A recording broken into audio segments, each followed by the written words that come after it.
Good evening, everyone. Welcome to the January 2nd, 2025 Northampton City Council meeting. I'm Alex Jarrett. I'm City Council President. I'll be presiding this evening, along with Vice President Rachel Maori. This meeting and all participating in person and on Zoom will be audio and video recorded. The meeting can also be watched on Comcast Channel 15 or by streaming on Northampton Open Media's YouTube channel. I now call the City Council to order. Could you take the roll, please? Sure. Councillor Duff. Here. Councillor Elkins. Here. Councillor Jarrett. Here. Councillor Clemmer. Here. Councillor Labarge. Here. Councillor Maori. Here. Councillor Moulton. Here. You want to turn your microphone on? Or? Here. There we go. Thank you. Councillor Perry. Here. And Councillor Rothenberg. Here. Council President, you have a quorum. Thank you. Tonight's highlights include a public hearing on the capital improvement program and first reading on a resolution to adopt it and 14 related financial orders. An order to add funding to this year's Northampton Public Schools budget from the Fiscal Stability Stabilization Fund. Financing orders transferring and appropriating some of our newly certified general fund undesignated fund balance, also called free cash, and appropriating enterprise fund retained earnings. And all of these items and everything on the agenda other than what's on the consent agenda are in first reading, so which means we don't vote on them tonight unless we suspend the rules.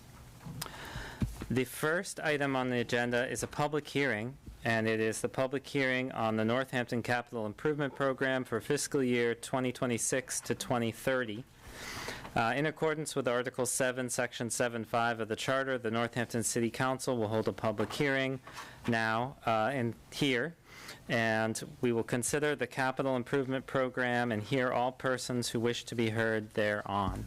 So there are two sign-up sheets up there on the podium. There is one for, on the left side, there is one for the SIP, the capital improvement program, and then there is one on the right side for general public comment, which is going to come after the public hearing. I would entertain a motion to open the public hearing. Make a motion to open up the public hearing. Second. Motion made by Councillor Labarge and seconded by Councillor Moulton to open the public hearing. All in favor, say aye. Aye. Aye. Any opposed? Any abstentions?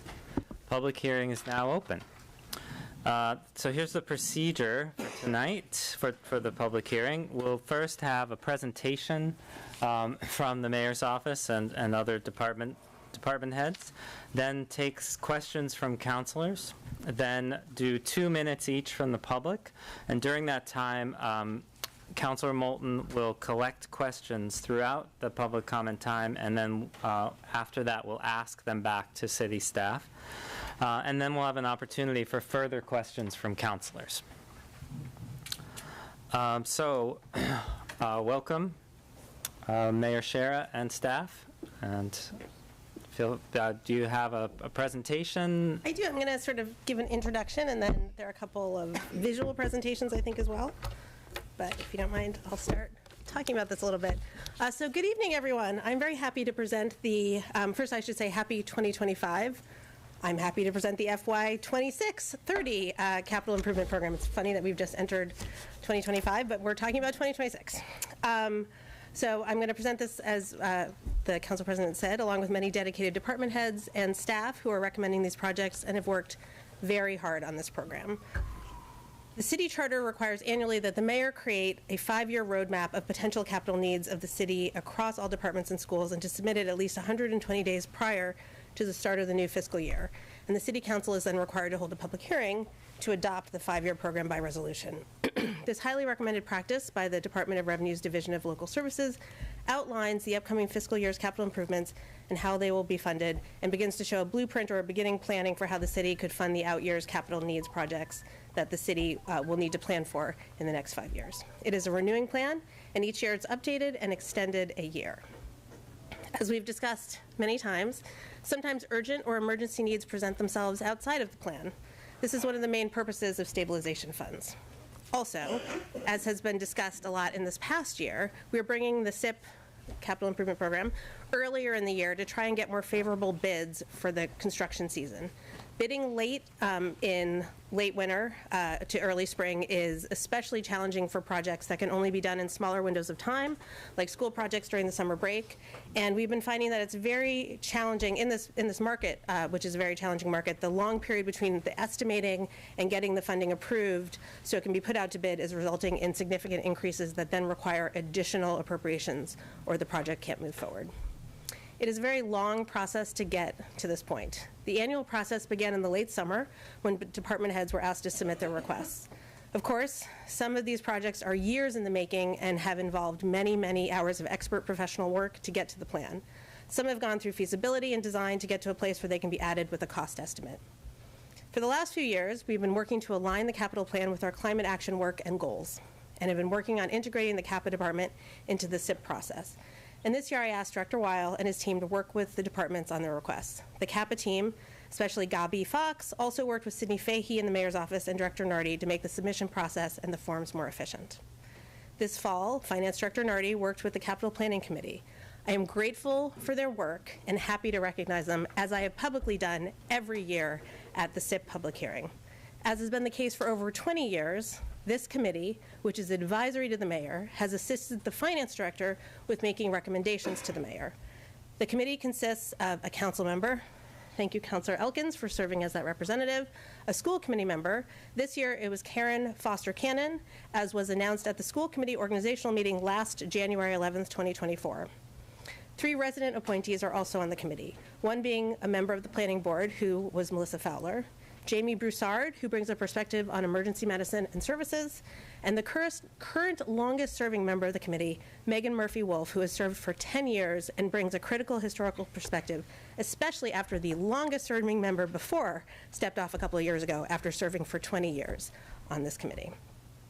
So thank you to the committee for your time, your thoughtfulness, and the diligent work meeting with the departments and those responsible for maintaining capital investments, and then sharing your recommendations with Director Nardi and with me. Director Nardi then works to put together the funding of the projects based on the SIP submissions from the departments, the recommendations of the committee, and the availability of funding. This extensive process involves multiple meetings with me and refining and clarifying requests. If needed, we make cuts or we push projects to fit available funds. If projects were submitted for 1 year, or pushed to a later year. This is always done in consultation with department heads. The first section of the program has a detailed narrative that I'll go over a bit. I apologize that there was a printing error at the copy shop, so my copy, as well as some of you, if not most of you, were missing some of the pages from that narrative. The PDF that has been posted since December 19th is complete, and I have given you all the missing pages, and if you like to have your books corrected and have them be complete, you can give them to us and we'll bring them back to the shop and get them fixed. So we start with the definition of capital improvements. A capital improvement is a physical public improvement involving a facility, a parcel of land, or piece of major equipment with an estimated useful life of 5 years or more and a cost of $10,000 or more. Capital expenses include such things as buildings, newer additions, major renovations, or improvements that extend the useful life of the building by at least 10 years. Land acquisitions, equipment, including IT hardware and software, vehicles, and equipment, new construction or major improvements and repairs to infrastructure that must extend the life by at least 10 years, paving, and feasibility studies or engineering design services for potential future capital investments. The guidelines and the policies that the city follows to build and fund the program, including any bonding that is needed, are outlined starting on page 2 of the book. As part of the plan, the finance team goes through the city's funding systems and policies to ensure that any debt taken on is sustainable and that spending conforms to best practices as set by the Department of Revenue and outside bonding agencies. Bonds are to be paid back within a period not to exceed the expected useful life of the capital project and must remain within the statutory limits of Mass General Law. And before bonded long-term debt is used, the impact needs to be analyzed to ensure that it is sustainable. In this plan, we see that there are a lot of large expense needs that need to be budgeted for outside of the general fund, and we have to have contingencies in case of unplanned emergency expenses. This is the purpose of stabilization funds, to address emergency concerns, but also to responsibly plan for funding projects and mandated requirements, either directly or to manage the debt service that is needed for those. Some of our goals and projects the Council and City have worked on and established and reaffirmed for years, like those that are in the Sustainable Northampton Plan. And some are needed for projects that are put upon us by unfunded mandates from state and federal requirements. We need to plan and budget for all of it in the short and the long term. In FY 2012, there were almost no reserves in any stabilization account, and the Capital Stabilization Fund was at a rock bottom low of $4,684. As I've said, capital improvements are projects over $10,000, so nothing could be funded out of that amount. No planning could be realistically accomplished, and there were not funds for emergency contingencies. Some of the projects that we must address, sometimes as emergencies now, are because of the deferred maintenance and the inability to address capital needs in the previous decades. Maintaining city assets and moving projects forward, including mandated improvements or additions, wasn't possible without those funds. And borrowing for capital came at a higher interest rate and therefore more cost to residents because we had a much lower bond rating as the city was considered a higher risk. It took years to build the stabilization funds, and we use them in a planned and responsible way to ensure we don't quickly deplete them again and find ourselves unable to meet our needs. Starting in FY14 with the Fiscal Stability Stabilization Plan, the city began making annual contributions to the Capital Stabilization Fund and has been able to maintain doing that with a pause in FY21 because of the financial impact of the pandemic. And as we have talked about a lot this year, and will again later in the meeting, a lot of the growth in the last few years is due to the historic one-time federal pandemic relief from FEMA, the CARES Act, and ARPA funds. It's also due to the slowing of projects in 2020 and 2021 during the pandemic, and the unpredictable nature of revenues during and post-pandemic. For the capital improvement program, the city primarily relies on one-time funding sources such as free cash and stabilization funds and borrowing, and a main source is from dedicated funding sources such as parking receipts, which fund capital projects for the parking system, and enterprise funds for capital projects for their respective systems, the city's water, sewer, solid waste, stormwater, and flood control systems. Other funding sources are revolving funds, reprogrammed funds, which we talked about recently, grant or gift funding, or state funding such as Chapter 90 for road work and the sale of land funds. The recommended projects for FY26 utilize $4.35 million in ARPA funds.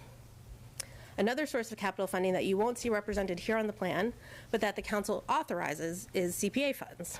As was just discussed at the last meeting and is on the agenda this evening, this year requests were made for a flood resilience plan for Mains Field and for basketball and tennis court work at JFK.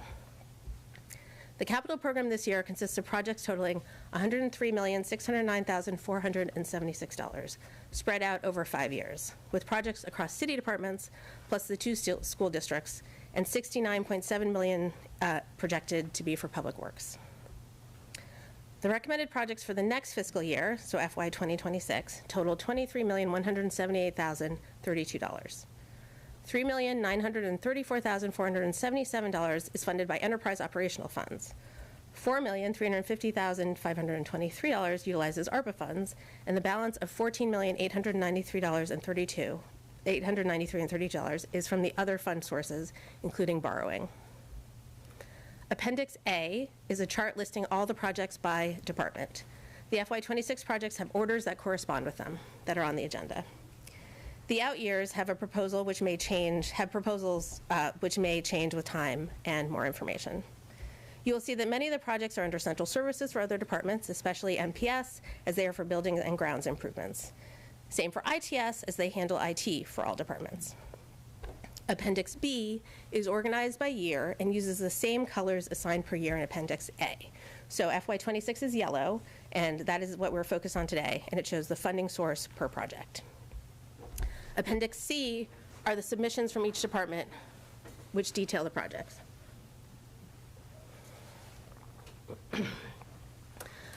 I again want to thank the leaders of our departments and divisions for the work and the care that they put into the capital program. And I want to thank them for being here this evening to present the needs and the projects. It is a very labor-intensive annual project to put together the capital improvement program. And I know that I have put more demands on the departments to work towards our climate goals.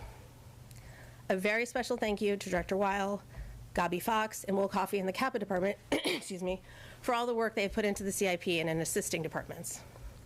There are also more projects and needs that each department has than are represented here. We ask these leaders to plan and to protect the city's assets, but they are also deeply respectful and responsible with the limited resources. I am endlessly grateful for their partnership. I think that this year they have shown remarkable professionalism and the depth of their knowledge, experience, and dedication. It continues to be my greatest privilege to work with them. And I want to thank everyone in the mayor's office. Not only have we produced the SIP earlier, as I said, in the hopes of getting more advantageous bid timing, but we've also been putting it together while City Hall is closed, which has been a challenge. So a special thanks to Sydney Fahey, who put it all together and has been working on it for months. Thanks to Annie Lesko for the beautiful cover and editing, and Abby Stone for all of her assistance pulling it together at the end. And most of all, we owe Finance Director Charlie Nardi all the thanks and gratitude. She spends many months on the capital program and has managed to make this earlier deadline amidst a lot of disruption. She works incredibly hard for the city, and we are so fortunate to have her experience and her dedication. For the hearing, we have present today the following directors and staff who are available to answer questions: Finance Director Nardi, Central Services Director Pat McCarthy, DPW Director Donald Scalia, Chief Information Officer Luigi Ottaviani, CAPA Director Ben Weil, Supervisor of School Maintenance Tony Kuzners, Police Chief John Cartledge, Fire Rescue Chief Andy Pulis, Assistant Chief Matt Lemberg, Division Chief Millen, Planning and Sustainability Director Carolyn Mish, Parks and Recreation Director Anne-Marie Moggio, Forbes Library Director Lisa Downing, and Assistant Director Molly Moss, and Smith Vocational Agricultural High School Superintendent Dr. Andy Lincolnhooker, and their Facilities Director Tim Smith, and their Technology Director Joshua Shearer. And and Dr. Bonner is also from NPS is also here.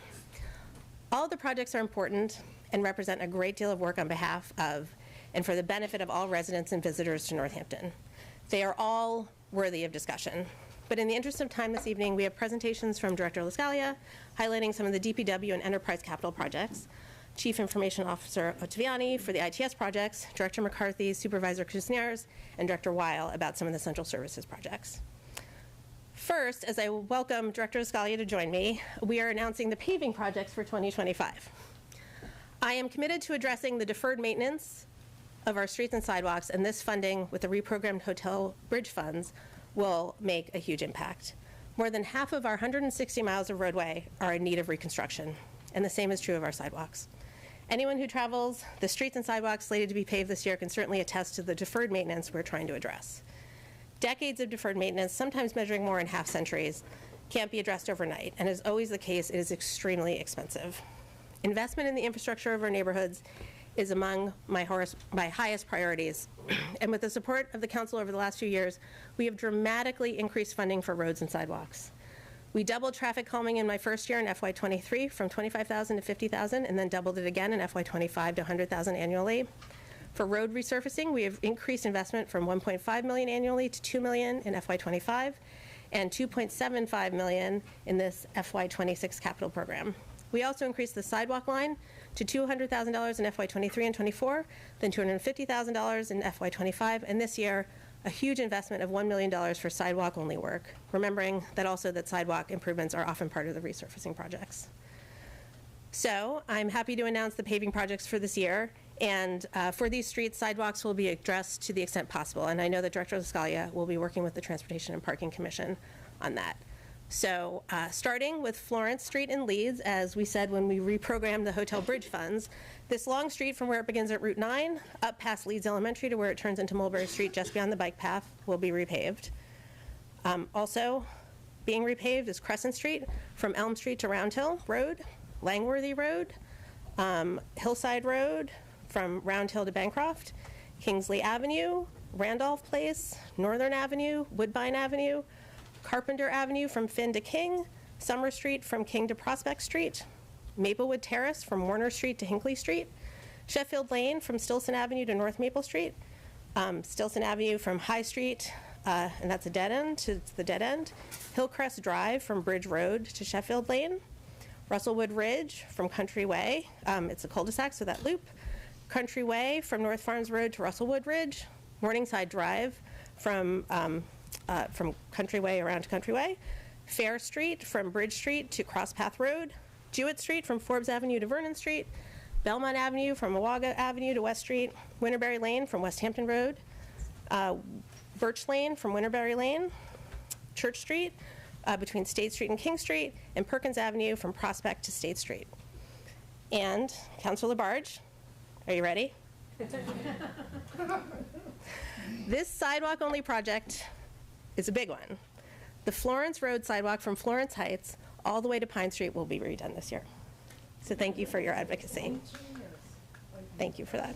It is a very big project, so thank you to Director Lascalia, who's going to make that happen. So with that, I will now turn it over to Director Lascalia, if you're ready. Yeah, just raise your hand. Councilor Rothenberg, Can we take a 5-minute recess? we will take a 5-minute recess. Thanks. Nothing you said. Was it me? We will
Welcome back to the Northampton City Council. We're in the middle of the Capital Improvement Program hearing, and with us we have DPW Director Donna Lascalia. Welcome. Is that green? It is. Hi, All right. councilors. Good evening. I just have a very brief presentation, kind of hitting the high points across the general fund and the enterprise funds. So, all right, Charlene, we'll go to the first slide, if you would, please.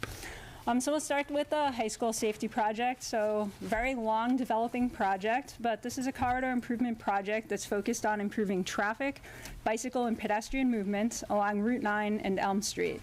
So this is an exceptionally busy area with an average daily traffic of close to 9,000 vehicles per day on Route 9 and more than 6,000 per day on Elm Street. The start and end of the school day sees the simultaneous movement of close to 1,000 pedestrians through the parking lots and this overall corridor. Since 2017, there have been more than 20 accidents in the area, including a bicyclist fatality at the intersection of Woodlawn Avenue and Route 9 in October of 2021. At Mayor Scherer's request, in early 2022, we engaged the engineering firm Fuss & O'Neill to study the corridor and analyze possibilities to improve safety, including studying the feasibility of roundabouts, raised crosswalks, traffic signals, road narrowing, parking restrictions, and any other type of traffic control that might be warranted for the area. We've had ongoing discussions with school administrators, parent-teacher organization at the high school, and at the Transportation and Parking Commission, and also at City Council, is we restricted parking along Route 9. I've also got those temporary concrete barriers out by the park to discourage drop-off and pickup in that corridor. And we've also requested funding for construction design, and that's the result of that is the rendering that's on the screen. So we continue to refine this design, but the overall concept is displayed. It's also prominently featured on our website, and we've talked about it at several public meetings. So I'll just kind of hit the high points of this project, and I'll start on the left-hand side of the screen. We're proposing a four-way stop sign at Ormond Drive and Milton Street and the entrance to the parking lot, to the lower parking lot, because there's just too many confusing traffic movements there, and it's unclear to cars, you know, who's got the right of way. So a four-way stop sign will clean that area up. We're also proposing squaring off the intersection at Milton Street and Riverside Drive. This is a very tricky area where those two roads come together at a very unusual angle right now. We have to be careful in this area because the city actually owns a very small sliver of land. There's actually cars parked on it from the auto body business that's there, but the city actually owns that land. So when we think about how we're going to reconfigure that intersection, we have to stay with land that the city actually owns. So that's, we're proposing a hard sort of right-hand turn there.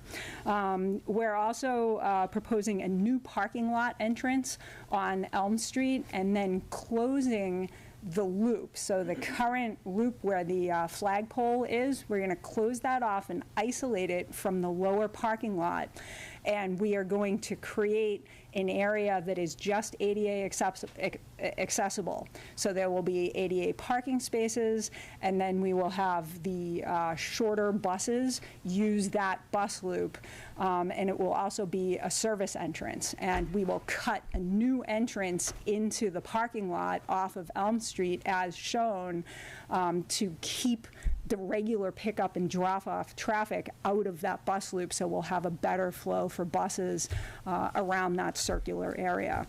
We're also going to be reconstructing the sidewalks throughout the entire corridor, so sidewalks on Milton Street, sidewalk on Elm Street, sidewalk up on Route 9.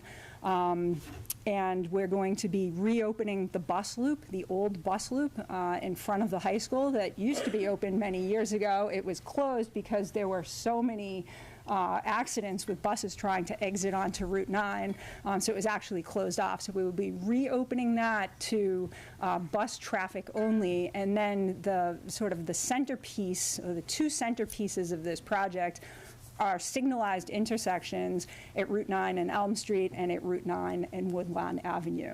And these will be coordinated, and they will have exclusive pedestrian phasing so that there will be an all stop when people are trying to cross the street. So at pick-up and drop-off time, when the students are trying to move across the street, the lights will cycle and everybody in every direction stops and people can safely cross the street. And that's kind of the centerpiece of the project. We looked at the feasibility of roundabouts. We looked at the feasibility of kind of raising up that intersection, but without a traffic control to force vehicles to stop, there is no intervention that we can do, short of sort of physical barriers, which are obviously not feasible, that will control traffic. So we will have coordinated traffic signals that will allow the buses to come out of the new bus loop and move left or right on Route 9.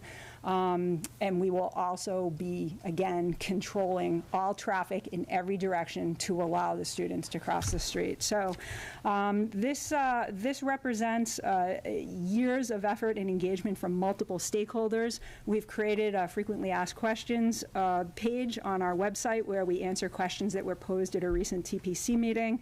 We also post the technical report and the data which has driven this design. We estimate this project to be about a $3 million level of effort, and construction will be a months-long process. So I'm often asked, do you think you can get this done like while the kids are out of school? And it's simply not going to be possible. We're going to have to sort of coexist while school is in session. It's also very long lead times on equipment, so any sort of traffic control equipment, whether it's just a standard RRFB, push button and the lights flash while people cross the sidewalks, or a traffic signal, has months-long lead time at this point. So that can't be ordered until we actually have an executed contract, and then the contractor can order the equipment that we need, and then we have to wait it out. So, okay, you can move on to the next slide if you would. So street resurfacing, here's a map summarizing the list that Mayor Chiara spoke about, and I will distribute a formal list to the council after this meeting. But as Mayor Chiara said, more than half of our 160 miles of roadway are in need of reconstruction. We do have a map on our website which actually shows roadway conditions all across the city and talks about the various treatment options depending on the extent of the damage. So sometimes the base of the road is actually so damaged that we can't rehabilitate it without sort of digging the whole thing up and starting over. Or sometimes we can just do a mill and overlay. Everything you see here is a mill and overlay project, so we take off the top 3 or 4 inches and then we lay new asphalt. This year's list is significant in that it represents something of a milestone. We've spent much money and time reconstructing main arterials throughout the city. We've done North Farms, Burt's Pit, Pleasant Street, Spring Street. We've tried to focus on roads that have heavy average daily traffic that span multiple wards. And much of that work is complete, so we're now able to focus on improving the less heavily traveled roads within neighborhoods. So I think, as Mayor Chiara mentioned, anyone who drives these roads knows that these are some of the worst potholes in the city. And one of the things that I talk about sometimes here is this represents a huge maintenance problem for us.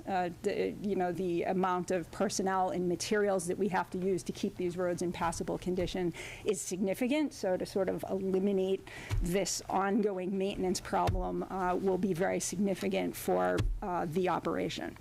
So if you move to the next slide, speaking of main arterial roads, again, as the mayor mentioned, we'll be doing Florence Street all the way from Route 9 down to its intersection with Main Street. So this will be a complete reconstruction, and it will include sidewalk work and traffic calming measures as warranted. We're paying particular attention to the area around the school, so we want to see something in there, whether it's speed tables or RFB to assist the students in crossing.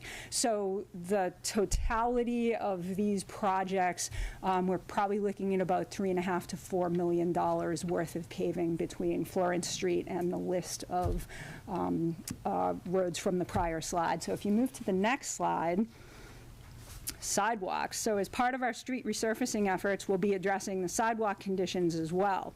Given the proposed paving list and coupled with the reprogrammed funds from the hotel bridge, the mayor's proposed funding on this is going to be a huge impact.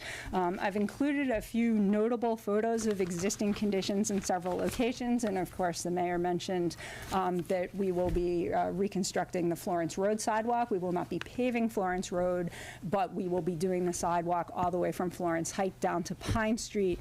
And one of the things I would like to pay attention to when we do that is the intersection of Scanlon Avenue, which is quite wide, and I'd like to see that tightened up as part of this project. I've spoken in several different venues about the requirements within the Complete Streets Ordinance for concrete sidewalks on both sides of the street in certain zones of the city. And the Complete Streets Ordinance, though well-intended, often requires us to do things which are simply not possible. So at January's Transportation and Parking Commission, I'll be speaking in more detail about sidewalk plans for the various streets to be paved and what we believe will be the best solutions for right-of-way and other constraints. I just want to briefly call your attention to the picture on the top left of Perkins Avenue. That's a very large, very old tree that has definitely destroyed the sidewalk. And one of the things that we have to pay very close attention to is having the tree coexist with the new sidewalk. So we have to put a lot of resources, and that's engineering resources, and then actual construction resources into reconstructing this sidewalk around this tree so that the tree is successful and the sidewalk is successful. So when we think about how much sidewalks cost, we can't simply look at this and say, well, you know, it's going to cost us X amount of dollars per square yard for the asphalt. We also have to think about the structural soil that we have to put around this tree, and then the porous pavement that we have to put on the surface so that it doesn't do exactly what you're seeing in that photo. So you can move on to the next slide, please. So this is the enterprise fund part of the presentation. Main Street Water and Sewer. So all of our utility operations are heavily regulated by the Department of Environmental Protection and the Environmental Protection Agency. One of DEP's requirements is that we have an asset management plan in place for our water infrastructure. And as part of that, we are required to identify our water mains citywide and then have a plan to replace them. Main Street has been designated as a priority replacement within this plan, and it currently has a parallel pair of water mains which were installed in 1871 and in 1914. So we have a 16-inch and a 12-inch. We intend to take advantage of the roadway construction and replace about 2,400 feet of these lines with a single 16-inch line. We're also going to be replacing about 500 feet of main on State Street that was installed in 1921. Excuse me. There is about 300 feet of sewer from the 1890s in several segments, which serves places like the Academy of Music, that is also slated to be replaced. We are having some trouble with the mains on Main Street, and the photos on the screen are from a significant water main break at the intersection of Main and Market, which flooded the basement of the Roost. Water main breaks are financially costly. This one was about $40,000 to repair, but most importantly, that entire area was out of water for an extended period of time, like more than 12 hours. We've also had a couple of pretty good water main breaks up at Main Street and Route 66 at that large intersection up beyond the Academy. So we have known problems with this water main, and this is an exceptionally good opportunity for us to resolve those problems. So you can go on to the next slide. So sewer enterprise, I have a slide in here about the wastewater treatment plant because it's important to note that we're continuing with the execution of previously approved projects excuse me, which total more than $28 million. So really significant expenditures going on within the sewer enterprise. These projects are funded through the state revolving fund, and they allow us to borrow at heavily subsidized rates. However, there's a significant amount of debt service that the enterprise will be assuming beginning in the next fiscal year. You saw it a little bit in the sewer enterprise budget for this year. So next fiscal year, we're really going to start seeing this debt service from the upgrades that we've been doing. And this is going to greatly impact our ability to take on new projects. And what are those new projects? I mentioned that our utility operations are heavily regulated by DEP and EPA, and we also have asset management plans for wastewater collection and treatment, so you can run to the next slide. Our focus over the past several years has been stabilizing our wastewater treatment plant operations, and much of the work that we've done down there has been under consent order from DEP, meaning you will do this or you will get fined because we see deficiencies within your plant. So much of the work that we are doing is as a result of a regulatory mandate. Now we have to focus our attention on our remote pump stations. We have 7 of them throughout the city where wastewater cannot flow by gravity, so it must be pumped. William Street and Rick Drive both need total electromechanical overhauls. Preliminary estimates are at several $millions, but there needs to be significant design before that number can be actually finalized. So the numbers that you see in the capital plan are our best estimates at this time. Next slide, please. Water enterprise. The city is served by 2 transmission mains which stretch from our water treatment plant in Williamsburg into the city. So I've talked about these pretty much every time we talk about water and sewer rates or I give a capital presentation. One of the 2 transmission mains is a 20-inch which runs cross-country through challenging terrain. So all those pictures on the left-hand side are pictures of where our 20-inch transmission main runs. So it's really nice if you're like out for a walk. It's not so nice if it's this time of year and something is leaking or something actually blows on us. It's actually inaccessible. We can't get at it. There are places that we just simply cannot get to. So much like our Main Street infrastructure, our asset management plan prioritizes the upgrade of this line for obvious reasons and recommends its relocation into the street. The state is planning a tip project for Mountain Street, and we will be using this opportunity, again, same as Main Street, to resolve a long-standing potential problem for our system. When I think about the things that keep me up at night, this is a thing that keeps me up at night. Like, what happens if we have a break in the area in the bottom right of, or the bottom right of the left-hand part of the screen? It is actually inaccessible. So, excuse me, we must have both transmission mains in service to feed the city, or we risk losing pressure and therefore fire flows. We cannot run off of just the 36-inch main. We cannot serve the city off of the 36-inch main. We have to have that 20-inch main in service. So this is a multi-million-dollar level of effort, and our schedule is the state's schedule. So we have to be ready to go when the state is ready to go, so that when they bid this project, we can be in as non-participating, and the water enterprise needs to fund this work. So next slide, please. Reservoir construction, though I'm not requesting an appropriation this year as part of this presentation, I thought it wise to include the other major pending project in the water enterprise. So the city's drinking water comes from the 3 reservoirs pictured, Mountain Street, Ryan, and West Whately. They together hold over 1 billion gallons of water. Our reservoir construction project has been in development for years and is largely grant funded by the state, Executive Office of Energy. And we look to stabilize the concrete spillway at Ryan Reservoir and ensure that extreme weather events do not result in an undermining or overtopping of the embankments. The excessive rainfall in 2023 created dangerously high water levels, and it necessitated very active management of water levels at all 3 reservoirs when we had that series of rains and floods. These reservoirs were dangerously overfull. And it really showcased the necessity of this project and drove home the importance of keeping our foot on the gas around this. We estimate construction costs in the millions of dollars once design and permitting are complete, and we will also be looking for support from the state on this. And one more slide. So speaking of bad weather, here's the stormwater and flood control enterprise, pictured as the Hockenham Road pump station, and one of the tugboat engines which pushes floodwaters out of the city. It was constructed along with our levee system by the Army Corps after the devastating floods in the 1930s. Much of the equipment has reached the end of its service life, and several years ago, Ty & Bond, our consulting engineering firm, prepared a plan to implement phased upgrades to the building and equipment. The overall cost to refurbish the station will be in excess of $10 million. And we are nearing substantial completion on the first $1.4 million in utility and fuel storage and system upgrades. Mayor Sciarra has worked closely with the governor's office and other officials from the state and federal level to advocate for funding for this important initiative. And this work resulted in a grant for nearly $400,000 to fund design for phases 2 and 3 of the upgrades, which will include new engines to replace the 1930s tugboat models. So that design work is actually ongoing right now, and it's grant funded by, excuse me, an MVP grant.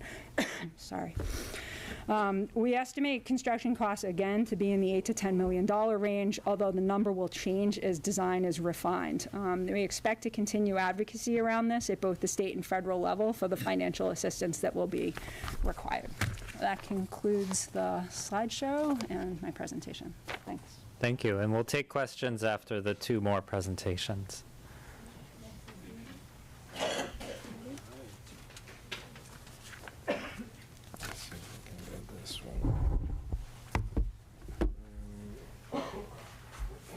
Welcome, Director. Share my screen.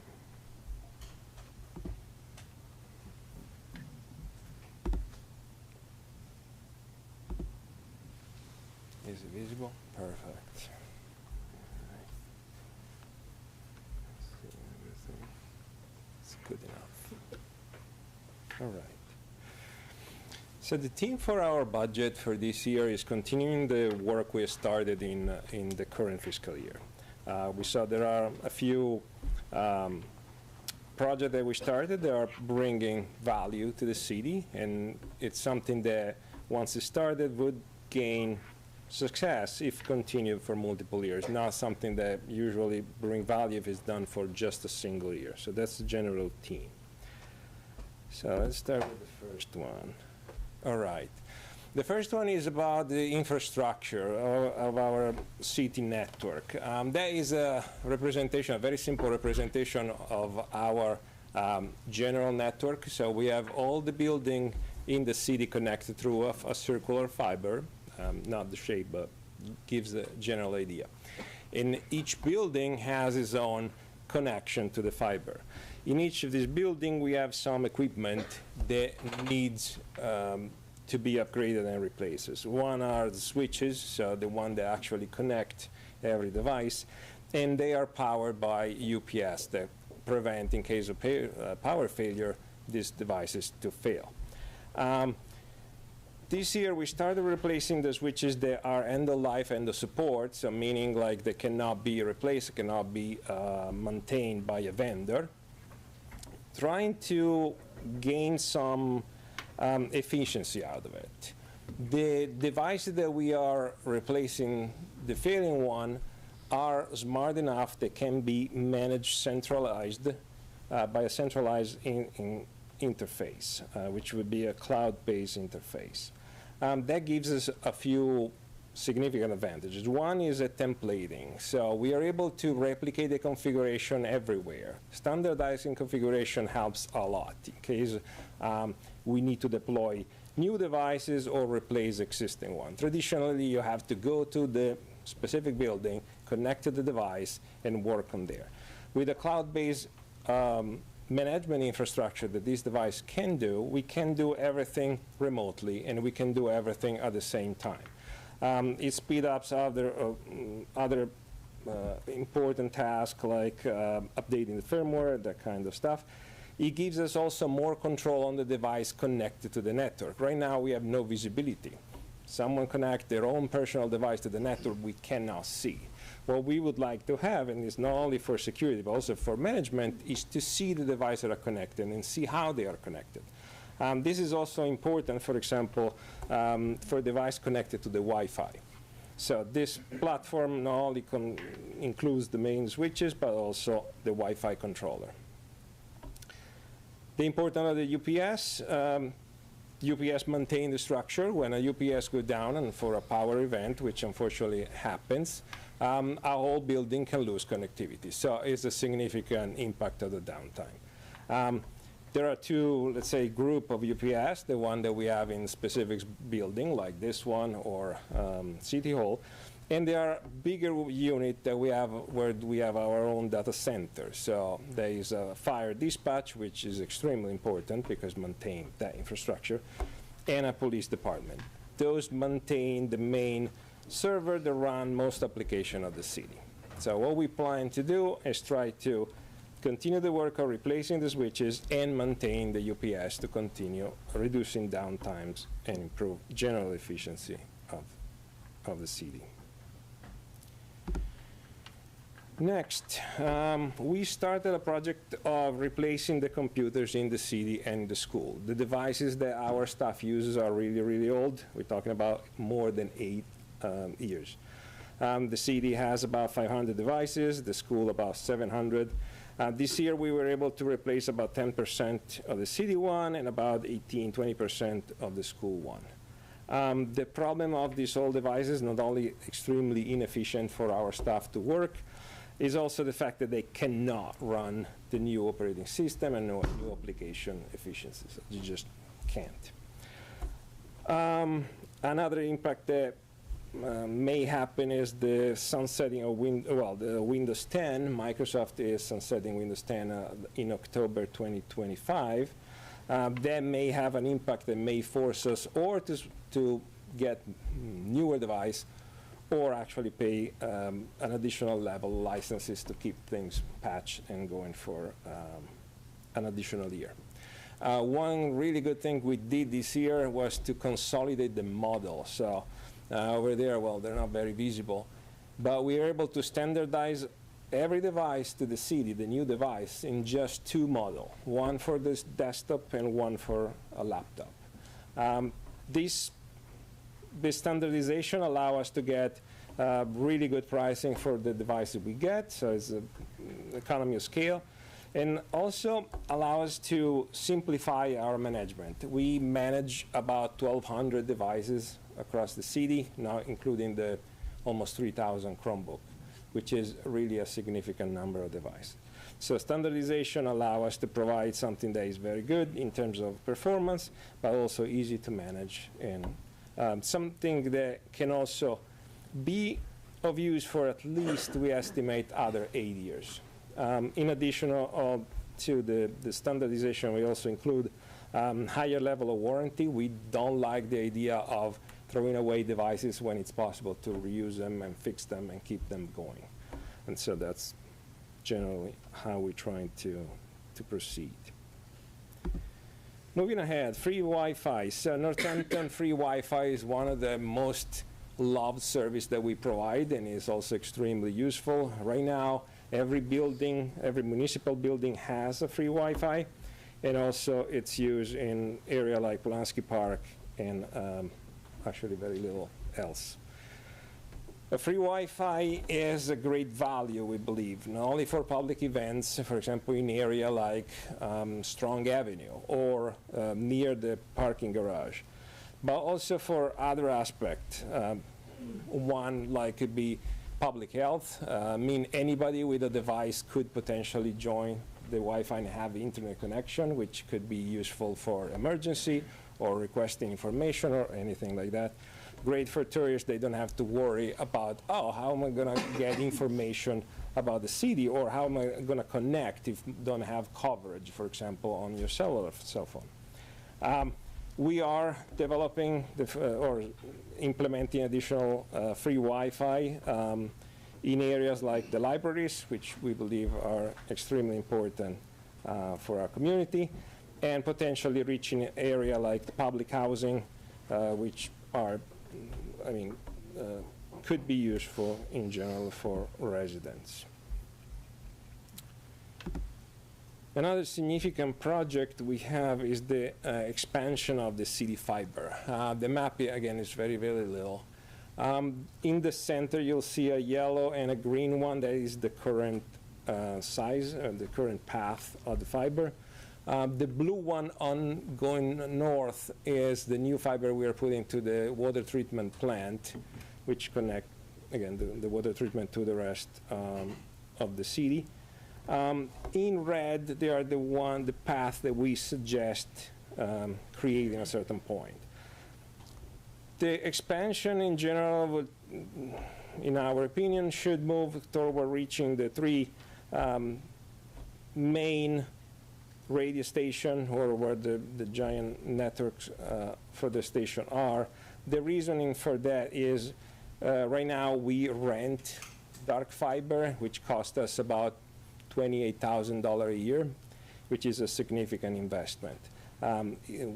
Doing it and owning the fiber ourselves would not only cut the cost, but will give us additional functionality. For example, one would be to be able to monitor the old transfer station, because we still need to maintain an infrastructure, and potentially additional option for the future if we want to explore them.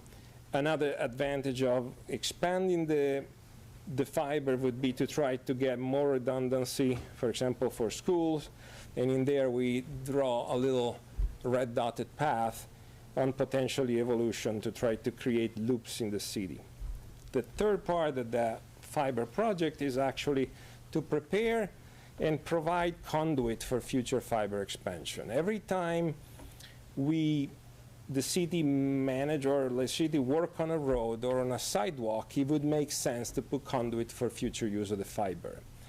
The value of that is not only the fiber underground is a lot more solid and useful, but also will save us money, because every time we need to attach to poles that we don't own, we have incredibly big fees. Just to give an idea, for the water treatment plant, the little blue line, which is almost 2 miles, just in fee to connect to the poles, we're talking about at least $100,000. And that is just work that potentially is theoretical work that Verizon and National Grid would charge us based on the idea that we're going to touch so many poles, even if we have the right to attach for free to the poles.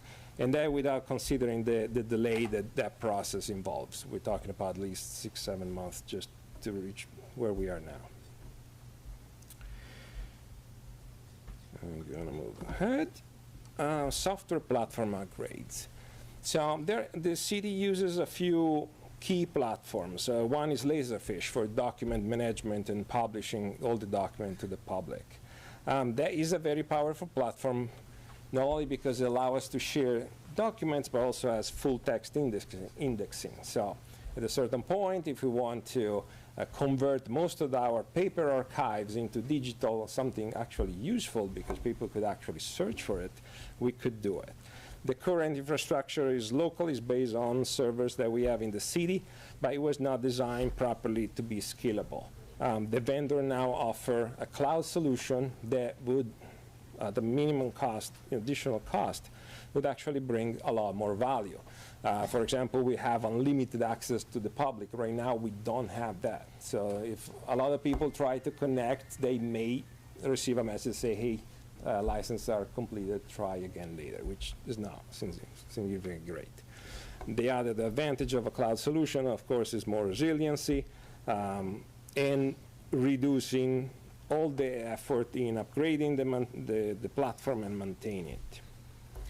Similar scenario is something for the recreation management software that we use, which is a really particularly weird one because it's half cloud and half local, and the two pieces don't really talk well together.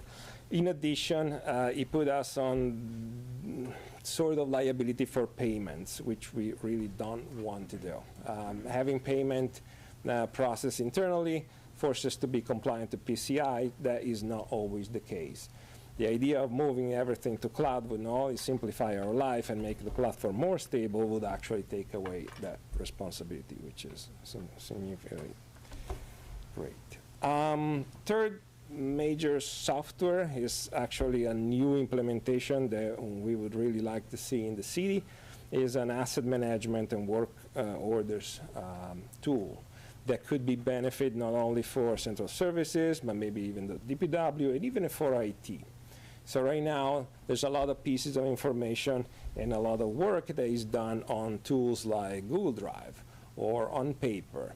An asset management solution would bring an incredible amount of value. But at a certain point, I would prefer maybe central services to talk about it because really it would benefit them a lot. The last piece is not really a software itself. Part of our network infrastructure, and is the solution that handles the permission of users and computers, called Active Directory in Microsoft.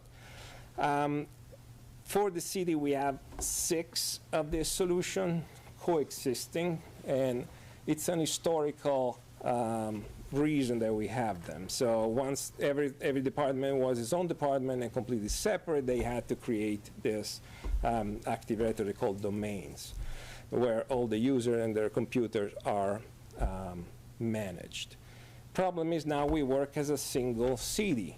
Having 6 of these systems means the user cannot really communicate with each other.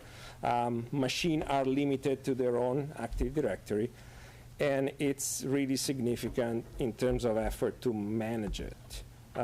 Just to give an example, we have to create or have our own admin accounts in all the 6 domains, which is redundant. It means 6 accounts, 6 passwords, and all that. Each separate domain requires so many servers. Again, they do exactly the same thing, but they just need to be separate because they were created like that. What we would like to do is consolidate everything into a single one. That would make our life extremely simple. Will bring a ton of benefit for all the users because they will have a single set of credentials no matter where they work. And it will be the stepping stone to achieve additional services like single sign-on. So with your credential, you then could go into any system that is connected. Right now, everything, again, is a lot separate and very fragmented. So those are the 4 software pieces we would like to a certain point. And Director, I hate to ask you to do this, but if you're able to go into a little less detail through each of the remaining slides, and then we can always return if we have additional questions, just because of time. I will do. Thank you. Senior center equipment. Senior center requires audio-video devices and assistive technology, so we'd like to have the opportunity to fund them. Couple of projects that are not for the next fiscal year, but for further fiscal year. One is the servers infrastructure upgrade. We have the servers in-house. At a certain point, we'd like to move them to a cloud system. Takes away a lot of the cost of having to maintain a data center and all that in-house. Another one is a unified communication platform. The phone system of the city is really tough to manage. It's a platform that was not really created efficiently, let's put it this way. And at a certain point, would like to switch to a cloud-based system, which take advantage of the hardware we have, the phone system we have, but simplifies dramatically what we can do with it and how we can manage it. Going to the school project, this year we started a project of providing Chromebooks of higher quality to students starting with the 6th grade. There was about 220 devices. The idea is to have these devices follow the student for 7 years. So not having shared devices, but mostly almost personal devices. There's a ton of advantage in that. Not only we provide a better experience to the student, but also takes away a massive amount of work on our department when we have to collect, fix, clean, repurpose, and redistribute about 3,000 devices every year. Also, the lower quality devices tend to break constantly, which is quite sincerely wasteful. Moving on, consolidating existing camera system. We have camera system at the school and in other key department like DPW, for example, and also the water treatment plant. It would make sense to keep them or try to consolidate in a single platform instead of keeping them separate. Just to get some idea of possible advantages, it would be great in case of an emergency that dispatch could be able to direct public safety to the specific problem in a specific area, for example, schools, or having dispatch keeping 24/7 monitoring on critical infrastructure like the water treatment plant. Last one, which is an easy one. The school uses about 180 projectors. These are older devices with lamps. They tend to fail in the order of 20, 25 a year. We're trying to replace them with newer units which are LED based. They're like a lot more resilient. They last 4 times longer than current device, so it's actually a significant saving cost in the long run, and of course, a standardized device instead of a million different ones. And that's all I have. Okay, thank you. And we will take questions after the next presentation. Last presentation is Central Services with Kappa. Is that correct?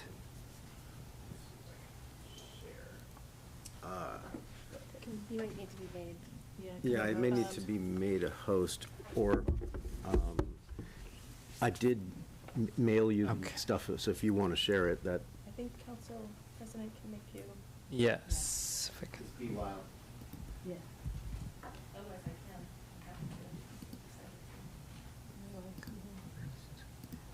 I got it. Okay, are you now a co-host? Yes. Okay, welcome, Director Weil. Yeah, thank you. All right, so I am going to be presenting the slideshow, but Pat McCarthy will be speaking first, and I'm going to be pushing the forward button. So Pat, if you're there. Hi, Ben. Yes, good evening, counselors. I'm here tonight, as you know, with Kappa Director Ben Wheel and also Forbes Library Director Lisa Downing, who will be helping me with this presentation. If possible, I'd like to hold questions to the end of the slideshow. Here's a complete list. The next slide is a complete list of the Central Services City Capital Improvements, and just a quick glance. We can move on to the next slide. The left side is the parking, the right side is Central Services. So this is the generator located in the basement of the Gare Garage. It is the original generator installed in 1988. It is that old. Parts are unavailable for the most part. And when we install a new generator, our hope is to also include the elevator circuit, which is not now included. Next slide. This item is, in the past, has been about 25 grand a year. Prices have been going up. This year, we're asking for 35 grand. We spend it every year, typically doing the things that you see on the left side. There are repairs to, the wear and tear of the cement, of the rebar underneath, of the connections of the different beams. So this money is spent on a yearly basis, to prevent safety hazards and as well as aesthetic maintenance. Next slide. Let's see. So on the slide, it's on this particular. This is a low profile sweeper, and it will be used in approximately 10 downtown parking lots, as well as all the downtown streets. And also we share our equipment with the school department. So this particular low-profile suite would also be covering the lots for the schools. Next slide. This pretty much compares how we're doing it now as opposed to what we hope to do going forward. The current operations takes about four different pieces of equipment, a bobcat with a brush, a hand vacuum, backpack blowers, and it takes about 4 staff to complete this task as a regular maintenance item. And we're hoping that if this new unit is purchased, that we can cut that down to 2 people and only 2 pieces of equipment with much larger capacity. As an example, the little Hoover vacuum there on the lower left-hand side, it only will hold a trash can and debris. So basically, it's a lot of back and forth, as well as with the very small profile Bobcat and brush. I might add here that when the garage is done with the Bobcat and brush, you actually have to go in reverse. You're driving in reverse, and the spin on the brush has to be in reverse so it doesn't catch on the platform seams in the garage. So it's a very, it's difficult to do, and it's time consuming, and it also takes 4 people. Whereas the back bin on the back of the low profile sweeper holds 3 yards of, 3 tons of debris. So a lot more can be done. It has a much wider profile, so streets can be done, and it also holds more debris. We've been finding that after COVID that there's just a lot more cleanup downtown, and this would actually make it a lot easier and a lot more efficient. The other equipment will still continue to be used, but as a supplement to this low-profile sweeper. Next slide. This one's a no-brainer. All the kiosks, the 34 existing kiosks, are not chip reader compliant, and we need to be EMV certified, so that we need 34. We need to replace these kiosks, and that's an easy one. Next slide. The Academy of Music. This is obviously a view from a drone to the front of the Academy. On either side, east and west, there are 2 flat roofs, and on those flat roofs, there are 4 air conditioning condensing units. If you look at them, there's 3. Well, there's the one on the bottom left was installed more recently, just before COVID. That is the newest one. The remaining 3 condensers were installed in the 1970s. So they are due to be replaced. And for that reason, we'd like to, this is not a capital fund request, but we'd like to take remaining funds in existing capital projects that have been completed, closed out, successful, and take that money and put it back into dealing with the situation on the east and west side roofs here. We are, if you look at the 5-year plan, we are looking to design a new AC system, and possibly an entirely new HVAC system to the Academy in the upcoming 5 years. So our thought here is that these 2 roofs have been leaking on a regular basis, and we have to have the leaks repaired on a yearly basis. On the east side, on the park side, there was a leak there which took about 4 visits from different contractors to actually stop the leak. So both sides have been taking water, the insulation underneath is getting wet, the structure itself wet, moisture getting into the bricks, and the wood infrastructure below. So our idea was to take this money from the other projects to do a forensic investigation of these problematic leaks. Probably would be saw cuts. We would hire a professional who would know masonry as well as flat roofs, and we would make the repairs to these consistent leaks.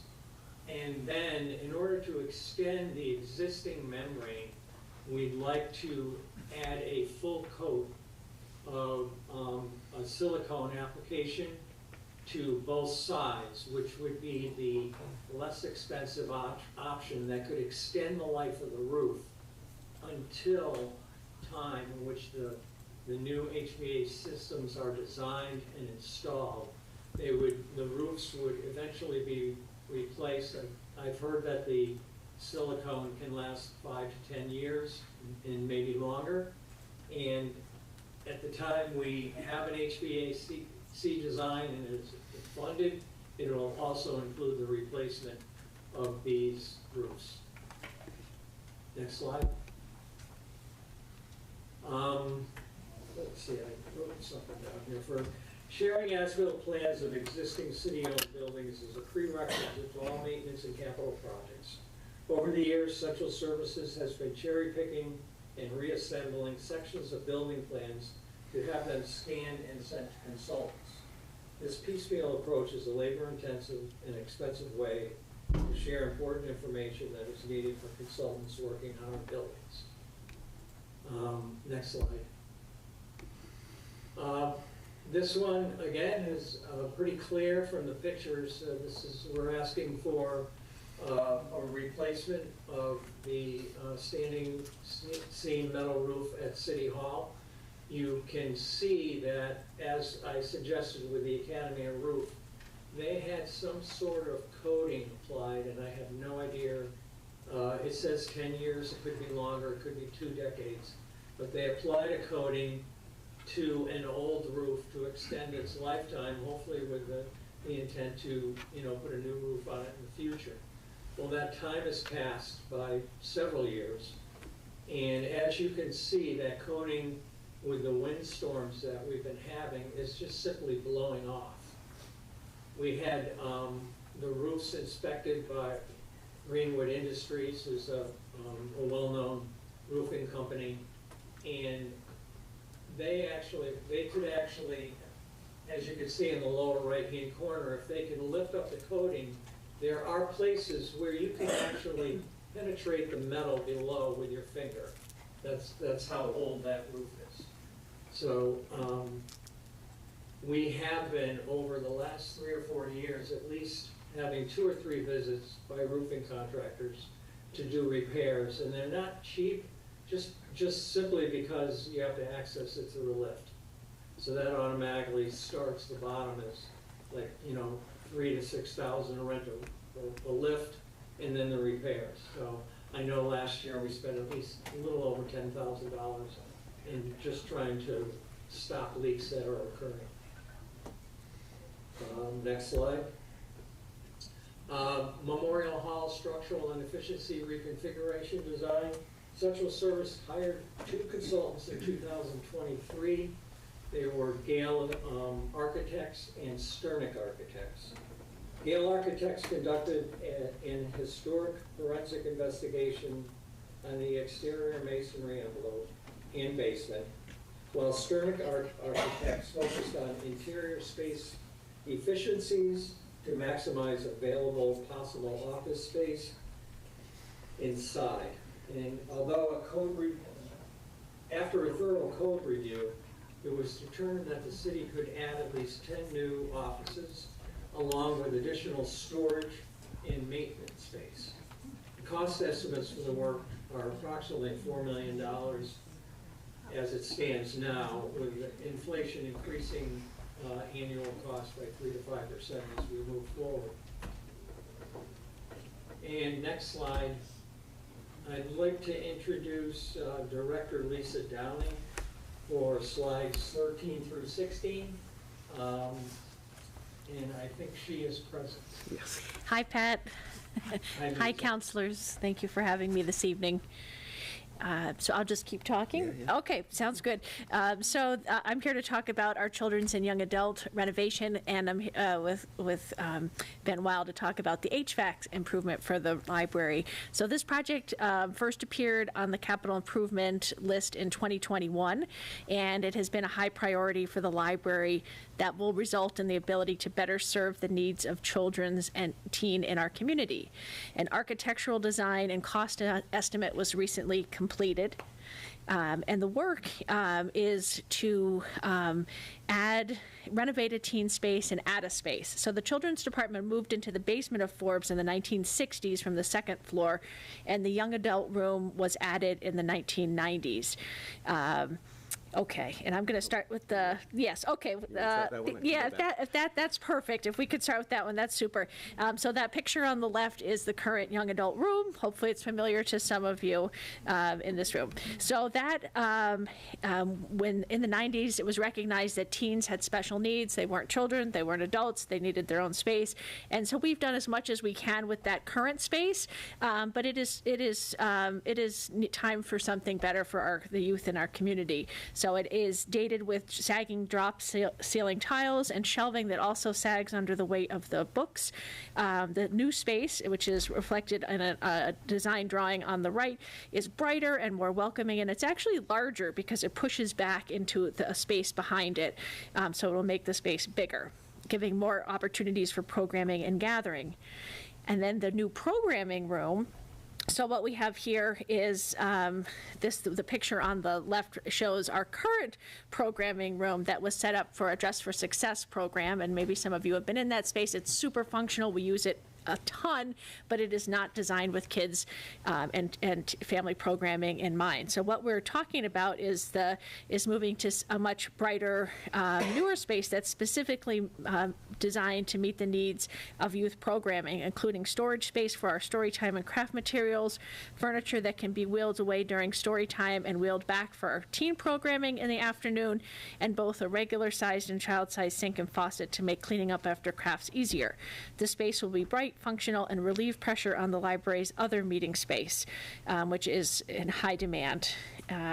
This space is something that we're really, really excited about, and it will only be possible to bring people together in this space, which is currently in our middle basement, with the completion of an HVAC project. So I will let Ben talk about that part of the project.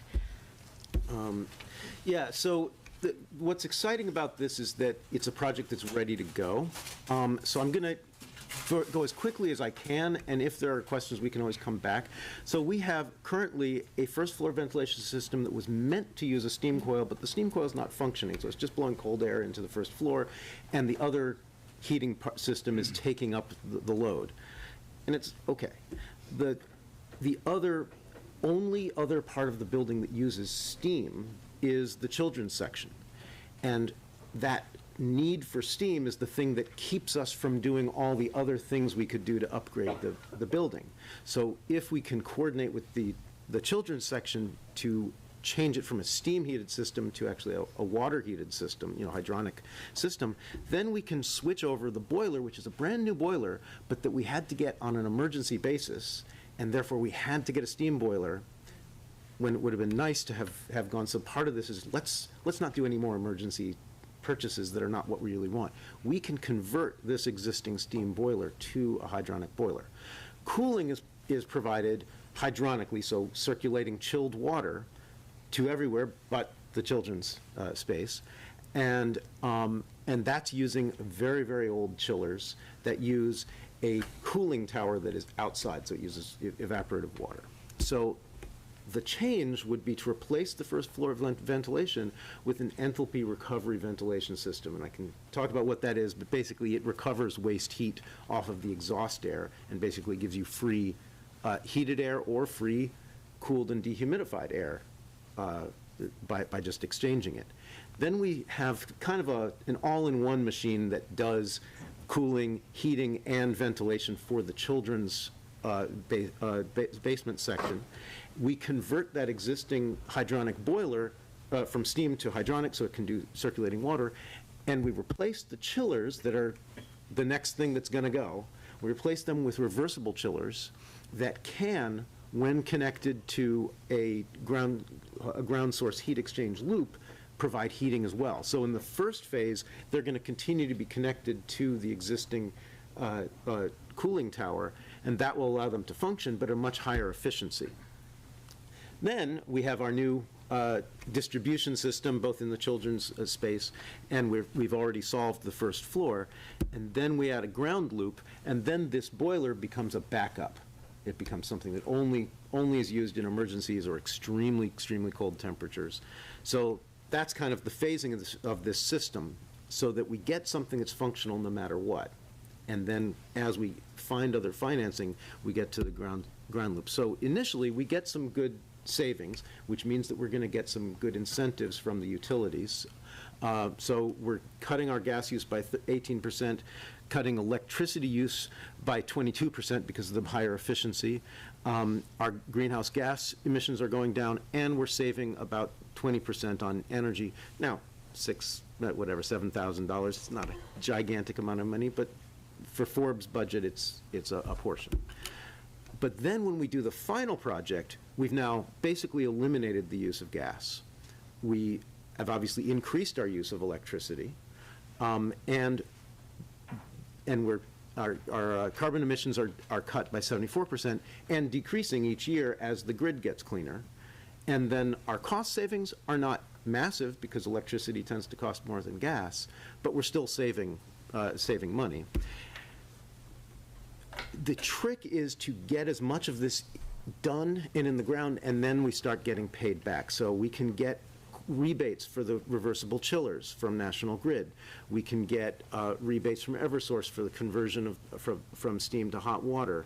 So that might get us afterwards $130,000 back. The final system, once it's connected to ground source heat pumps, or we've converted our chiller into a ground source heat pump, then we start to get a much bigger rebate from National Grid, and we, provided it still exists, we can get tax credits through direct pay of about $600,000.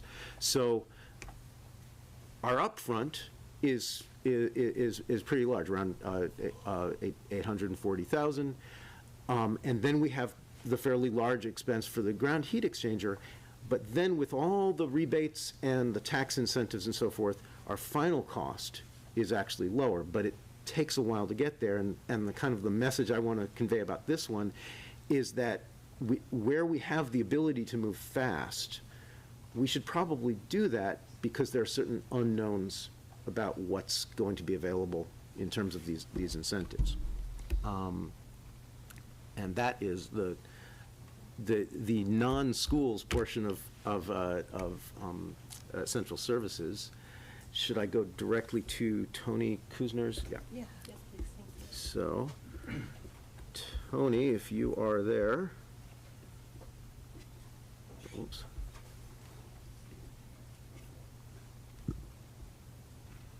Tony been made a co-host? No, okay. I was trying to join by phone. Okay.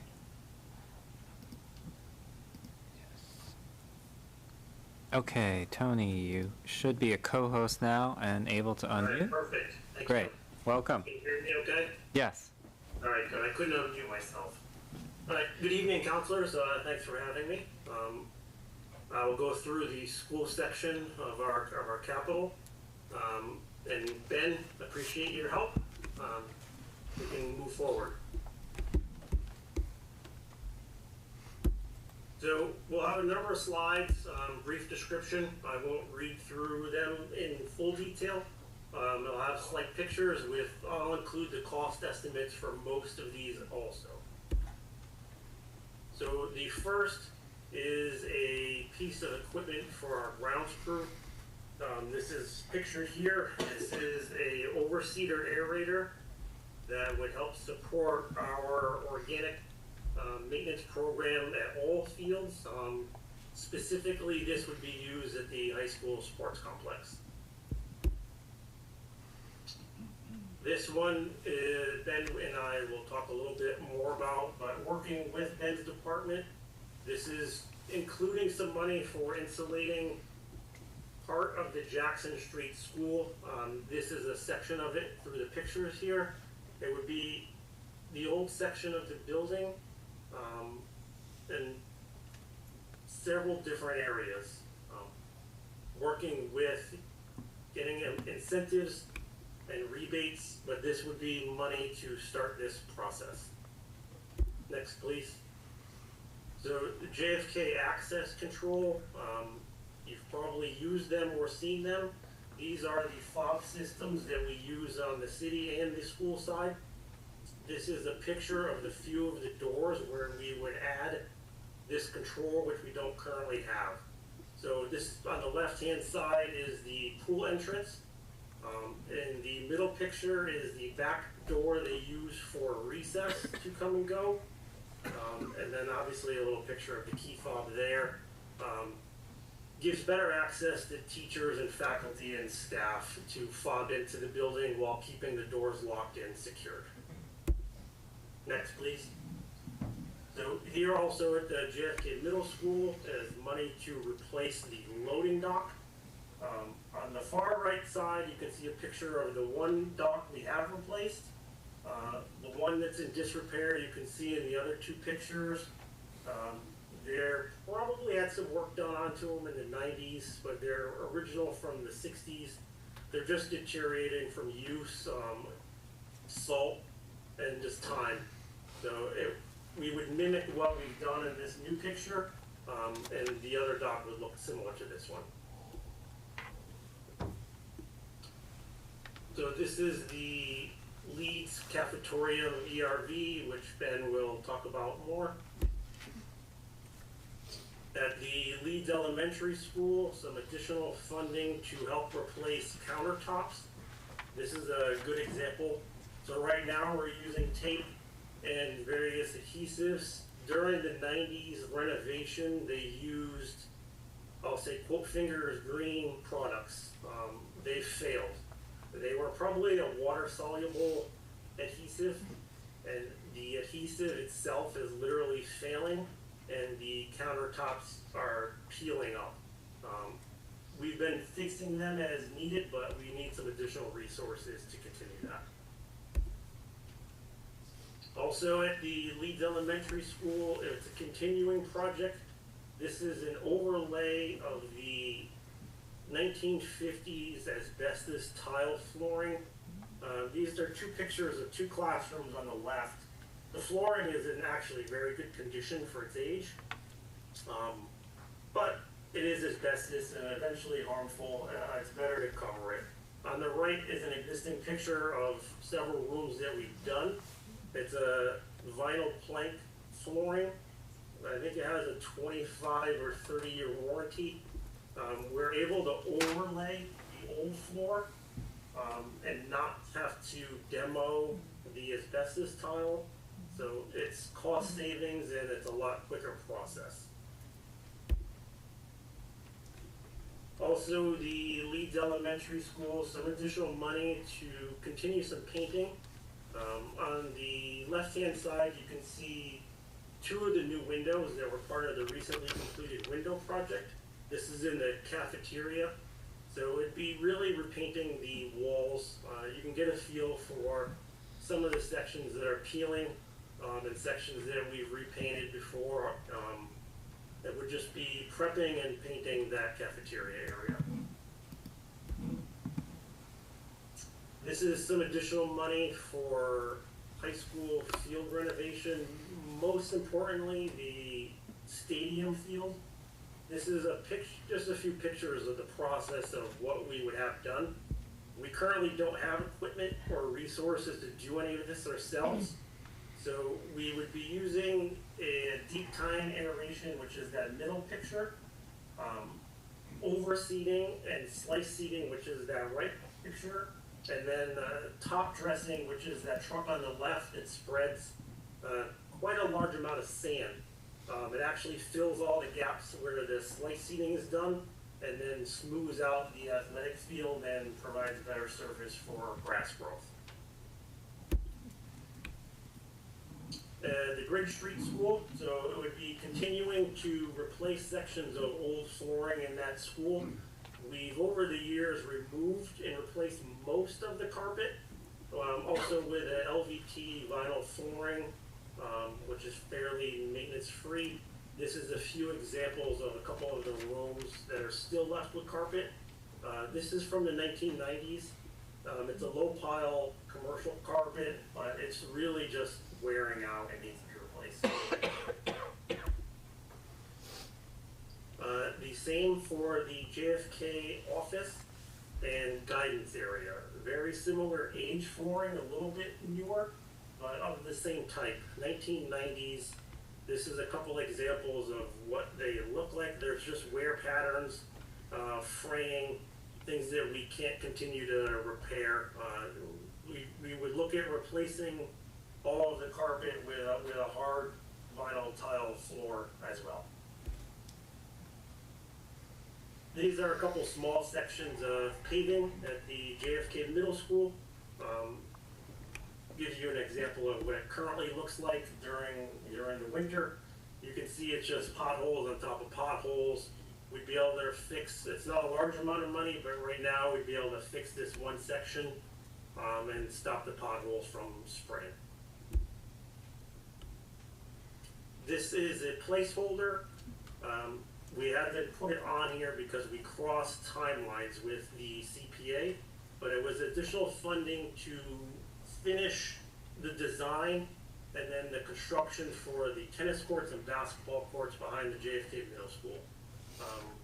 We're looking like we're heading towards being funded through the CPA, so this was just on here as a placeholder.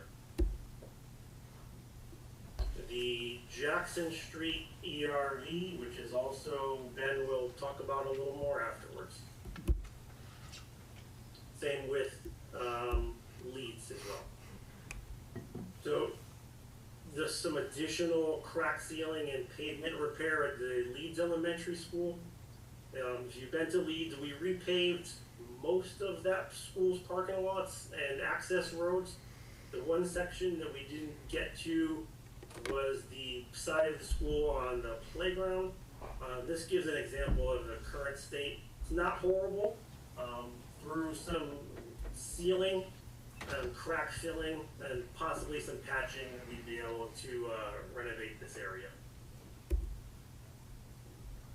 This is a placeholder. This has been a placeholder for a number of years, and I want to keep it on here because it's a big dollar figure and it's a high use item. It's the track at the high school.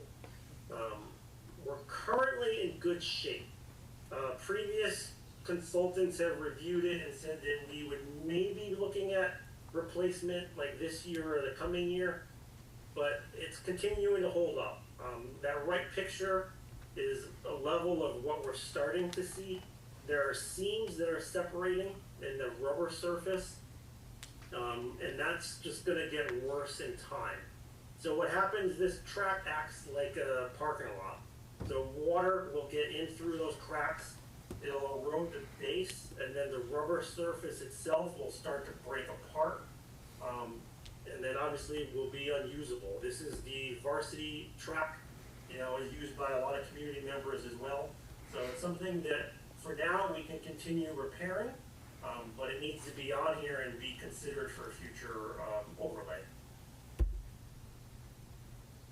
Also, the Leeds Elementary School, some additional money to replace blinds in the newer renovated section of the building, which is, quote fingers, newer, but it was in the 1990s.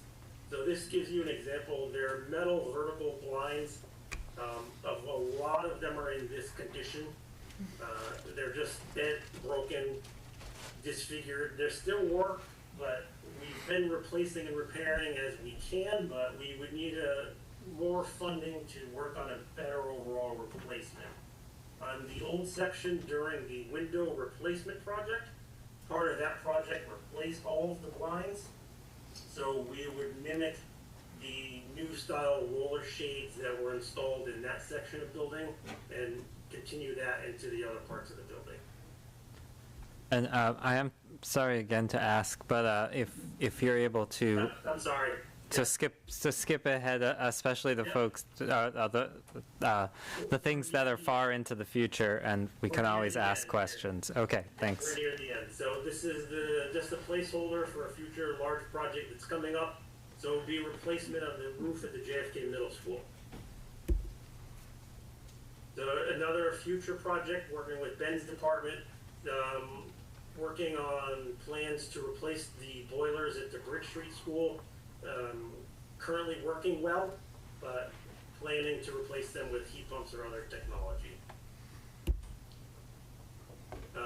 Parking lot, sidewalk repair, the Ryan Road School.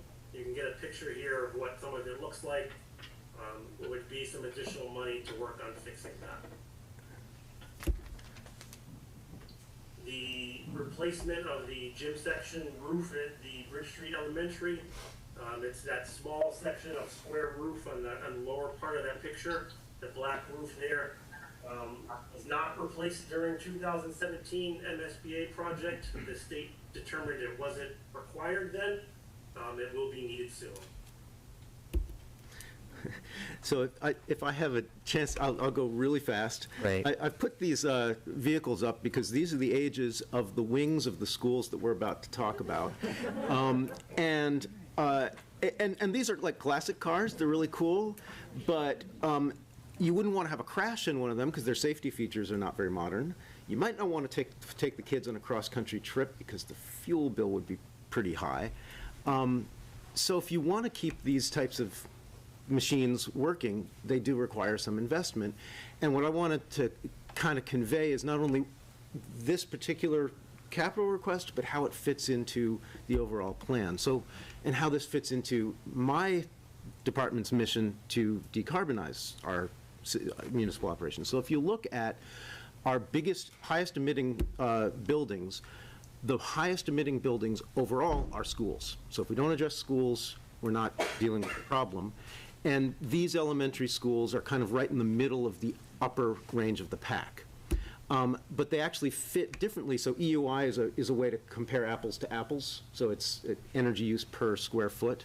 And so you can see Jackson Street actually has a lower EUI, so it's more efficient than Leeds is.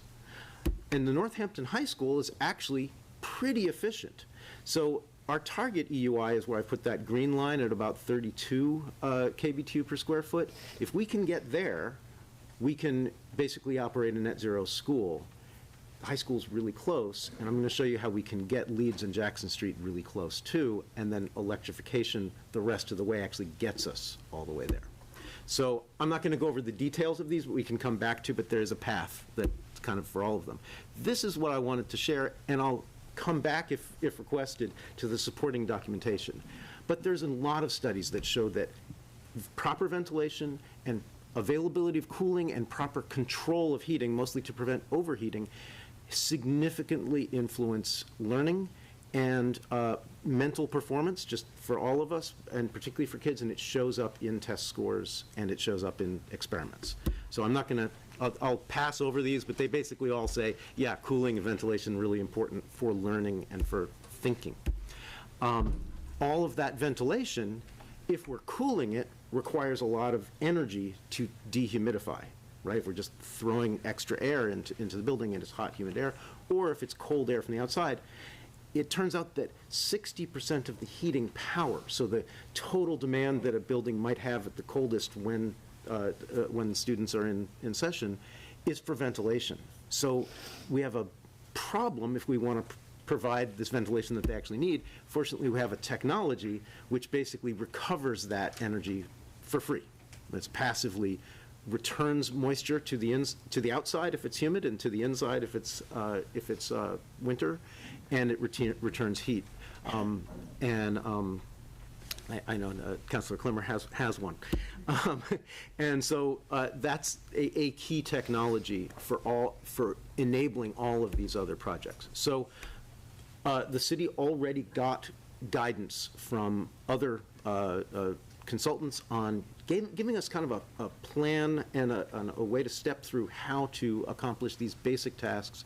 We may be doing them in slightly different orders, slightly different approaches to it, but basically the ERV solution is what we need in Leeds in this 1950s section, and this is the key thing that's going to allow that cafetorium to be both electrified, and then you can see that we've done a fair number of the plan already, all these check marks. We're working on one of these, right now, and once we get this grant, we'll finish it. So the idea is if we remove the steam boilers, we now need to provide ventilation that's tempered in another way. The cafetorium uses a huge amount of energy in a fairly inefficient way. So we've got this grant request that should cover the whole thing. but here's that timeline thing. We don't know if we'll get it, and we don't know if we'll get the smaller amount or the full amount. If we got the smaller amount, we'd like to have something in our back pocket to make sure that we can finish the project. Otherwise, we kind of have to put most of the project on hold. The interim savings for Leeds is we cut our gas use in half. We barely increase our electricity use, even though we're providing cooling in Leeds, just in the 1950s wing, in this first stage. We get about a 40% reduction in greenhouse gases, and we save about 45% in costs. Not bad. And here's what that looks like in comparison to that line. We're getting closer. We're almost in line with where the high school is, which gets us really close to being able to do that net zero building. For Jackson Street, again, we have a plan already provided for us, and the ERV portion that works on the 1970s wing, that would provide cooling and heat-recovered ventilation to the section of the building that already uses kind of a big ducted fan situation. And then the insulation portion that Tony was talking about, that prepares the 1950s wing to also be able to convert to heat pumps and ERVs. So this part is about the ERVs essentially and the insulation, and then we're working on other funding sources to try to finish the whole project. And this one, you know, again, at this stage, so without the completion of the project, just the portion we're talking about, we're still getting 40% savings in gas. We're using a lot more electricity because we're providing cooling, and we're doing a lot of heating with electricity. So our greenhouse gas emissions are down, and our cost is, cost savings are really, really, really small. We're basically breaking even, but you can see that we've now moved Jackson Street a little closer to that target that allows us to get the rest of the way there. And so that's my presentation on the schools. Do we have anything else? Okay. All right, thank you very much. Thank you to all of the directors who have presented. How's everyone doing? Do we need a recess before we do questions? Okay, we will do a 5-minute recess. Be back at 8:25.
Welcome back to the, great, welcome back to the Northampton City Council. We had lost our administrative assistant in there, but she is back. So we are continuing the public hearing on the capital improvement program, and we've come to questions from counselors. And as a reminder, we are going to do questions from counselors, then we're going to hear from the members of the public, answer the questions that are posed by the members of the public, then have time for questions from counselors. So I encourage you to keep your questions brief at this point. You will have another opportunity, and also you will have an opportunity when we get to the actual orders to have more questions too. So, counselors.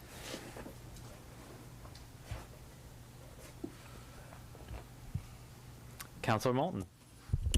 Thank you. I had a question for the mayor about your cash capital forecasting. That's on page 4 of the book. I don't think you discussed this in your presentation tonight. You are forecasting, this is cash capital in the general fund operating budget for FY26, the next fiscal year. You'll be proposing $275,000, which is an increase of about 37.5% from the amount budgeted this year, and then nothing for the 4 out years. Can you talk about your reasoning for a larger increase in 1 year rather than spreading it over several years?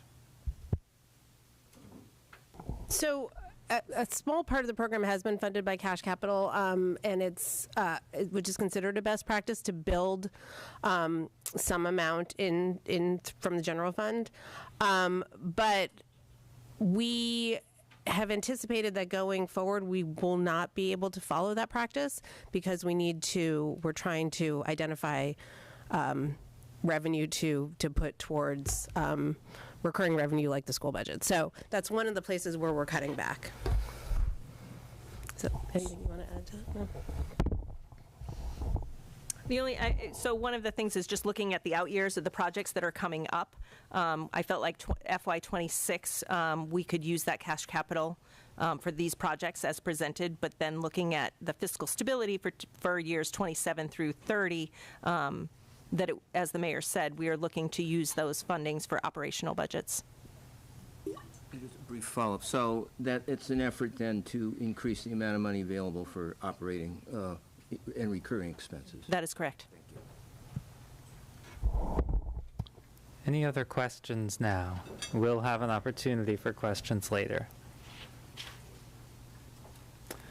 Okay, so we will go to public comment. I'm going to grab the sign-up sheet. There's a special sign-up sheet for the capital.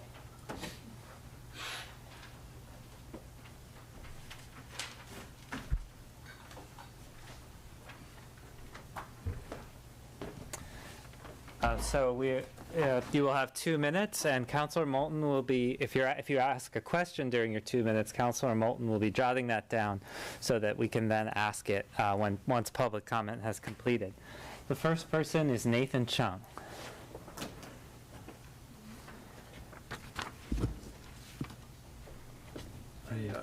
Thank you. Nathan Chung, Northampton resident, city employee, speaking as a member of the public. I had a pretty long free cash analysis, but I decided maybe it's not the best time right now.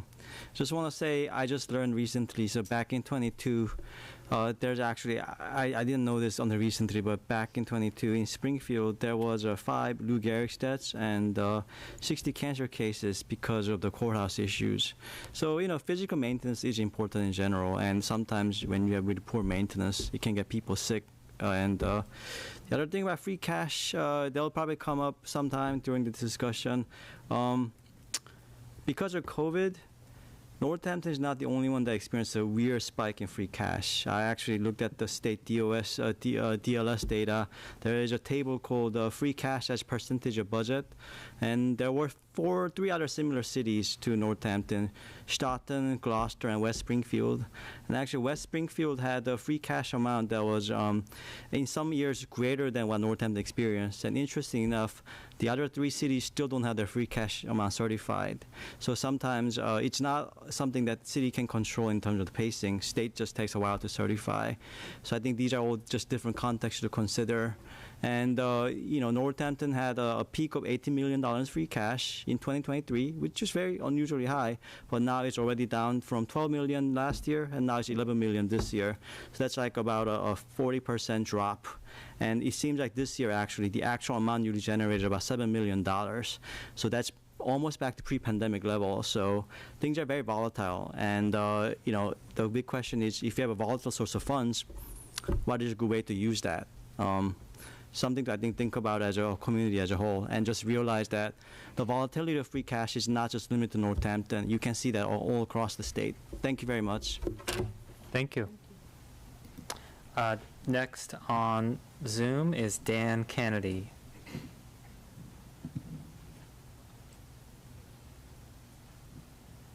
Hi, everybody. My name is Dan Kennedy, Ward 4. I'm recovering from COVID, so I'm going to keep this kind of short. And if you can't understand me, just let me know. Sorry about that. So the first thing I want to do is thank the City Council for holding this and the Mayor for doing these presentations early, because this gets us closer to people's budget. Not quite there, but closer, so that we can all have a chance to see these, interact, and give feedback. So my first question is really writ large to the City Council of how are you going to ensure that there's a good way to keep the public engaged and to get feedback from members of the public so that we can actually talk about these and, maybe go through what you will fund, if anything, from any of these, right? You don't have to fund any of them, you don't have to fund all of them, and you don't have to fund none of them, right? You could do all of them. Sorry, I'm rambling a little bit. The other thing I want to note, from all of these presentations, they were really great, but the thing that I didn't see in any of them were measuring success, right? I mean, there's sure the success of, yes, you redid the school intersections, or you moved from six active directory platforms to one, which I can't imagine maintaining 6. But what does that actually do for the city? How much does it save them? Is there a cash savings to the city? Which there doesn't have to be. It could be about efficiency. It could be about just bettering the experience of being in the city. All of those things are there. If you're redoing intersections, how many fewer accidents or pedestrian harm do you expect to see? Right? None of that was presented, and I would love to see that information. I'm sure people have thought about it. It just wasn't presented here tonight. And I don't necessarily think it's a good idea to go through every single one of the presentations to indicate that. But just thinking, what are the ways that you measure success so that as a city we can, look back and say, okay, yes, this did what we expected it to do, or hey, you know what, that didn't happen this time. It's okay, it didn't happen, but maybe we can. That's time. If you could just finish your sentence. Yep, that's it. Thank you. Thank Okay, you. thank you. Next in person is Martha Ebner.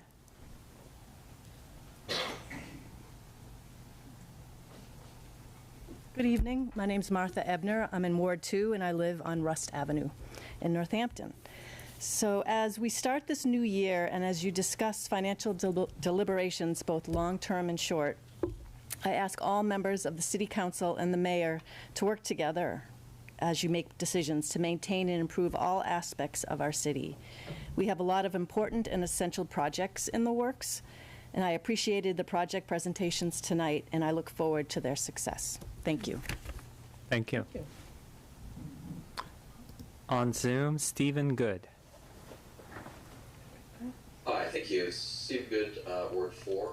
I had one question, and I'm not sure if this is exactly on target, but I was trying to read the document that was sent out with the capital improvement plan, and it looked like in terms of the ARPA funds, that those needed to be appropriated by the end of 2024. We're in 2025 now. Does that mean that those funds have been spoken for and that there's no room for discussion about how we're spending those? Or did I misinterpret that? Thank you. Thank you. In the room, Benjamin Spencer.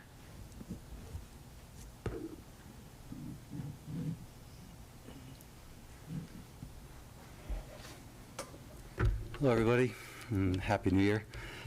So I was pleased to see several projects and purchases being called out in the 5-year capital improvement program for fiscal years 2026 to 2030. These included many items of concern that have been expressed over the past year in this room during City Council public comment. So I'm sure many people here were glad to see that there's a new ambulance and fire engine in the works for being replaced, and then having regular replacement schedule. Climate concerns being addressed extremely impressively through our CAPA department and really thoughtful planning. The flood control and stormwater improvements that have come up quite often with the replacement of the pumps for flood controls being part of this 5-year plan. And then sidewalks, which people have mentioned, $1 million for fiscal year 2026. The list was impressive that got shared. So that's all great to see. Other items, including replacing the water main on Main Street during the Picture Main Street project, I think is absolutely a win. And then the other project I was hoping to speak about is the high school safety project. And absolutely in support of that project. I do think there's room for improvement about the design. I think it can go even further to protect students and pedestrians and cyclists on Elm Street. We have to bear in mind that this is a school zone that we're talking about, children going to school. There needs to be permanently separated bike lanes on the stretch of Elm Street directly in front of the high school. This is necessary to prevent people from parking there, which would force anybody on a bike into traffic if they had to go around a parked car. So, delineator posts are, I'm sure, a cost-effective way to provide additional protection. We need to provide the safest possible environment for our children.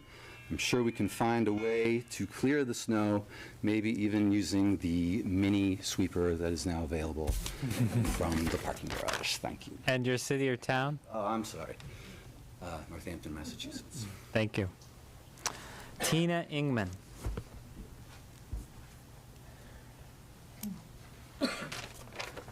Your name and city or town, please. Tina Ingman, Ward 6. Hi, councilors, mayor, directors. Thank you for your good work in challenging times. I appreciate the work and care you put into balancing the needs across the city with funds that never seem to be enough. I also truly appreciate engaged residents who take the time to understand problems. I want to appreciate our new CAPA department. We can see it's forward thinking and fiscally smart as well.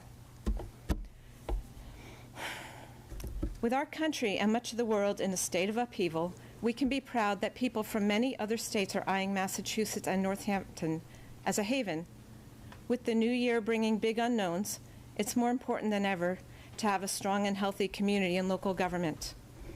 I want to make a general statement that I believe our city, our government will function better if we all come to the table with the basic assumption that anyone who signs up to do this difficult work, as well as the people who show up to these meetings, all care enough about the city that we come here, we show up, or they show up online, despite the hundreds of other things we might want or need to do. So I'm sorry to interrupt, but this is the capital improvement hearing. Okay. So you do need to speak to the capital improvement program in some way. That was the CAPA department. Yeah, yeah. I have one more sentence, okay? I truly believe that showing respect for other residents who bring a diversity of opinion and experience will help strengthen our city. Thank you for working together. Thank you. Alex Bowman.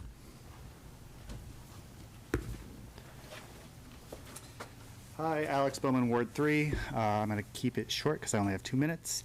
There are a lot of great changes for Northampton High School safety, but for Route 9, this design locks in a car-dominant approach, giving more space and deference to vehicles. Instead, we need traffic calming, which creates more enjoyable and convenient travel for everybody not in a car. We make some key tweaks and make this not just safe, but comfortable for students in a place that primarily serves them. This is an important spot to get right because Elm Street is an amazing place for bikes as it connects a significant block of residences from downtown to Smith College to the high school to Cooley Dick to Smith Voke. And e-bikes have recently made bicycling even more attractive to folks who would never have considered it before. What can be done? We need to keep traffic lanes narrow, which naturally keep speeds down, and avoid straight through lanes that encourage speeding, especially to beat that yellow light. We can shorten the 60-foot crossings, which means pedestrians, which currently means pedestrians have to wait long times between crossings. We can create separated bike lanes so drivers can't force bicyclists into the road to avoid drivers stopping however long. We can design safer, healthier, people-centered streets that work for everyone. It is challenging, but we can do better. We just have to choose to. And compared to car infrastructure, people infrastructure is cheap. It's not more money, but the details are critical. Let's not spend money to build another technically safe bike lane that goes basically unused like the one on King Street. Let's make it so people look at a bike lane instead of saying, gosh, I can't imagine ever doing that. Let them say, my kids could do that. Thanks. Thank you. James?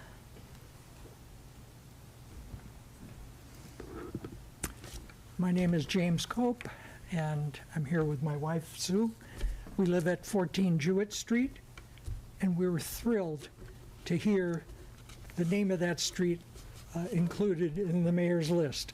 So it's one of the worst streets in the city, and we've been wringing our hands and also going around to our neighbors to gather signatures on a petition which we've submitted to Director Lascalia earlier and then this evening. I won't belabor this, just to say that our street is hazardous to all users, bicyclists, people with mobility impairments, pedestrians, and drivers. And I just want to take this opportunity to thank you all and to give my endorsement to the capital improvement program. Thank you. Thank you. Next is Al Simon.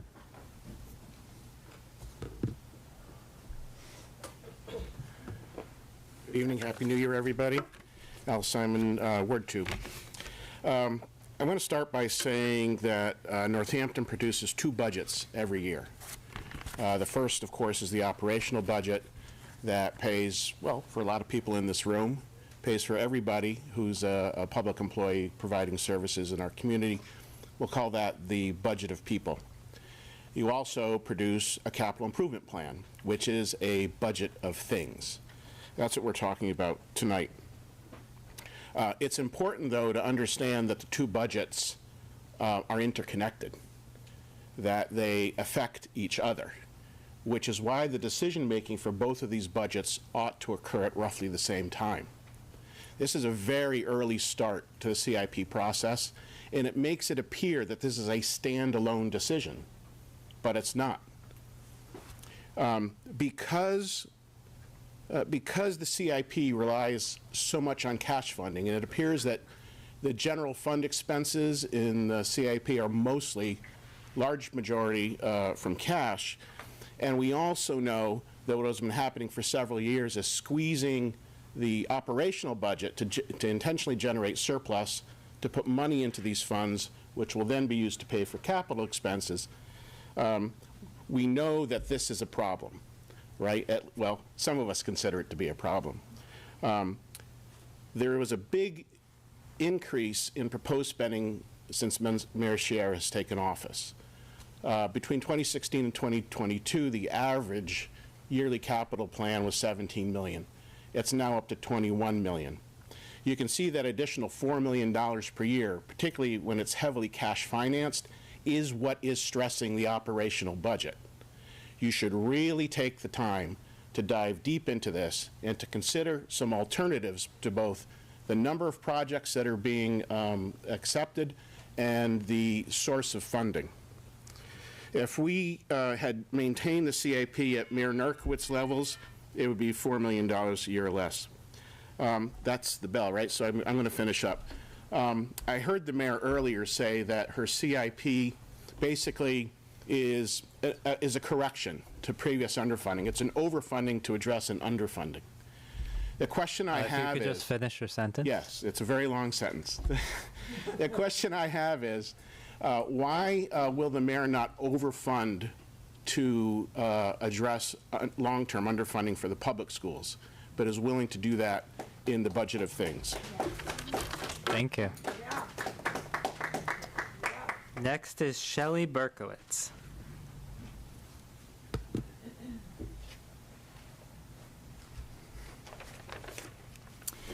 Good evening, Shelley Berkowitz, Ward 1. A few nights ago, I was having trouble sleeping, so I browsed through the city's 198-page capital improvement program, fiscal years 2026 through 2030. Full disclosure, I'm not a financial expert, but I did learn to read very well in school, and these were my immediate thoughts. The city of Northampton received an unprecedented $11,647,752 in recently certified free cash revenue. This includes $1.68 million carried over from last year to be used as partial payment for $3 million to be spent on road safety improvements near Northampton High School.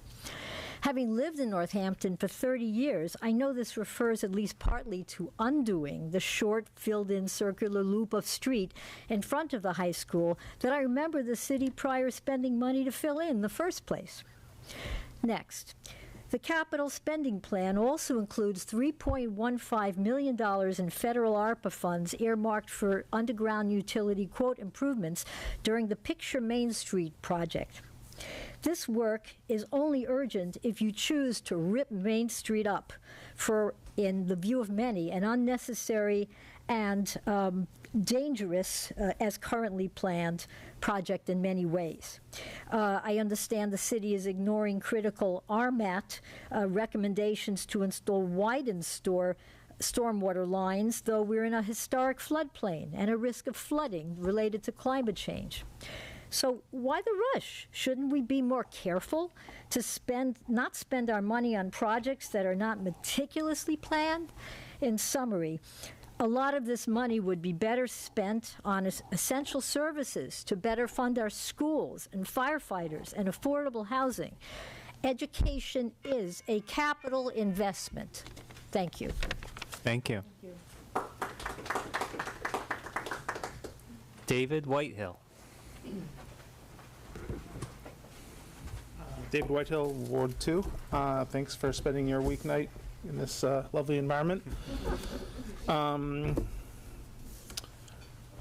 wasn't going to say anything about this. I mean, just to the earlier comment, I think the reason it's pretty obvious walking around, you see crumbling buildings and infrastructure everywhere. It's obvious there's been a underfunding for decades of the physical infrastructure, and that doesn't mean there's not needs on the operations side too. So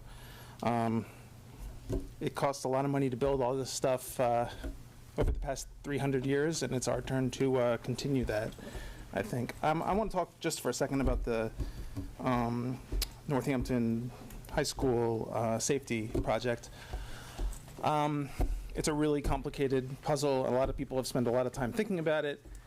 My concern is that there's going to be like second-order effects from doing some things that might create safety locally.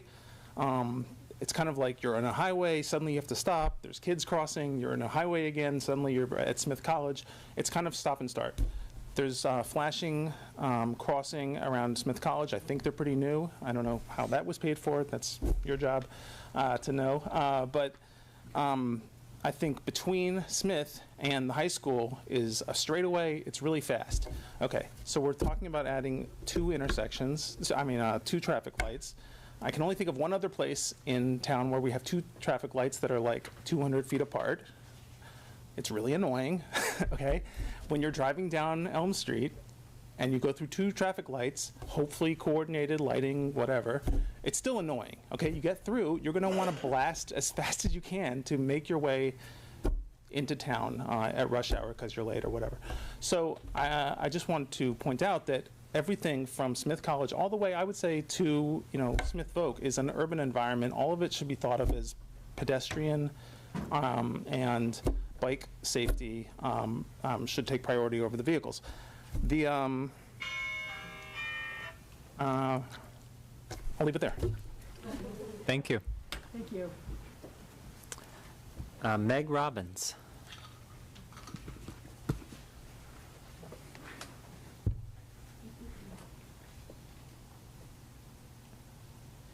Hi, I'm Meg Robbins, Ward 4, and I want to talk about process. I heard one of the counselors, I think it was Counselor Elkins, speak a few meetings ago about the capital planning, I think you called it ad hoc committee that planned. I do remember that. And I was curious about what that group was, and I looked on the city website, and I couldn't find any reference to it. And I asked a couple of counselors about it, and they didn't know who was on that committee. And I couldn't find any reference to it anywhere on a website. So I called the mayor's office, and the mayor's office didn't know who was on the committee, but they referred me to Director Nardi, who sent me a nice note who said, "Thanks for your call to the mayor's office. Every year since she has taken office, Mayor Chiara thanks the members of the Capital Planning Committee by name when she presents the capital improvement program to the council," and she listed the names of the people who are on it, and several of who have been on it for a while. I was surprised to see that school committee member Karen Foster was on it, because I believe Aileen Davis is actually on the school committee website as being a member of that committee. My question is, the committee is invisible, so it meets behind closed doors. There is no public record of that discussion, which has led to what we're seeing tonight, which is very interesting, and I think we're all curious about how things come to be, especially with $11.6 million of free cash being balanced here. And I think we would like to know how those decisions were made that came to this presentation. And my request to you is that you actually, if it's a committee that has a term, which apparently it is, if we have a school committee member who's assigned as a liaison, I believe that is a committee subject to open meeting law. And I would request that it actually be made an official committee.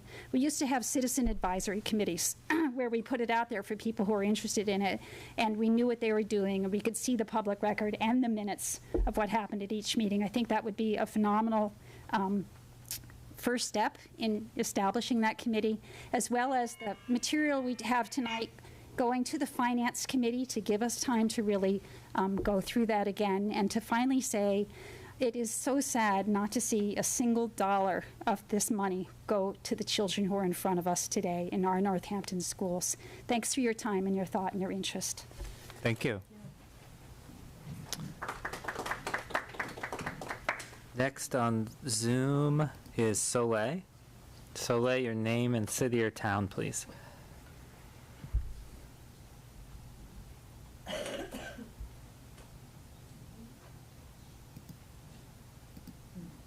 Are you able to unmute? Hello? Yes, we can hear you. Sorry, technical difficulties. My name is Danny McCann, not Soleil. I just can't change my daughter's name off of this thing.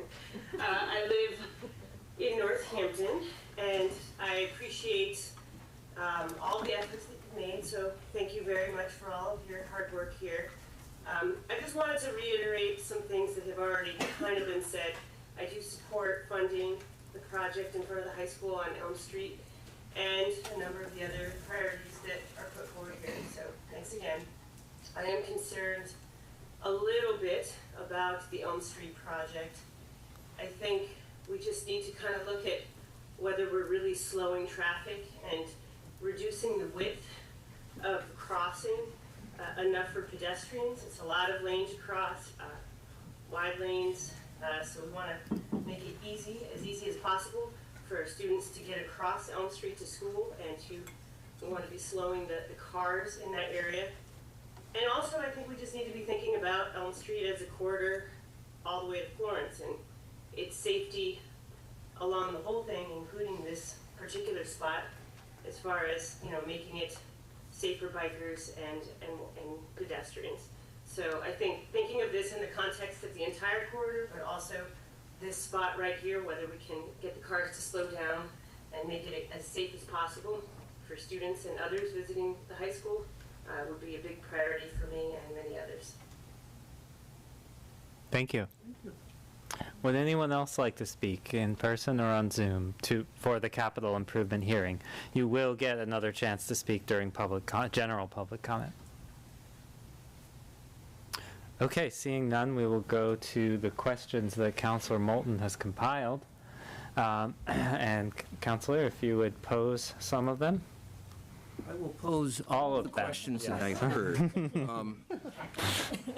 And then, Council President, it's up to you to ask if any of the mayor or directors want to respond to some of the comments that were made. But I'll pose the questions. Right. I'll start with the bigger picture questions. How is the success of these capital projects measured, in the sense of, do they accomplish what we hope they would accomplish? So I'll answer sort of broadly, and then if any of the directors want to answer more specifically. I actually heard a lot of discussion, particularly, Director Wild's presentation actually had dollar amounts that would be saved, as well as amounts of carbon that would be saved, things like that. So I think he laid out very clearly for those projects how you would measure success. I think a lot of the central services projects we talked about also had sort of clear benefits. Example, the Forbes project. I feel like the director of Forbes talked about the benefits for young adults in our community, for working on that space. The DPW projects, some of them are necessary, some of them are mandated, some are for safety, as a lot of people have just talked about. Some are for providing services for the community. I think, how we measure success is that we've improved those services, or we've met a mandate, or we've improved safety. Director Escalia talked about the high school project and talked about the accidents that have happened there, and that this has been an identified space for improvement because of safety concerns and really horrible accidents that have happened there. So I think, there are many ways that we measure success for these projects. Some of them have to, I think of the picture of the roof of City Hall. There are literally holes in that roof. We've just finished a project, or we're at the very tail end of a project, removing the asbestos from the attic so that that roof can be fixed. Clearly, that's something that has to be done. So I don't know if anyone has anything you want to add, or if you have any. Director McCarthy spoke about efficiencies with purchasing some of the equipment, efficiencies in the tasks of employees. So I think in many ways and throughout the book,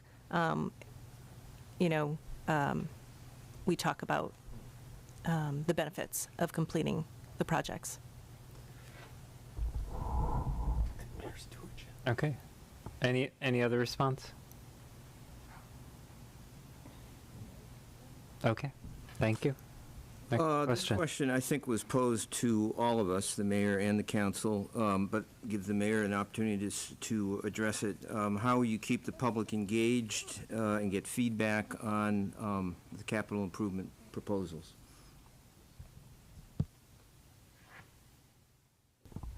I think that question was actually directed to the council, if I remember. With any, as council president, I would say that this is one way that we keep folks engaged is, and throughout the process, which will determine tonight whether we'll refer some of these or all of these to a finance committee where there could be more public input. At the next meeting, there will also be opportunity for more public input. And of course, you can contact your counselors, and I would be happy to meet with any of my constituents about this issue. Anyone else like to respond? Councilor Rothenberg. Yeah, I think we will be able to revisit that later tonight with a more in-depth conversation, and I think that might really be the heart of what we'll be discussing tonight around a referral and how robust we could make the engagement piece between the Finance Committee and the public, and see if we can really increase that this year. But we'll talk about that later in the meeting. Okay. Question about the ARPA money. It was required to be appropriated by the end of 2024, which just passed. And does that mean that all the ARPA money that the city received has been spoken for and has been allocated? So the requirement was to have all ARPA money obligated by December the end of December, all ARPA funds have been obligated by the city. That is different than an appropriation. The appropriation just means we have to spend the money by September if it's a September 2026 if it's a transportation project, and December 2026. So just the difference between obligation and appropriation. So tonight there is some request for appropriation, but all funds, ARPA funds, have been obligated and are safe from clawbacks. Do you want to talk about the difference between lost revenue and the other ARPA? So, and just to clarify, so as we talk about lost revenue was taken by the city as an eligible ARPA use back in 2022, FY 2022. That's the excess you see in the certification of the 18 million in FY 2023. It was $10 million. So that is different. That eligible use has taken it out of the need for obligation. So that 3.15 million for the utility work, that is ARPA lost revenue that's actually coming out of free cash. So that's not part of ARPA eligibility uses. It's ARPA requirements. We took that in FY 2022, and now we're just using it for ARPA eligible uses for the utility. So the only ARPA that's remaining that's on the SIP that is part of those eligibility requirements is 1.2 million, and we're using that, or we propose to use that for the high school project. Thank you. This was a question directly to the mayor in the context of looking at how the operating budget and the capital budget work together and are complementary. And the question put to the mayor was, why not overfund the public schools to address long-term underfunding of the public schools in the operating budget? So again, you always have to make the distinction between one-time use funds, which is what which capital is funded by, and recurring expenses, which every year grow and compound, and you need to be able to be sure that they will be available in the next year. Otherwise, you will have a deficit and you'll have to make cuts. So these are capital investments are very different than operating recurring revenue and expenses. And excuse me, and I just add, so part of the discussion or part of the things that go through my office, and when I look at funding opportunities or what we have for funding, is I do look at the fiscal stability plan. I do look at our debt, our borrowing, how much that is, how much that's going to use of our reoccurring revenue. As we talk about any of the operating budgets, including the schools, we're looking in the out years of how to fund those. We have funded them with 1.98 million of our fiscal stability, with a planned way of rolling that in.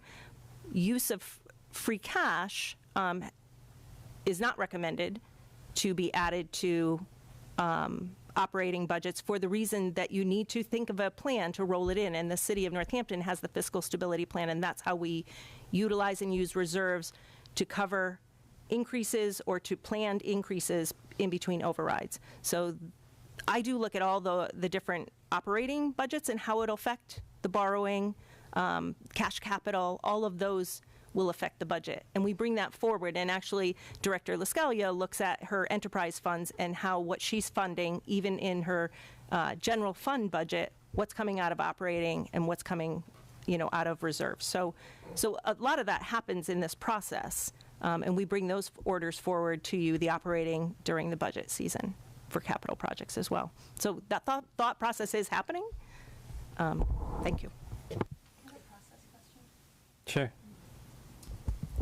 So I just had a process question for the president, which was just about the format of the hearing. Is the format of the hearing that this is the mayor's office's time to explain their understanding of policy, or is this a discussion with council? It depends on who the questions are posed to. Okay. For example, there was a question posed to the council, and we answered that. The other question, since it's the mayor's office that puts forward the capital improvement program, I assume that generally questions are directed to folks that are putting that forward. The reason that I ask is I worry about this being a meeting that we are hosting and our allowing information to go out that we may or may not agree with as counselors. It's as though it's coming from us because it's coming during our meeting. So I don't know whether it's appropriate to respond when that happens, or what your thoughts are on that. I would say it's appropriate to respond when we debate it.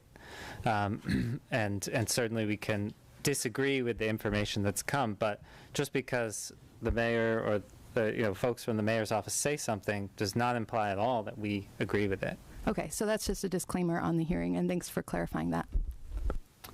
Next question, please. Okay, finally, there were a couple of questions about the work of the Capital Improvement Committee, and I'll summarize them as very specifically, is that committee subject to the open meeting law, and can its work be made more transparent? So I don't believe that it is. It's an advisory committee to the mayor. So it is like other advisory committees or processes. They come together, they meet, and then they give their recommendations to me, and then I put forward, or I incorporate them and take them into account when producing the capital improvement program. And the second part of the question, could it be made more transparent? I can look at that. I mean, I don't know if there's a member who's on it who looks like they want to speak to it. They could talk about the benefits of their process. Yeah, I'm happy to speak about the process. I've served on the Capital Improvement Project Advisory Committee. This is my fourth year on it. I served 1 year when I was the designated person from Planning Board. And then I was asked by Mayor Shara to serve basically every year since I got on council. It's some of the most rewarding work, and I can tell you all that what we basically do is hear and see what you all saw tonight, but from every department in their projects. The mayor is not in those meetings. It is just the advisory committee and Director Nardi. And I find it is a great opportunity, and I'm very glad that you all got to hear and see, frankly, more detailed presentations of what we heard.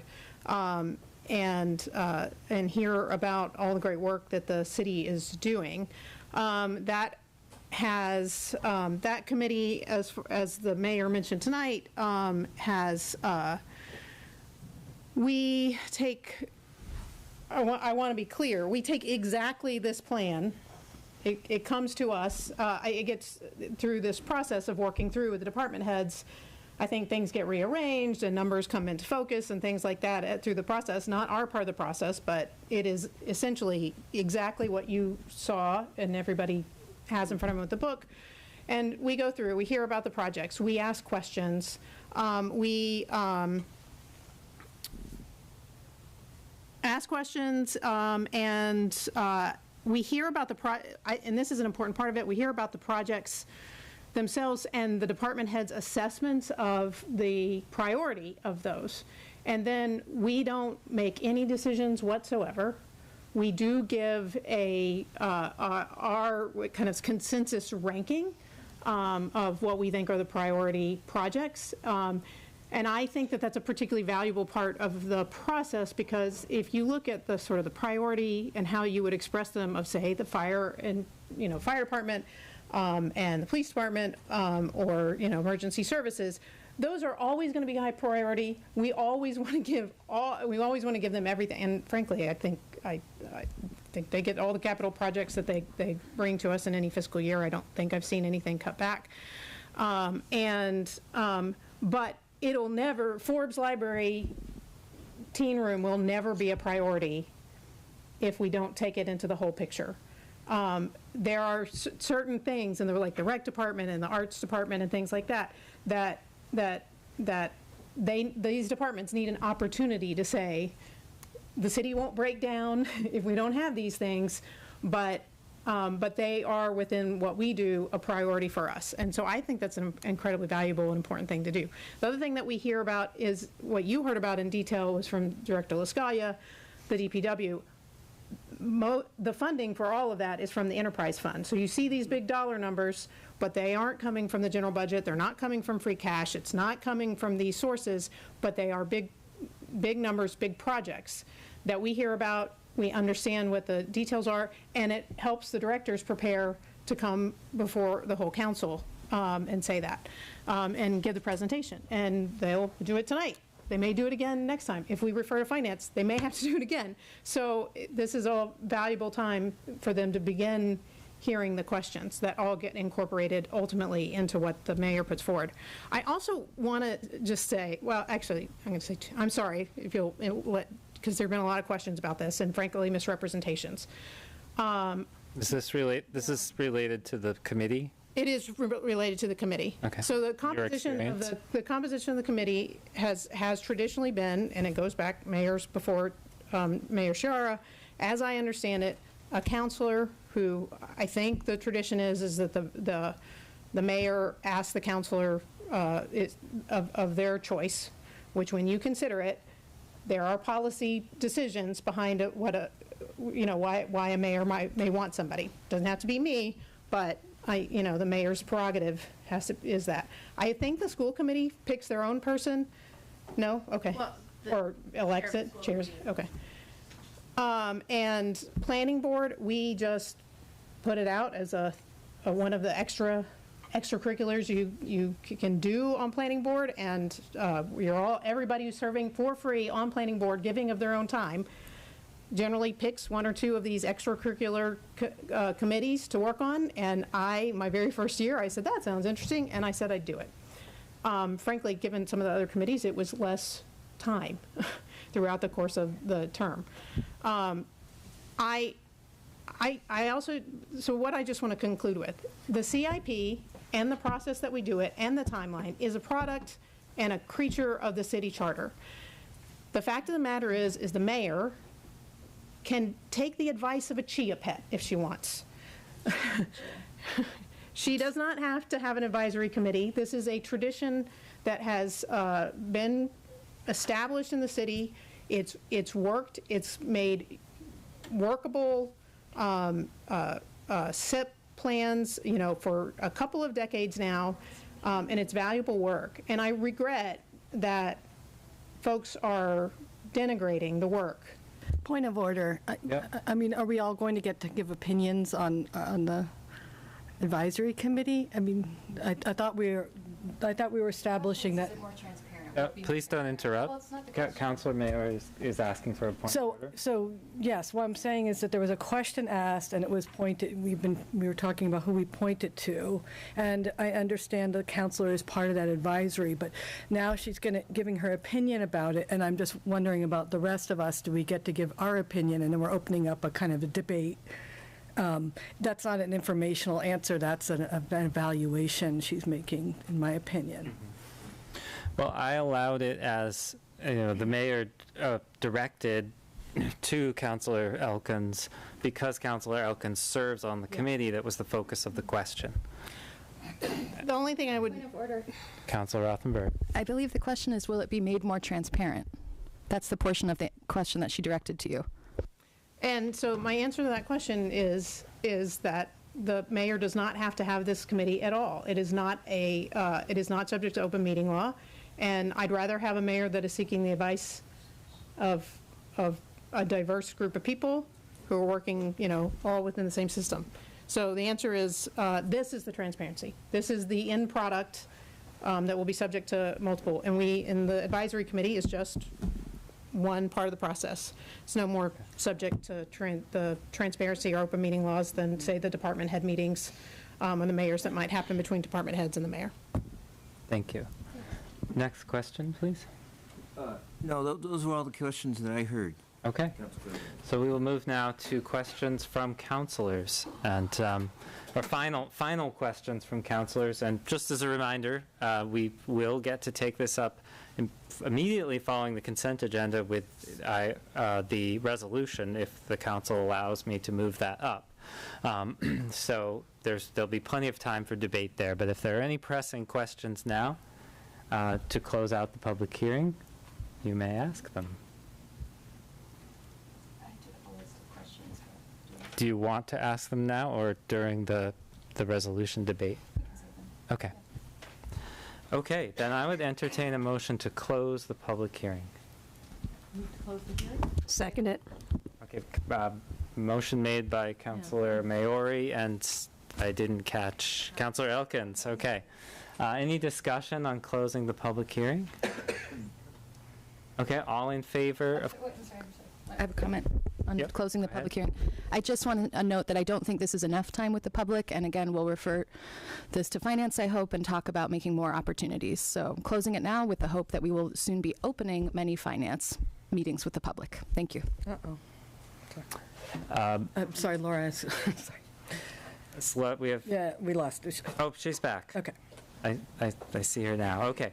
So all in favor of closing the public hearing, say aye. Aye.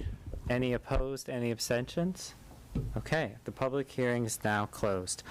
We have 3 other very short, I hope, public hearings to do, and the first one is the public hearing on 24.164 National Grid Verizon poll petition for Garfield Street. This is a petition to install one jointly owned pole on Garfield Street, approximately 70 feet east of the center line of the intersection with Straw Avenue. Could I have a motion to open the public hearing? So moved. Second. Motion made by Councilor Moulton and seconded by Councilor Perry. Any discussion on opening? All in favor say aye. Aye. Aye. Any opposed? Any abstentions? Okay, the public hearing is now open, and we ask for proponents first, and we have Lisa Jasinski here with us from National Grid. Lisa, thank you so much for waiting, and would you like to speak to this petition? Sure. That's to set a pole. We have to bring primary and a couple poles on Garfield Street for new construction that's going on. There's 2 3-story buildings, residential buildings that are going up, and we need to have primary brought in for a transformer to feed them. Thank you, and I'll just take a quick look at the DPW recommendations. It doesn't look like there's conflicts, but vacuum excavation may be necessary, so I'm sure you'll comply with the requests of the DPW. Is there anyone from the public who wishes to speak to this poll petition? Okay, seeing none, I'd entertain a motion to close the public hearing. Move to close the public hearing. Second that. Motion made by Councilor Labarge and seconded by Councilor Dubs. Any discussion? All in favor say aye. Aye. Any opposed? Any abstentions? Public hearing's now closed. That is on the consent agenda, so that's when we will vote on it. Next is the public hearing on 24.169 National Grid pole petition for Maple Street to install one singly owned pole on the west side of Maple Street to support existing pole number 24. Motion to open the hearing? Move to open up the hearing. Second. A motion made by Councilor Labarge and seconded by Councilor Clemmer. Any discussion? All in favor say aye. Aye. Any opposed? Any abstentions? Okay, the public hearing is now open. Lisa? Yes, again. So this is really where Maple Street intersects with Riverside Drive. Pole 24 is the last pole on Maple Street before it takes a left onto Riverside Drive. This stub pole really is going to be across the street from it on the side where Biochem, I keep wanting to call it First Store, but the Biochem building is, and it's just to support the line that goes down Riverside Drive. Right now, it's a very, very long pole-to-pole guy that crosses all the way across that property to a pole on Montauk. Great, thank you. And I do see that vacuum excavation is required if you're within 4 feet of the edge of the road pavement. Okay. Would any members of the public or councilors have questions about this poll petition? Okay, seeing none, I'd entertain a motion to close the public hearing. Move to close. Second. Motion made by Councilor Elkins and seconded by Councilor Clemmer. Any discussion? All in favor, say aye. Aye. Aye. Any opposed, any abstentions? So that public hearing is closed and will also be on the consent agenda. Last one, 24.158, the National Grid poll petition for Pleasant Street to install one singly owned pole on Pleasant Street. Move to open the public hearing. To open a public hearing. Second. Motion made by Councilor Labarge and seconded by Councilor Clemmer. Any discussion? All in favor, say aye. Aye. Aye. Any opposed, any abstentions? The public hearing is now open. Lisa? Hi. This pole it's going to be a mid-season pole. It's on Pleasant Street. It's in front of the Zimmerman building on Pleasant Street. And it's just to hold a piece of sectionalizing equipment.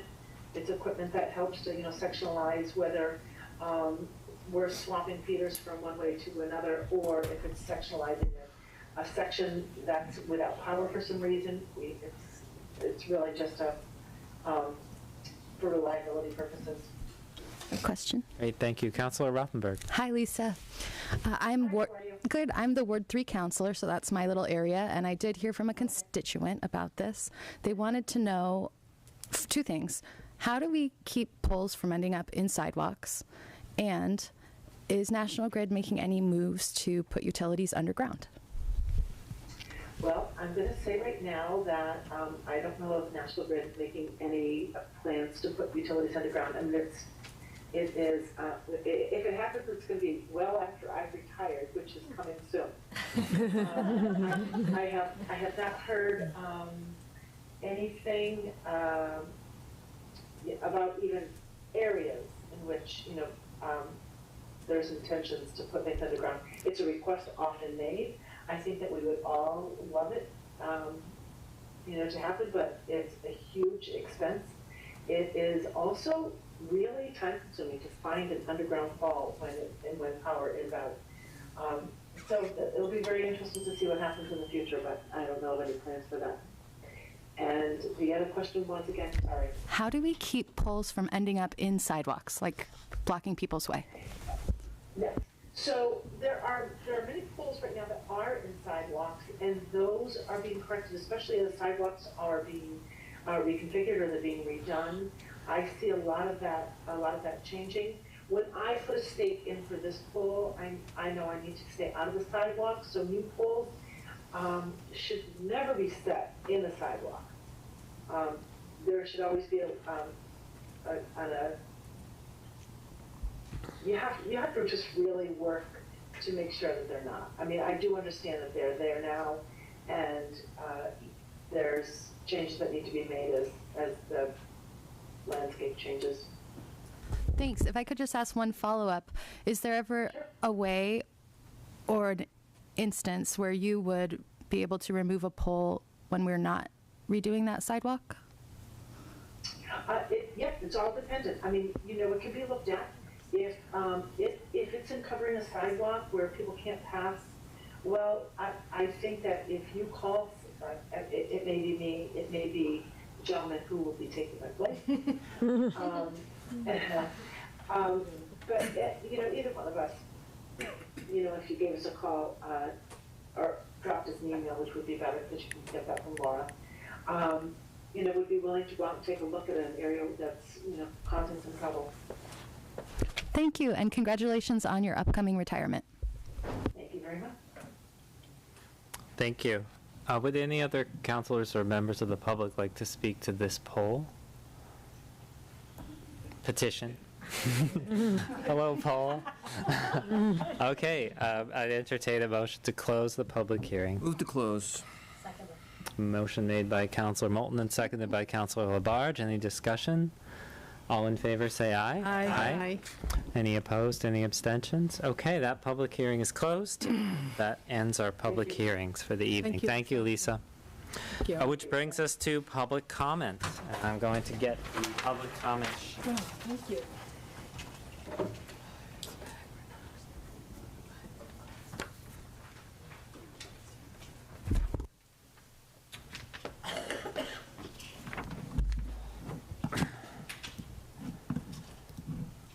Okay, so If you wish to make a public comment, you can sign up at the sheet at the podium. There is another sheet there if you wish to, if you didn't get on this one. And if you're on Zoom, you'll use the raise hand feature. And if you're having trouble raising your virtual hand, you can turn on your video and physically raise your hand. You can also submit a written public comment to citycouncil@northamptonma.gov.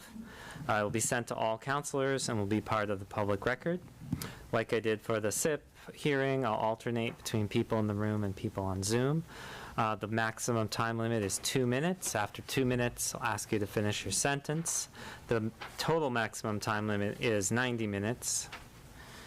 And we don't respond during public comment. It is your time to speak, and you should address all comments to the council.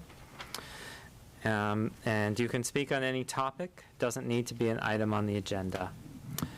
I'm keeping it short because of time tonight. So we'll go first to Shelley Berkowitz.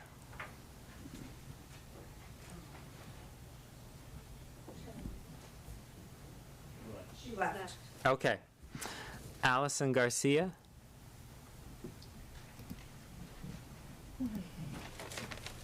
Welcome. Thank you. Good evening. Your name and city or town, please. My name is Allison Garcia. I live in Northampton on Finn Street in Ward 1. I am a parent of a high school student, Northampton High School, and a Jackson Street School student. I'm also a staff member at the Massachusetts Nurses Association. I represent the nurses over at Cooley Dickinson Hospital. We are here tonight as members of the Support Our Schools and Services organization. We represent each ward in Northampton.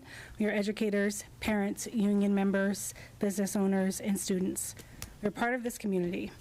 Tonight, we once again ask you to fully fund our public schools. Over and over, we've heard from you that there isn't enough money, or we don't have enough recurring funds, or we can only use this for emergencies. Well, here we are with $11.6 million in unused revenue, $11.6 million of free cash. Each of the boxes that will be placed represents $1 million. Also on the boxes are the jobs cuts from the schools that can be restored with a portion of the unused revenue. We are here tonight to give you another chance to create the public schools our children deserve and allocate some of these millions to restore job cuts from our schools. Our children deserve this, our educators deserve this, and Northampton deserves this. Support our schools. Tonight, you will hear from 11.6 representatives of Support Our Schools and Services who will share the petition to restore the jobs and read the names of some of those who signed the petition. Others will speak to specifics about the crisis. We ask again that you turn your attention to the people of Northampton, the people you ostensibly represent, and meet our demand, restore the jobs. Thank you. Thank you. Next on Zoom is Nan.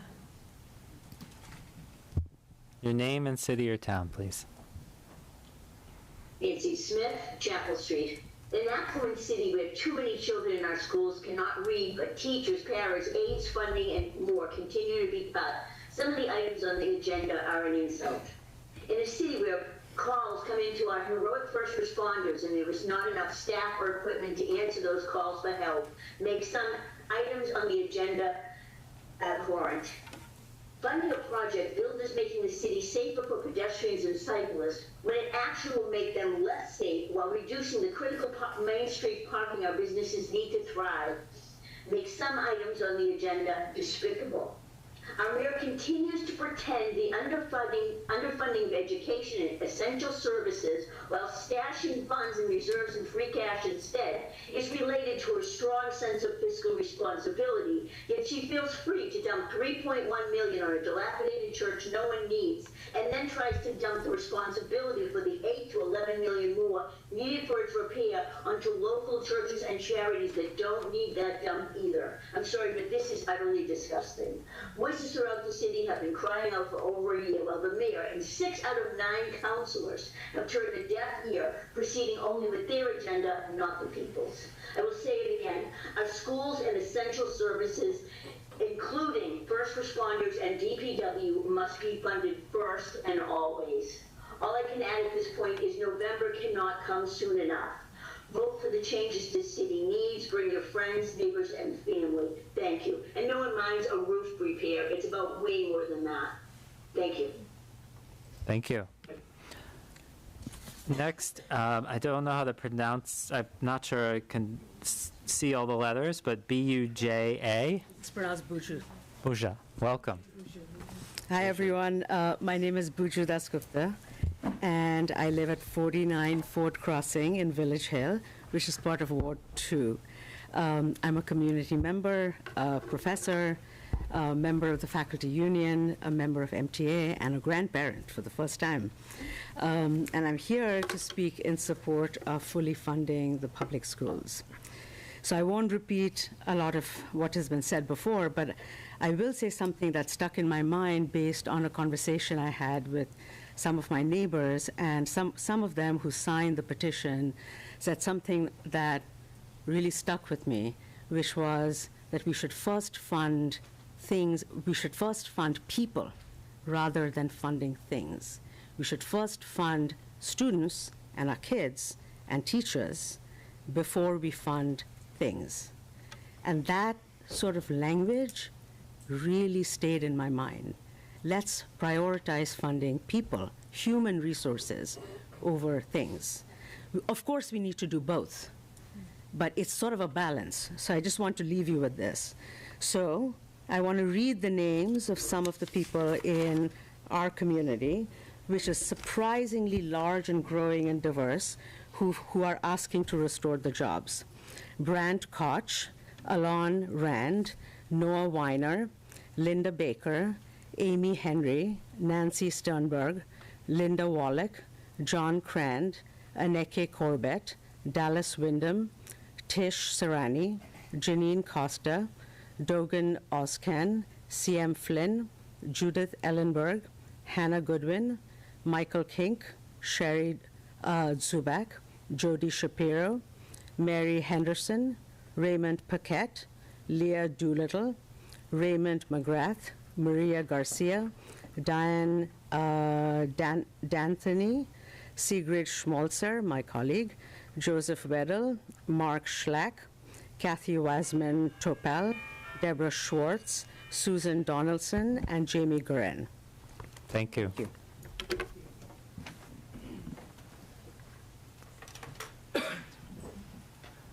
Okay, next on Zoom is Katie DiLorenzo. Hi there. My name is Katie DiLorenzo. I live in Ward 5, and I'm to a 6th grader at JFK and a 2nd grader in an overcrowded classroom at JSS. I'm here like so many other concerned citizens asking you to level fund our schools. When the free cash came through, I was so relieved to see how much money there was anticipated, so much more than anticipated. To see it being doled out to meet so many of the city's projects, while what feels like a blatant slight to the schools is both heartbreaking and enraging. My son has a learning disability and is part of the most vulnerable group of children that you all are harming most by withholding these funds. This year, you've negatively impacted his learning, his self-esteem, his love of school, and even his physical health. He started developing stress headaches, dealing with a room of 26 classmates, his learning disability, and one teacher who is amazing but stretched way too thin. Tennis courts are a luxury.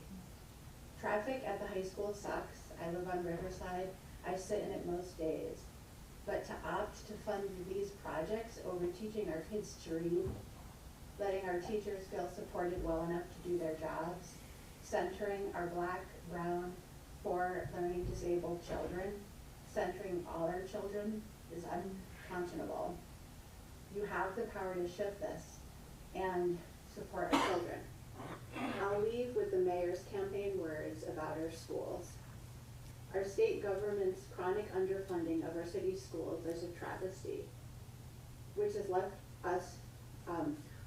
our amazing administrators, teachers, staff, and students trying to do more with less, and pushes more and more of the burden onto the city to fund our excellent schools. I will continue to do all I can to provide our schools with the resources they need. Please, Mayor, support your schools and honor your words. Thank you. Thank you. Thank Next you, Katie. is Luke Rotello.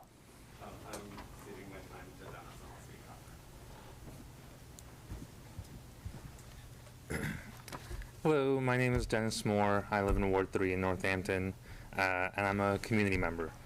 Mayor Ciara's budget for fiscal year 25 underfunded our public schools, forcing the layoffs of many classroom and support educators this year. These reductions were financially unnecessary, and now the city has a new surplus of over $11,600,000. We demand the city use this surplus to fund a mid-year appropriation to restore the jobs and fully fund our public schools.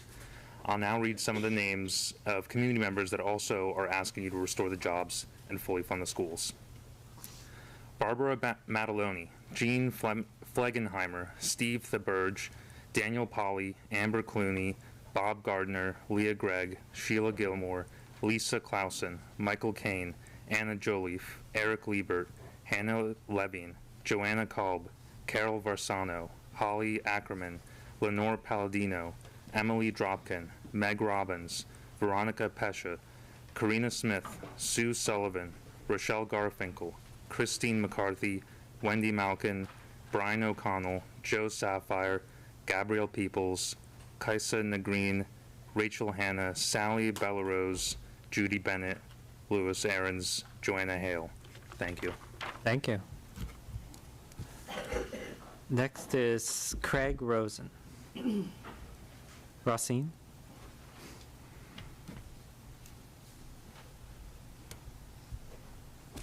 Hi, my name is Craig Rosane. I live on Riverside Drive in Florence, and I am part of Ward 5. I am a parent of a 6th grader at JFK, also a parent of a 2nd grader at Jackson Street, who's an overcrowded class of 26. As we've all been talking about over the last year, the schools have been underfunded. I see it as a lack of leadership here to think of short-term planning and long-term planning. We have the ability right now to fund part of our schools with a short-term plan with this surplus of $11.6 million. And I'd like to see it appropriated to restore the jobs and fully fund our schools. So I'm also going to read some names of the people who signed the petition. Steve O'Neill, Molly Greening, Barbara Wright, Kat Fable, Justin Phillips, Heather Abel, Jennifer L. Nye, Shelby von Rosenbach, Julia Faulkner, Grace Lynn, Julie Palmer, S.J. Lupert, Mara Simon, Tara Orzolik, Catherine Moose, Laurel Carangello, Julie Osmondson, Bibi Listina, Sarah Churchill-Windsor, Janet Nelson, Paula Regano-Murray, Gail Thomas, Andrea Lawler, Ambrose Clausen, Jean Barr, Elizabeth B., Brian Wilby, Janet Alfs, Tiffany Jewell, Douglas Beatty, Julie Raposa, Linda Eichengreen, Miriam Zoll, Nedra Shield, Amy Sidoti. Thank you very much. Thank you. Next is Loli Viana.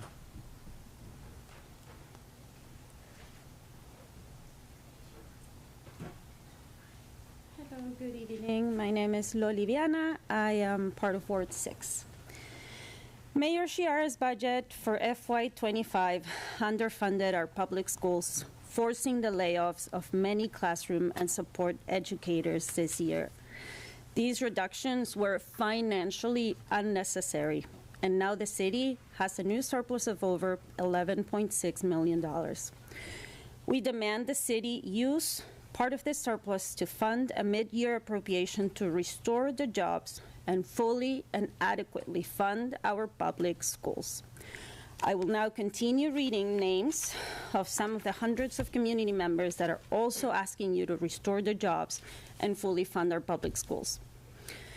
Mary Mitchell, Veronica Douglas, Liz Burnworth, Susanna Branch, Valerie Vigneault, Maya Bayak, Patrick Manning, Leslie Yellen, Jeremiah Turretts, Ellen Brown, Dara Verks, Rachel Stavely Hale, Mark Gurari, Catherine Kane, Sarit Shatkin Stern, Anna Bernstein, Lori Shine, Louise Newton, Pamela Rosen, Andrea Gito, Lucian Baskin, John McNally, Andrea Reber, Amanda Dembowski, Jendi Ryder, Harriet Brickman, T. Stephen Jones, Robert Mearpole, Joanna Nix, Anya Brigman Reardon, Rachel Wayne, Connolly Stokes Buckles, James McGuire, Karen McCaw, Clarissa Fire, Lindsay King, Tammy Bringays, and Melody Foddy. If I mispronounce your name, I hope you'll find it in your heart to forgive me. Thank you. Thank you. Next is Lily Zuck.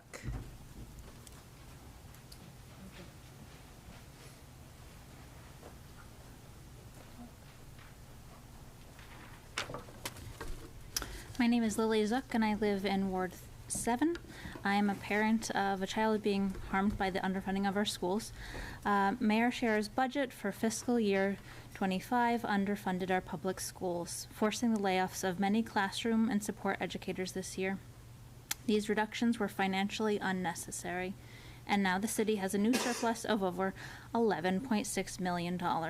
We demand the city use this surplus to fund a mid-year appropriation to restore the jobs and fully fund our public schools.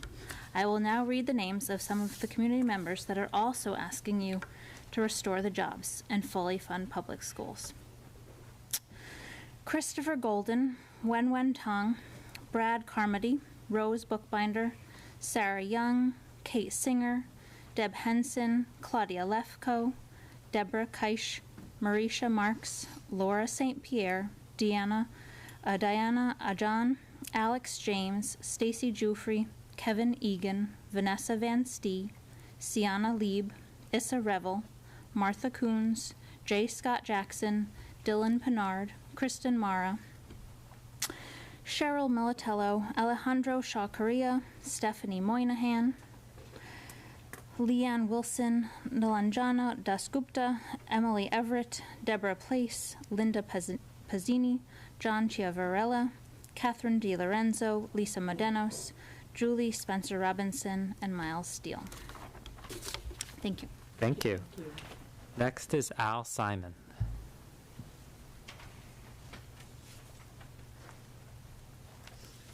Hello, I'm still Al Simon from Ward 2. Some of us seniors remember the social contract. We went to public schools as kids, and a prior generation paid for our education. We feel an obligation to today's children. The following Northampton residents are in favor of a mid-year appropriation to restore the jobs and fully fund our schools. Carl Moore, Tanya Dragon, Betsy Murray, Peter Kakos, Sydney Thompson, Rebecca Chase, Sarah Karitzis, Tyler Barnett, Jillian Fanyon, Eddie Gorey, Johanna Radding, Diana Schwartz, Andrea Bertini, McGregor Thompson, Johanna Halbison, Caroline Burgess, Roby Parker, Jennifer Baker, John Bosco, Dennis Moore, Stephen O'Brien, Katie Gartner, Amy Bookbinder, Teresa Vecchio, Madeline Adolph, Ray Sylvester, Cynthia Sopis, Emily Gladstone, Tara Bernier, Jude Elmita Merrill, Molly Brown Hill, Heather Cuthbertson, Kira Henninger, Laura Arpanen, Amanda Lennox. Thank you. Thank you. Next is Lisa Armstrong.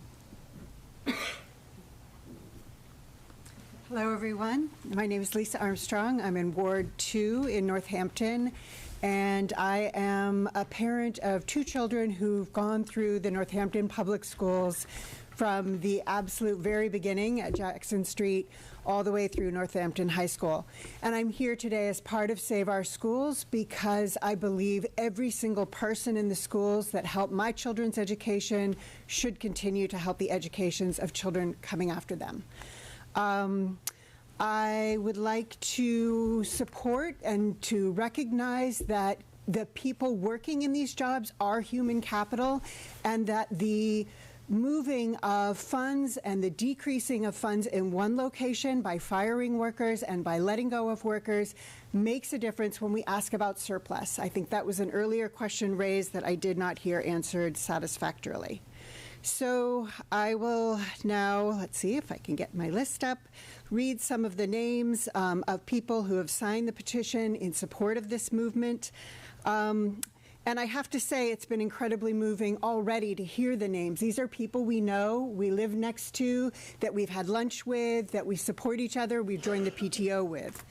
So Tucker Respis, Heather Brown, Tara Shepard, Dave Mataloni, John Murray, Elise Manning, Erica Lamana, Megan Holden, Gideon Fisher, Amanda Bernhardt, Sarah Elkins, Mitch Plant, Camelin Allen, Michael Stein, Trina Rauscher, Rebecca Salusi, Jessica Jones, Haley Pearl, Josh Simon Ingales, Patrick Burke, Ian Sedalo, Ezekiel Baskin, Marlo Henderson, Suzanne Thaberg, Lolly Viana, Chris Weeks, Lucy Browdis, Leah Dion, Tracy Levy, John Gary Bernhardt, Alan Hitchinson, Moth Wisniewski, Jane Tavares, Lee Allen Figueroa, and Roger Manzo. Thank you. Thank you. Next is Andrew Klusterman.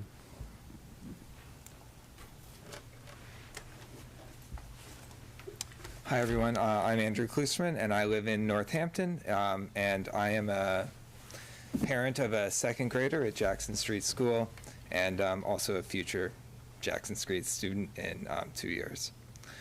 Mayor Sciarra's budget for fiscal year 25 underfunded our public schools, forcing the layoffs of many classroom and support educators this year, and these reductions were financially unnecessary. And now the city has this new surplus of over $11.6 million, and we demand that the city would use this surplus to fund a mid-year appropriation to restore the jobs and fully fund our public schools. I will now continue reading some of the names of the people who have signed on to this petition. Elizabeth Skelly, Leslie Peebles, Jessica Darris, Michael Braidman, Jay Locke Liss, Catherine Toddhunter, Harris Passeltiner, Ian Goodman, Krista Naveen, Cassandra Lopez, Sean Hill, Katie Bastard, Alicia Campbell, Madeline Zook, Nicole Sacco, Melissa Masaborski, Angela Karlovich, Eric Derman, Jenny Bender, Kathy McNally, Kevin Shepard, Jillian Desso, Leah Berkowitz, Nicole Roche, Paula Ressler, Luke Rotello, Elena Bartoli, Luca Caponia, Julia Udeski, Isabel Miller, Christian Marks, Arden Drake, Trine Rondina. Thank you, everybody. Thank you. Next is Kathy McNally. Hi, everybody. I'm Kathy McNally, Gleason Road, Northampton. So I am a parent of old kids. So we know the budget underfunded our public schools, forcing layoffs, financially unnecessary. You've heard it. I want to say I'm going to read the names of the people who supported the petition, specifically the petition for a mid-year appropriation of some of this $11.6 million to repair the damage that has been done to the schools, some of which is documented right here. The members of the public that are with Support Our Schools and the people who have signed this are also very loving and supportive of our city. So we know that you are, and I believe you are. I just think somehow something's gone wrong. But we, too, very much love our city. We happen to love a part of it that's pretty unpopular right now, and that's school kids. But we love our city. So here are some of the voters and residents and our friends and neighbors that signed this mid-year appropriation petition. Mickey McKinley, Joan Barbarick, Ellen Mirapol, Jamie Lawrence, Caitlin Bernhard, Laura Briggs, Kristen Elda, Naomi Barnett, Aaron Duffy, Jordan Shanier Barat, Jasper Cowley, Johnny Hall, Ben Tobin, Meredith Palmer, Richard Reidenauer, Eric Loxengard, Kieran Slattery, Pamela Sharon, Susan Grant Rosen, John Moore, Stephanie Schaffrin, Jenna Rikuber, Karen Schaffo, Albert McKenney, Tom Riddell, Zach McDonald, Shura Levine, Asha Nadkarni, Philippe Sales, Melody Fig, Wendy Blyman, and Nina Shield. All our friends and neighbors who also care about this community. Thanks. Thank you. Next is Rose Bookbinder.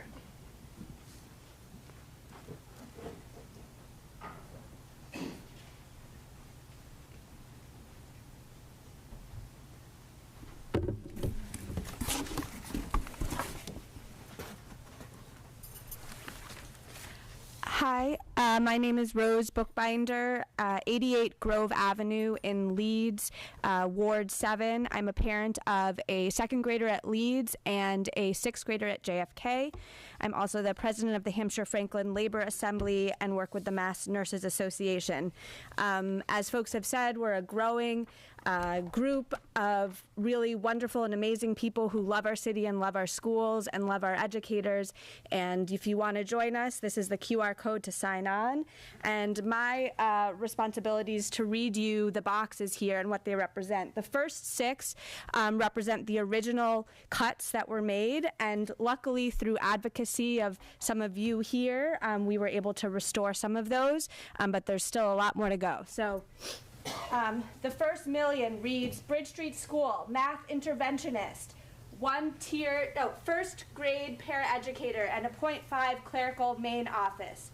Number 2, 3 classroom teachers at Jackson Street School, which has increased the classes to 25 to 29.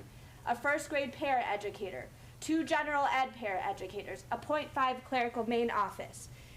Lead School, 1 special education teacher, 1 classroom teacher, 1 math interventionist, first grade paraeducator, and .5 librarian. Box 4, Northampton High School, 1 English teacher, 1 math teacher, 1 school adjustment counselor, 1 clerical main office. Standing room only in classes, electives not offered. Students have teacher's aid.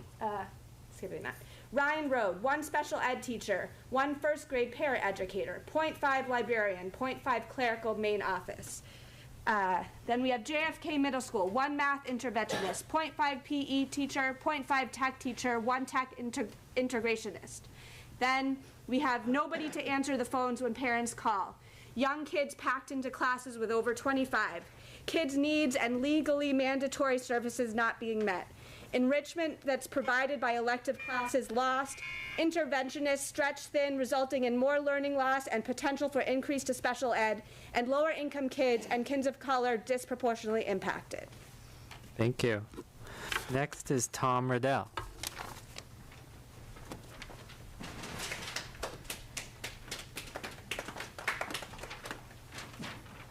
I too come with props.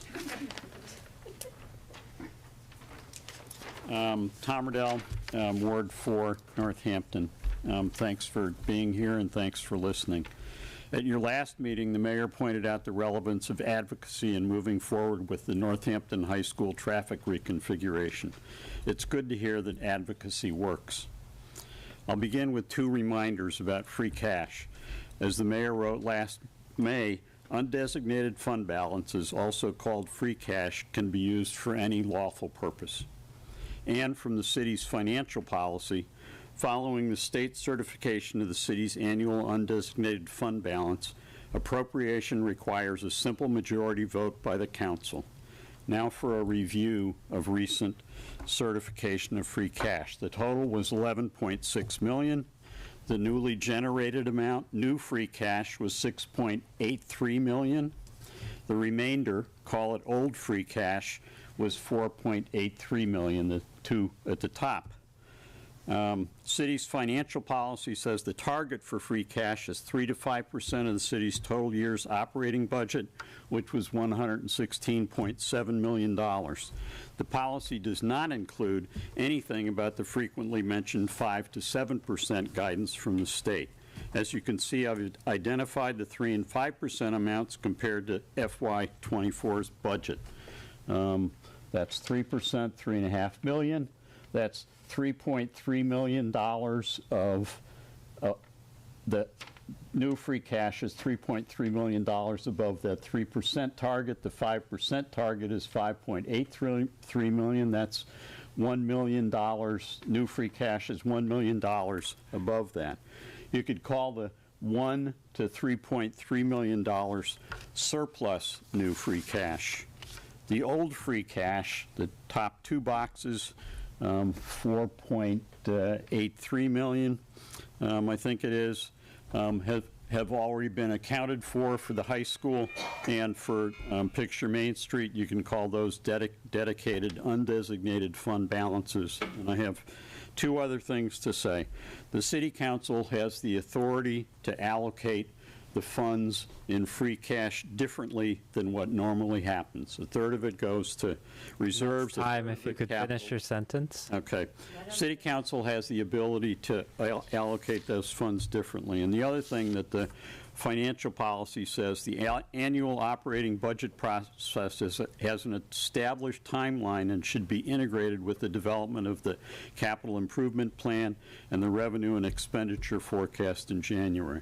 Thank City you. Council shall hold. Sorry, at least I do need to ask you to this finish. is my last sentence. We have to be equal to everyone. This is my and last You've gone sentence. over quite a bit. This is my so last I do have to ask you to finish City now. Council shall There would be hold- someone else who, if you want someone else to say it, that's perfectly fine, who Right hasn't there. spoken yet.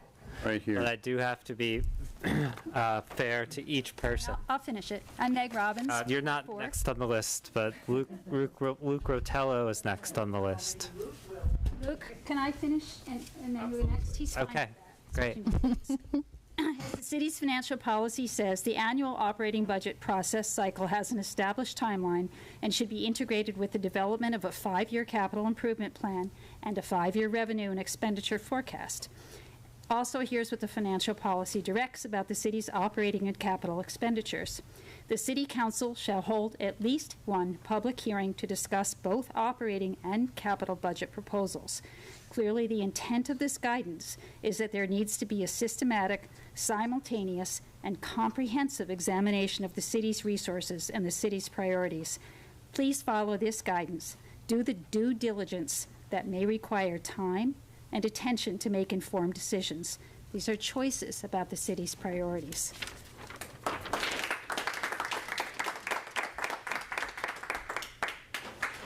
Thank you. Next is Luke Rotello. Hi, my name is Luke Rotello. I live in Ward 5 of Northampton. I'm the co-chair of the Communist Party USA. Probably in Western Mass, you probably know all this already. How ironic that it is literally hard for me to look past this cash around me as I make this point, but I have a point specifically with respect to the CIP committee, which we have established is a committee at this point, not some advisory council, what have you. We've actually established at this point it is a committee. How interesting that we're considering this to just be we can't talk about this. This is not subject to open meeting laws. And how it's a matter of, making it more transparent. Sorry, it's not a matter of making it more transparent. It's a matter of you breaking the law and getting caught in a lie. It's as simple as that. And how interesting as well that as we start to sort of break into this and we sort of get under the surface here, oh, well, actually, that's a matter of tradition. That's actually how it's just been for a long time. Curious. Thank you. Would anyone else like to speak? Okay, we will close public comment. Thanks, everyone. Oh, Dan Kennedy. All right, I get confused, but you spoke in the other hearing, so yes, please go again. Having trouble figuring out unmuting you. I am not a co-host. Can someone else unmute Dan Kennedy? Welcome, Dan. Hi, everybody. Thank you. Hi, everybody. Again, Dan Kennedy, Ward 4.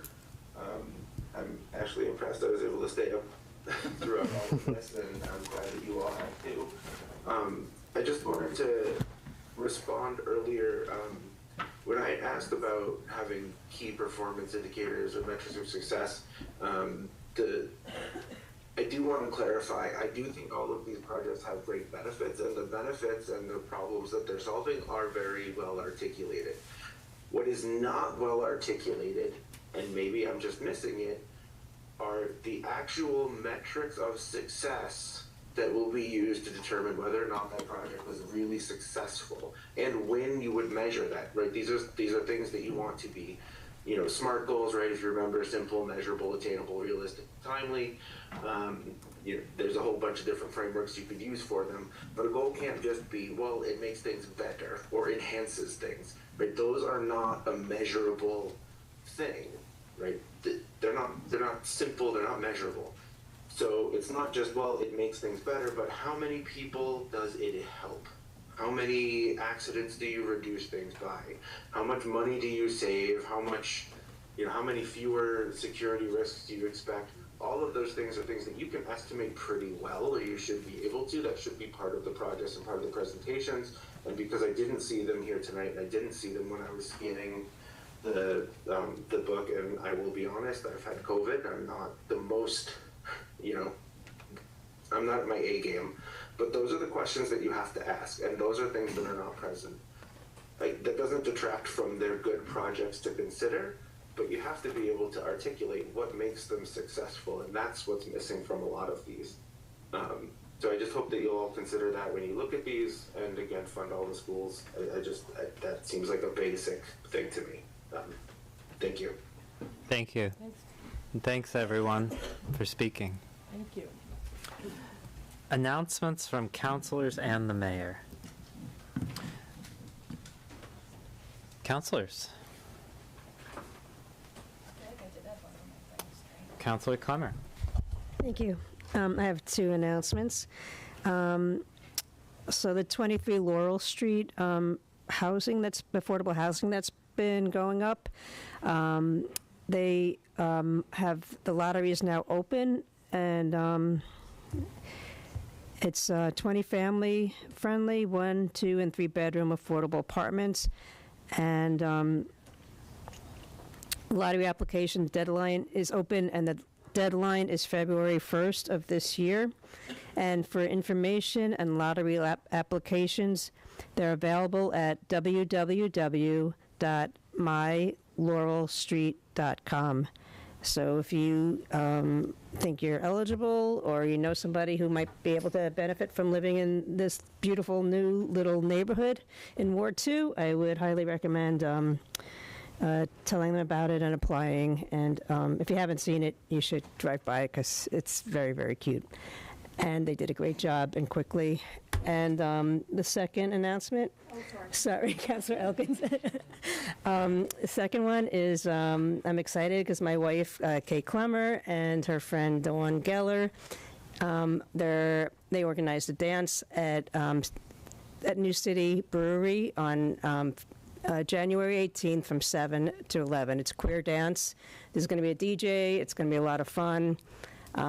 But open to all, so bring your friends and tell people, and you might see some dancing counselors there, like Councilor Labarge. And that's all. Councilor Elkins.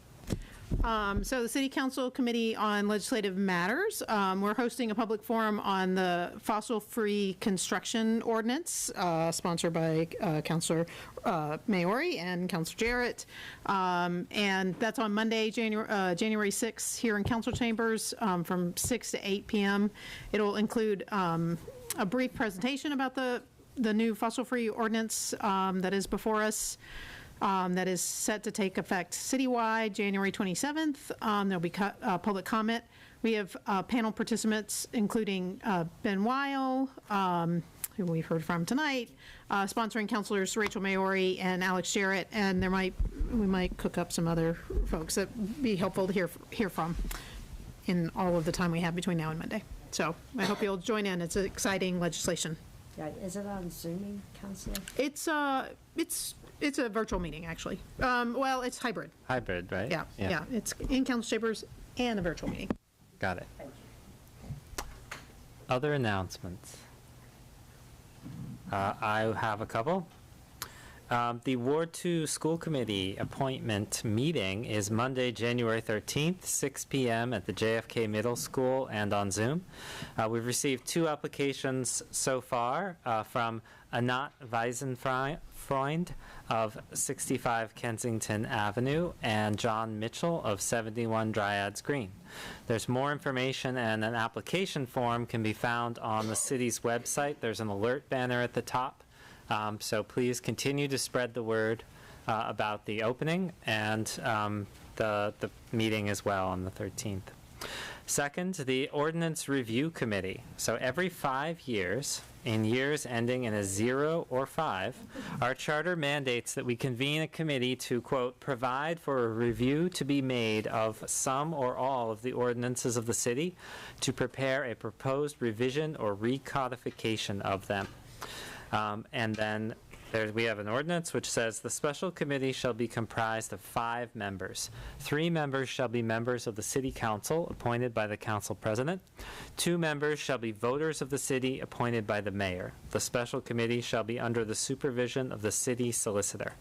So I just wanted to give a heads up on that. We did this 5 years ago, and it's already rolled around. And so more details are to come from me and from the mayor as we jointly put this committee together. Other announcements, Councilor Rothenberg. I just wanted to thank everyone who helped with the fireworks. I know fireworks are not for everyone, so I'm sorry if the fireworks were scary for you, but I also really appreciate the fire department, the guys who were on the roof at Thorns, and also next to Thorns at the garage. Also, thanks to Thorns, they stayed open late to make sure bathrooms were available. So just thanks to all the many, many people, the Arts Council. I think first night was fantastic. Thank you. Any other announcements or announcements from the mayor? Okay. We will move to the consent agenda. On the consent agenda is 24.158, the National Grid poll petition for Pleasant Street. 24.164, the National Grid Verizon poll petition for Garfield Street. 24.169, the National Grid poll petition for Maple Street. 24.177, in order to change ownership of a parcel belonging to Suzanne Curtis, in second reading. 24.187, the appointment to the Transportation and Parking Commission for referral to city services, Randy Saylor to fill a vacancy. The first round of fiscal year 2025 Community Preservation Committee Community Preservation Act funding recommendations. They are 24.178, in order to appropriate CP funds to Valley CDC Mortgage Subsidy Program. 24.179, in order to appropriate $90,000 in CPA funds to Mainsfield Flood Resilience Project. 24.180, in order to appropriate CPA funds for an historic structures report for Shepherd House. 24.181, in order to appropriate CPA funds for documentation of historic accessory structures. 24.182, in order to appropriate $402,000 in CPA funds to JFK tennis courts and basketball court rehabilitation.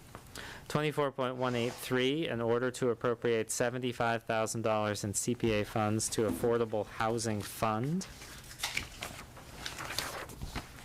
24.184, in order to appropriate $202,000 in CPA funds to Grow Food for Community Farm Pavilion Project. 24.185, in order to appropriate $200,000 in CPA funds to Pioneer Valley Habitat for Humanity for Cook Avenue Affordable Homes. So that is the consent agenda. Are there any removals? I have a process question. Is Sarah LaValle with us tonight? I don't want to bring her in if she's not, but I'm curious. Okay, let's take a I look. didn't see her, so. Okay, I don't see her, but we do have Director Mish, who may be able to speak. I know that's not your specialty, but did you have? Yes, I wanted to remove 24.178. 4.17. 78 in order to appropriate CPA funds to Valley CDC Mortgage Subsidy Program. Okay. That will be removed. Any other removals? Sorry, what was the one you picked? 24.178, CPA funds to Valley CDC Mortgage Subsidy Program. CPA. Can I remove the tennis court and the Curtis land ownership matter? Let's see, that's 24.182 and 24.177. Thank you. Any other removals? Okay, seeing none, I'll entertain a motion to approve the consent agenda with those removed. Move to approve. Motion made by Councilor Moulton and seconded by Councilor Labarge. We do need to do a roll call as there are financial orders here. So, Laura, if you could give us a roll call on that consent agenda. Councilor Dobbs. Yes. Councilor Elkins. Yes. Councilor Jarrett. Yes. Councilor Clemmer. Yes. Councilor Labarge. Yes. Councilor Maori. Yes. Councilor Moulton. Yes. Councilor Perry. Yes. And Councilor Rothenberg. Yes. Okay, the consent agenda passes unanimously. We'll next go to 24.178, in order to appropriate CP funds to Valley CDC Mortgage Subsidy Program in second reading. Councilor? Yeah, well, I had a question for Sarah, but I'm going to support this, so I don't want to disturb Sarah. Possibly Director Mish can go through. So the process with the mortgage subsidy is that I'm curious about the 20, is it 20 years or 15 years that they must stay, they must. Right. The payback period drops the longer they're in the program. Right. But the money doesn't come back. So, it's just sort of a one-off support program. Well, yeah. Oh, excuse me. Sorry, may I just want to clarify what you just said? Is that okay? Yeah. Okay. Sure. After 15 years, right? The first 15 years, if they leave within 15 years, it all gets paid back. And then each year after that, it drops off until a certain point where, there's nothing paid back. Yeah. So I just want to I think this is an excellent program to, in general, to kind of fund. This is our part of our goals for affordable home ownership. I just want to give my impression of this and similar programs, which is I have concerns about that amount of time because if for some reason they would have to move before that time, they would not really be benefiting. I mean, they would get to live there, but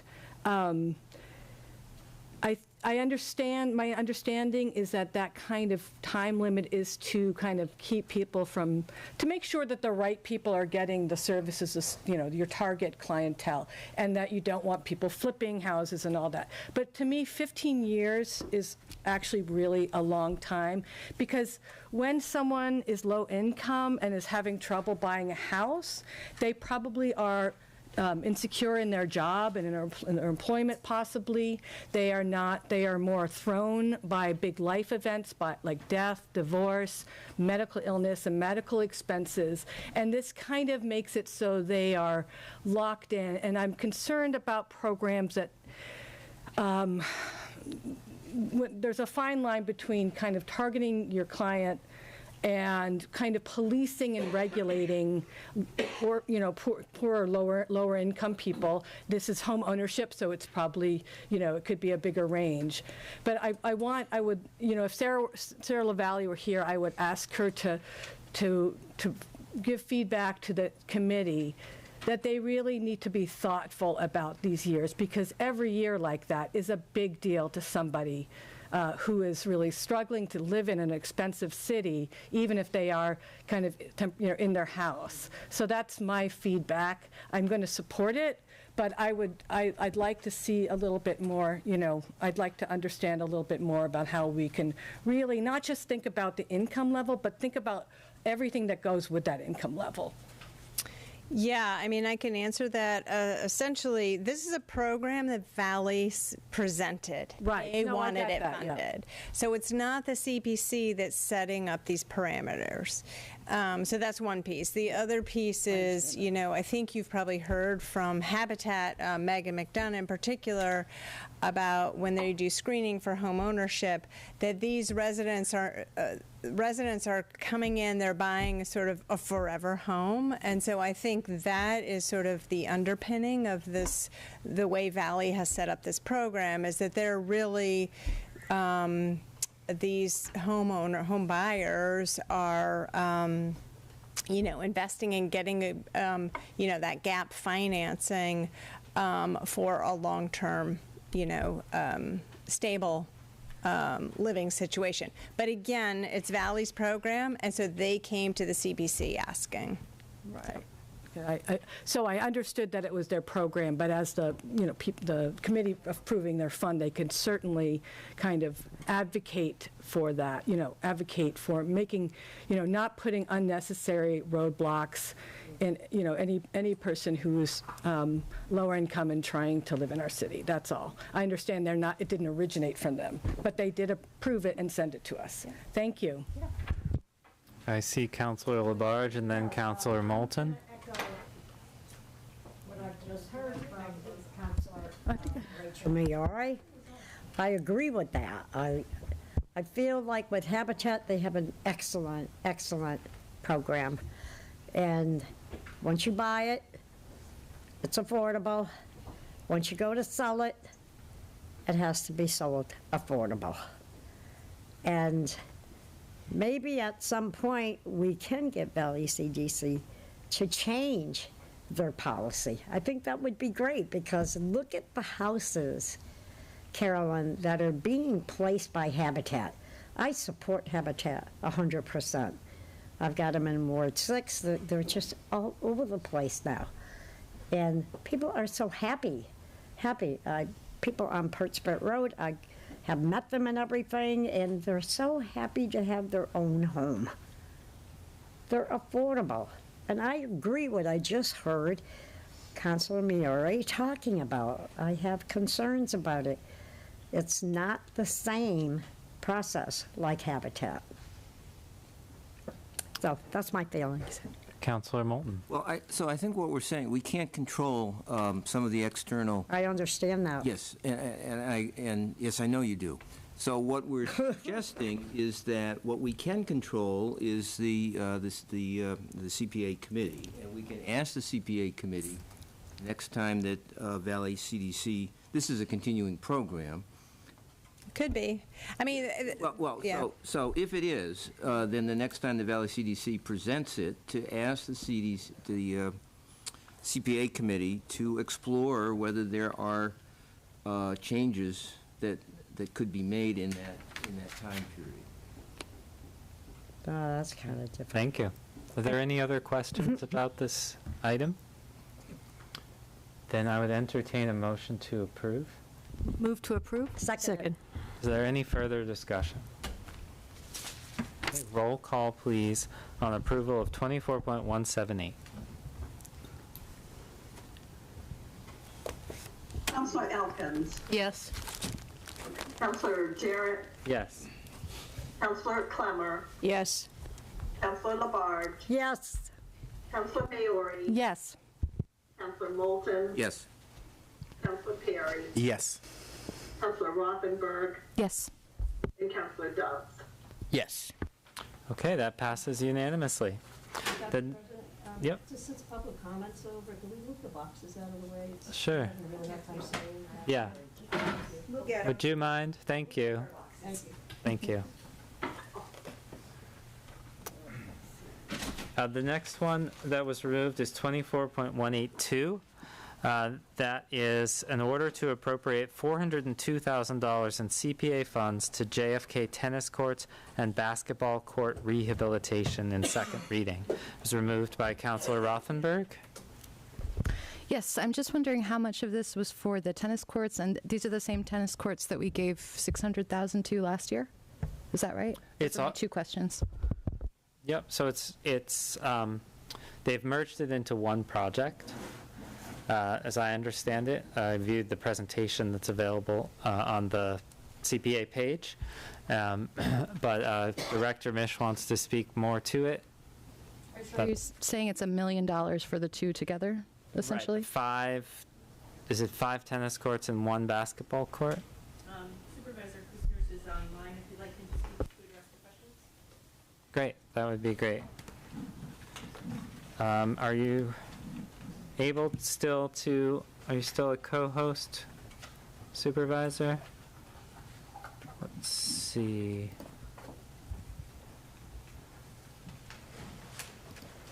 Oh, okay. Hang on a second. Oops. If you want to just direct me to, did you say you attended a meeting on this? I can go back and look at that. Okay. Hi there, I'm unmuted now. Okay, great. Welcome, Supervisor. Thanks. Thank you. Yes, it's the 6 tennis courts and the basketball courts that are directly adjacent. Did the tennis courts come in under $600,000 or over?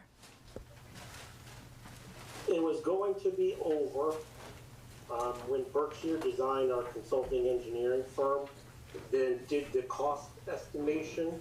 There were some cost savings that we could gain by doing them both at the same time. They were both built at the same time, and the slab and subbase is all the same, and they both need to be rebuilt, so there was cost savings to do both. Thank you.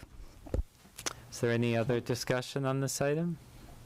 Entertain a motion to approve. Move to approve. Second. Motion made by Councilor Elkins and seconded by Councilor Perry. Any further discussion? Yeah.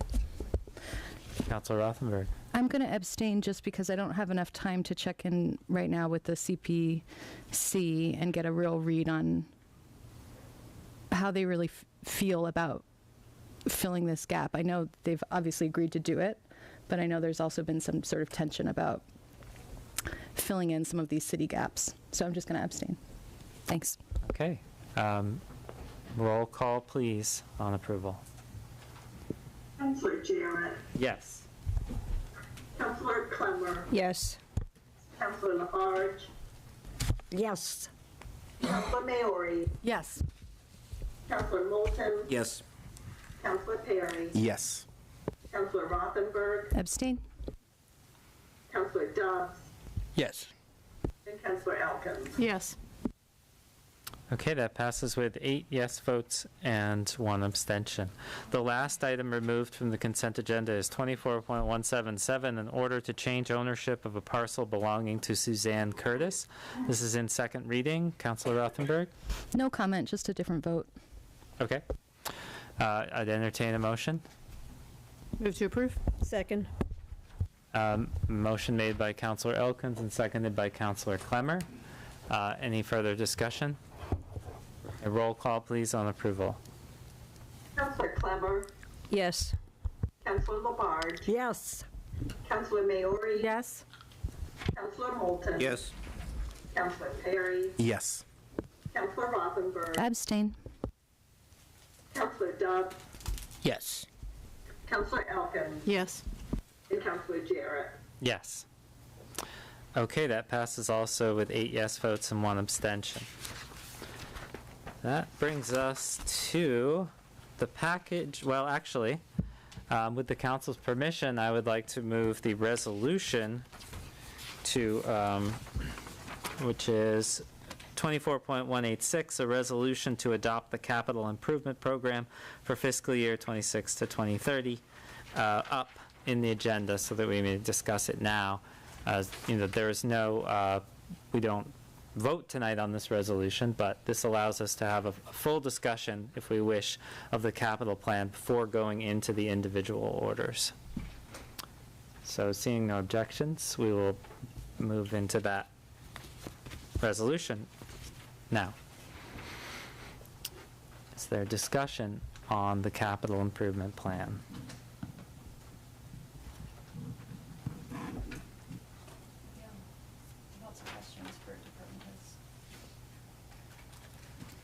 Are you raising your hand? So I have questions for department heads. Would this be a good time? Go ahead. Okay, I'll just go through them in the order that they came in. The first one, the Director Lascalia, you said there was feedback, I think, from the PTO or teachers about this new loop. Can you just quickly recap? You said this has been a long process. What feedback are you talking about? And I just wanted to share that the feedback I'm getting from constituents is, quote, things like, quote, the new bus loop is in the worst possible place, end quote. Quote, Milton/Riverside needs doing, but the $3 million is going to make some things actually worse. So I'm hearing lots of different comments like that. So I'm just wondering where we got public feedback on this. Yeah, so the project has been in development for several years at this point. So over time, we've discussed it at the Transportation and Parking Commission. We've discussed it at the Bicycle and Pedestrian Subcommittee. And I've also done outreach specifically with the school administration, so the principal and the superintendent. And there's been some turnover in those positions. And I've also worked with the parent-teacher organization as well, and there has been some turnover within that organization too, as I think kids sort of move through the school. And do you remember when you worked with the PTO, roughly? It would have been 2022 and 2023, and then 2024, so all of the years in which this project has been in development. So each time we hit some sort of a milestone, I do outreach to the community. So an example of the first milestone was we actually had to see if we could fit a roundabout on Route 9, because that's actually part of our process. It's part of our Complete Streets Ordinance. Anytime we're looking at an intersection treatment, we want to see if we can fit a roundabout, because it's a preferred alternative, and that comes, that's like a Mass DOT policy, and it's something that we follow. So we did quite a bit of public outreach when we initially said, like, can we fit a roundabout in here? And that was back, 2022, 2023 timeframe. Unfortunately, a roundabout does not fit in that corridor because we're hemmed in by parkland. But that was kind of an example of one of the times when this sort of outreach would have happened. Okay, thanks. I have a few more for you. I'll just go down the list. The sidewalks, the Complete Streets Ordinance, this discussion about how sometimes it sort of gets in the way of getting something done. I know there was some concern after the bike and ped meeting where it was shared that part of the intention moving forward to make things more nimble was to not require their sign-off as a committee, maybe? I was just wondering if I could get follow-up on that, and if that's still the thinking. It seemed like people on that committee were not happy with that. So the Complete Streets Ordinance requires the Transportation and Parking Commission to issue exceptions to the ordinance. So the ordinance requires concrete sidewalks on both sides of the road in certain zoning districts throughout the city. And that often just simply is not possible for whatever reason, because of space or topography or whatever. So in order to move a project forward, the Transportation and Parking Commission must vote to bypass that section of the ordinance. And what that does is it sort of creates a scenario where we're at the TPC and I'm saying, okay, I have this project, we're ready to bid. I cannot put a sidewalk here, for these 3 reasons. Please vote affirmatively. And if they don't, then what?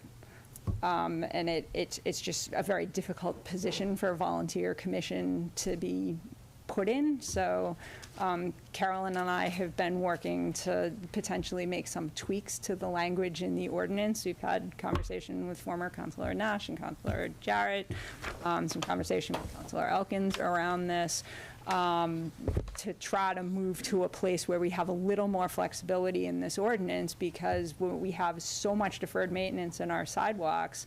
And, to be required to put concrete sidewalks on both sides of every street, it has a huge expense associated with it, and it means that we're going to be doing less sidewalks in fewer locations. So, sorry, are you thinking about tweaking the requirements in complete streets as far as like the physical requirements, or are you thinking about tweaking needing to get permission? Tweaking the language. About which? Tweaking the language in the ordinance that would make the commission need to give permission. Okay, great. And just a couple more short ones for you. They should be. You said the transmission mains. You said our schedule is on the state schedule. What schedule is that? The TIP, Transportation Improvement Project. So Mountain Street in Williamsburg is on the TIP, and it's going to be reconstructed. So not a Northampton project, but a Williamsburg project. Okay. And then the last question is, who is doing the design work for the flood? Is it Tig & Bond still? Is it TIG? TIGE. TIGHE. Okay. They're still on it. They've been on it. They're going to stay on it. Yes. Okay. I think those are all of my questions for you. Okay. Thank you. Councilor Maori. I was just going to ask the director a follow-up question, just because we were on the subject of the high school project. I was talking to a resident. We were trying to visualize and have some concerns about, like, so the crosswalk, Child's Park, and high school, and if there are bike lanes, but they're not dedicated, will you have, like, parents dropping their kids off? Because it sounds like you're taking away where we are dropping our kids off now, kind of. And so the concern is with bikes, unless they're dedicated or there's delineation in that strip in the middle, that you might have people kind of interfering with the bike lane, people like me. Monday morning, trying to drop my kid off. No, that's okay. Thank you. Bike lanes are a huge part of this project. We're planning to install them on Elm Street on both sides and on Route 9 on both sides, and they will be dedicated. Oh, so dedicated, which is different than separated. Right. So dedicated meaning striped and marked as dedicated bike lanes, which means that it is not permissible to stop in a bike lane, but as we know, that doesn't mean that... Yeah, you don't know me on a Monday morning, man. Right, like exercise that behavior. So we've looked very closely at the feasibility of how can we separate them? Can we put them at a different elevation? Can we put some sort of physical barrier to block a car or a truck from getting into the bike lane? We actually trialed some of those like yellow pylons. We installed them in the DPW yard, and we've been like hitting them with street sweepers and plows and trucks, and just kind of trying to see like how do these things hold up. Like we're trying to replicate conditions on Route 9 because they are absolutely going to get hit by traffic. And we need to see how resilient they are, and most importantly, we need to see what's going to happen to the point of connection at the street. You actually have to core into the asphalt and install the separator into the asphalt. So what happens after that thing gets hit by a truck for the 13th time? It actually just snaps off and it starts to degrade the asphalt. And that was sort of the trial we did behind the DPW. And we bought like kind of the nicest ones they have to just see what would happen. So we don't feel like that's going to be a good move because we're creating a maintenance problem. We're actually creating some level of safety hazard where these things are snapping off, and now the new asphalt is degrading. So what we're looking at is if we can score the concrete, like a hard score on the concrete that will make it very uncomfortable for anyone to drive over it and make it very, very clear that this is not a place where a car should be, that we also have to be mindful of the noise that makes, and there are houses nearby, so we're trying to strike a balance between safety for everybody and what we can actually install that's going to be functional for us. I don't want to make a decision to use city resources to put in separated bike lanes that are all snapped off in 2 months. I don't know if anyone drives Route 2 east towards Boston, if you remember those yellow pylons that were in the middle of the road, and like every single one of them was like sheared off. I mean, it was just like this non-stop maintenance disaster, and they've since... Just to clarify, I wasn't anywhere near there. Anyway, they've since been replaced. So I'm very aware of the need and the desire, the community desire for separation. I actually had a conversation in the front entry with several people leaving the meeting, and we're really working diligently to figure out how we can separate these bike lanes in a way that's going to make sense. Yeah, deal with parents dropping off. Thank you very much. If I could follow up with that. So this is, separated bike lanes are not new. Certainly there are many communities in eastern Massachusetts that have installed these. Have you been in touch with DPWs there and to determine what kind of maintenance concerns they have and how they are working with the I believe is it Somerville or Cambridge, one of those, has a mandate to create separated bike lanes. So they must be working on this problem, and because they're going to have many, many miles of this. Yes, absolutely. And those communities have staffing that is greatly larger than ours. They have, specific budgets for this type of work, and they have maintenance schedules around this where, every 2 months they just go out and these things get replaced and everybody moves on.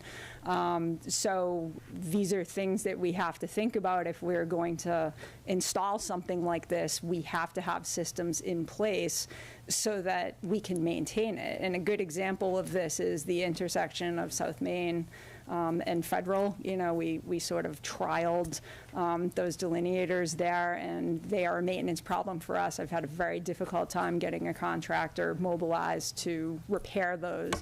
And I've had a difficult time sort of getting parts to get that intersection back to the way it looked in 2018 when we installed it. So I want to make sure that we are not installing something that is going to turn into a maintenance problem for us because we just lack the material or lack the staff or lack whatever in order to maintain it.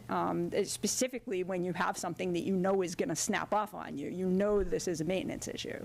So we want to be careful when we take on things like that. So ultimately, you'd say that it's a priority question in terms of funding, and it would be helpful for me to understand what funding does it take to continually maintain a separated bike lane of this fashion for, the few hundred feet, for example, in front of the high school. That would be helpful information so we can get a sense of whether it's something that the mayor would choose to put funding forward for that maintenance line. Yeah, it's a larger picture operational issue. It's less about funding and more about how it fits into the operation as a whole.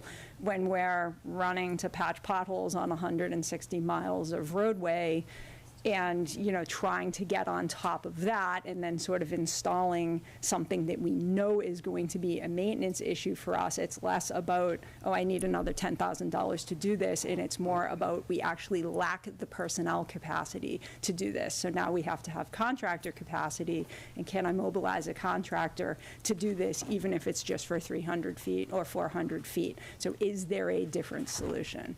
So I appreciate the pushing that everybody does on this. I mean, we want to install something that makes everybody feel comfortable, but we have to make sure that, 6 months after we install it, that it's in the shape it was in the day we installed it. That's the goal. Thank you. Would anyone else like to speak before I go back to Councilor Rothenberg? Okay, Councilor Rothenberg. I just wanted to see if any of my colleagues have questions for fire or police, because I don't. And so I could excuse them, but. We have other orders before us, so I don't think. You want to keep them? I just have questions for 2 other directors. That's my comment. Shall I proceed? Yes, proceed with your questions. All right. So the kitchen at Joe's is closed anyway. It wouldn't have been any good for you to get out of here now. So I have Luigi. Luigi, tell me more about the plan to get Wi-Fi, more Wi-Fi in libraries and maybe in public housing. What's happening?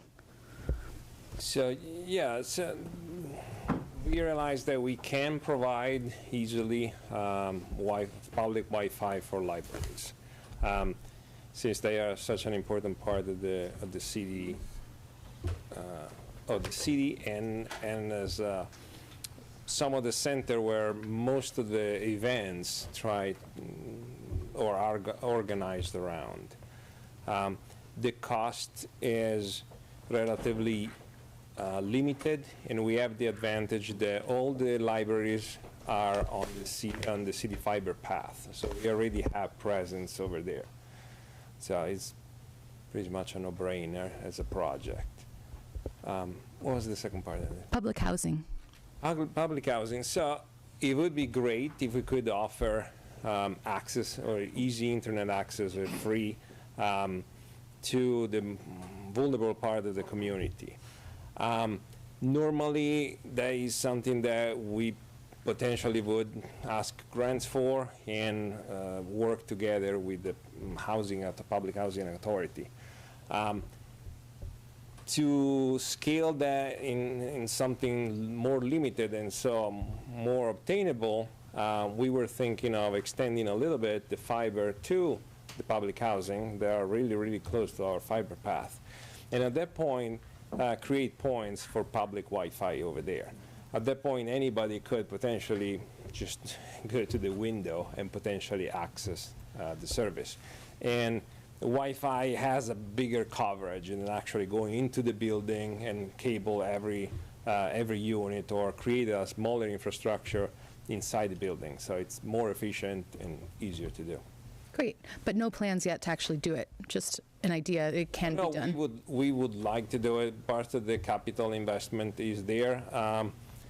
We requested some capital funding, but we're also going to apply for a grant that actually is going to open on the 6th that we would like to use for public Wi-Fi.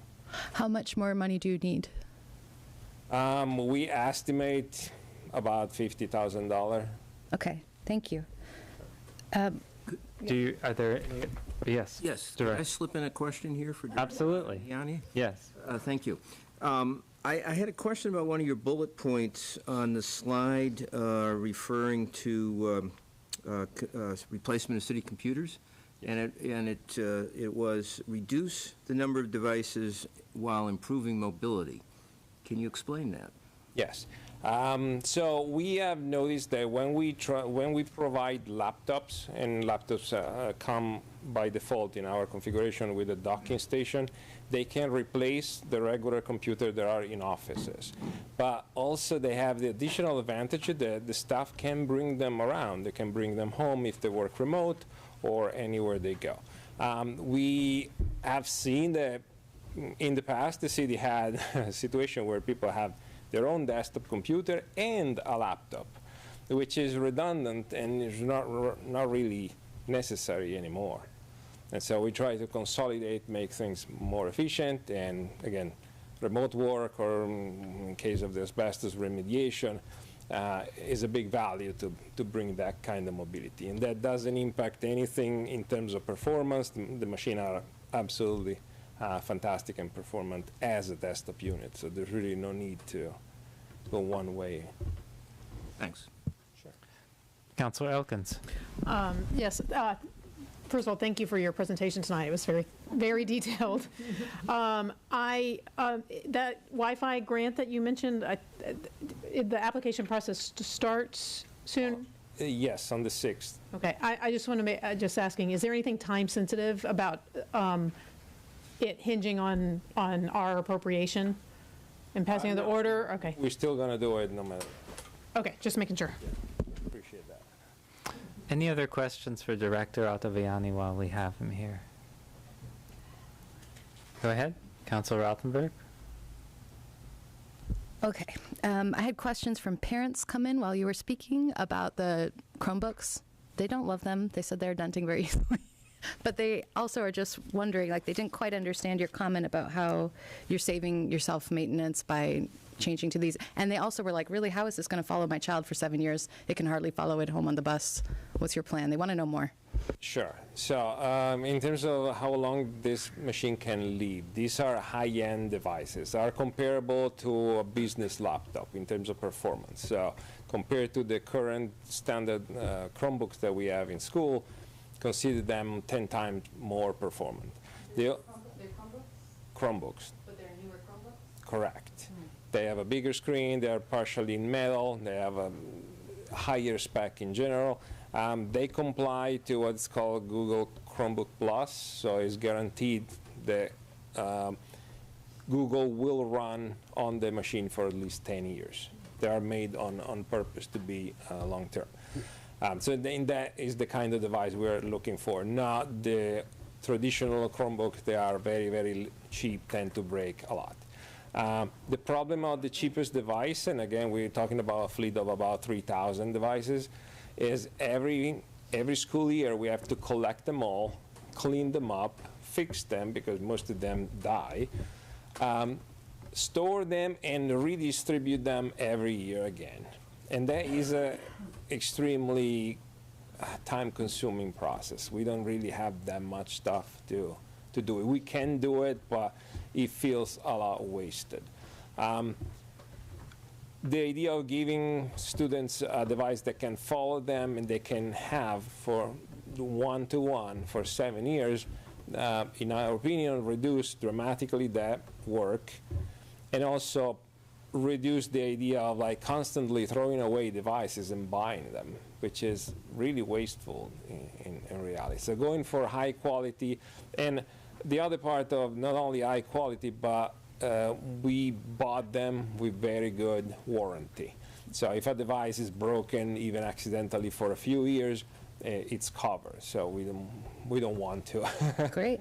to waste money in general. Which devices did you choose for the grown-ups? When you said you had two devices, the laptop and the desktop. Just curious, what did you choose? For the general. Yeah, you said you got everybody the same computers across the city. Correct. So we have two models. We made a comparison between two large vendors, some that are generally considered the best in the market, which is HP and Lenovo. They have similar devices. We did a study internally. We got the sample device from both vendors, and we test them internally. What we focused on in terms of desktop, we use what's called mini. So it's a very small form factor, but actually this side.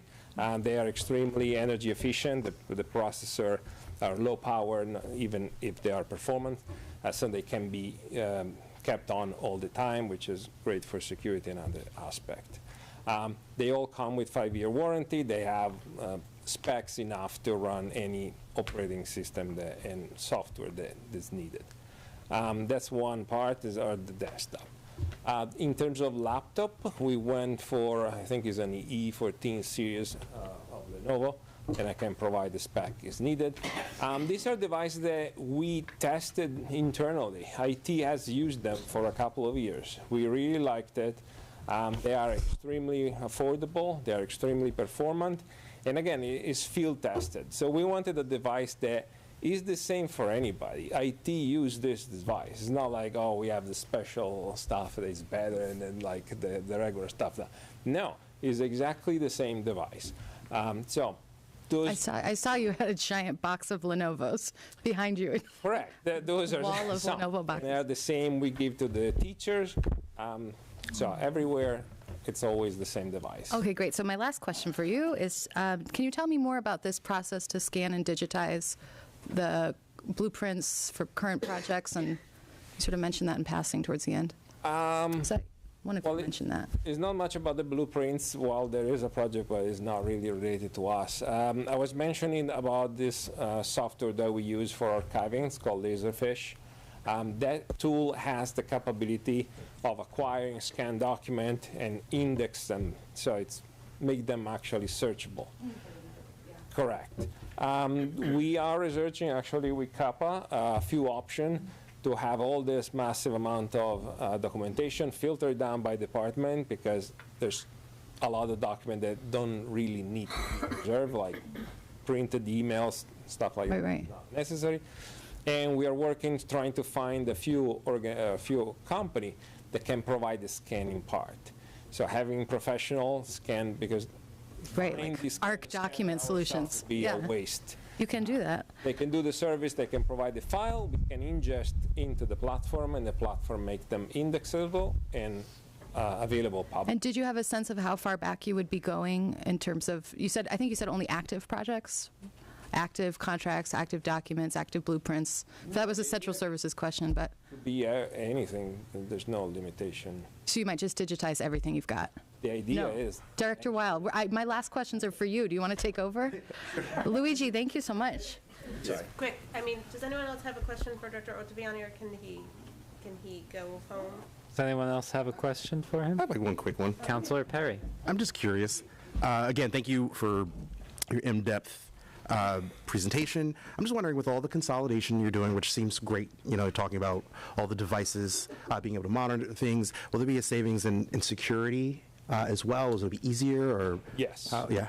Yes, that's correct. For example, one of the things that I discussed was the consolidation of Active Directories. Again, we have 6 different environments. They are a different level of security, and managing them with a team of, we are 7 right now, is pretty challenging. When everything is consolidated, it's more secure because we have more eyes on it. And also, it's a lot less work. So it's true. Good job. Thank you. Thank you, Director. Thank you so much. Director Weil. I mean, I can fill in, it's just that you wouldn't just pick a cutoff date and say, okay, after that, we're not. It's just that we need to comply with the law, so there is a state law determining how to digitize records, both going forward and going backward. And then there's state laws about what needs to be preserved. And so all the departments, as we work through it, would find those things and make those decisions, which are going to be different based on a whole lot of different categories that mostly have to do with legal compliance. The benefit, or a benefit, besides the fact that you can search for it for a change, you can actually respond to public records requests, more easily, is a potentially a really vast reduction in storage. And that means potential office space. So this impacts the central services plans for Memorial Hall. That right now, an impediment is storage, mostly of paper that nobody needs and nobody can search through anyway. So, so there's huge savings available in this, but it's got to take its time and, yeah. Are there other questions for Director Weil?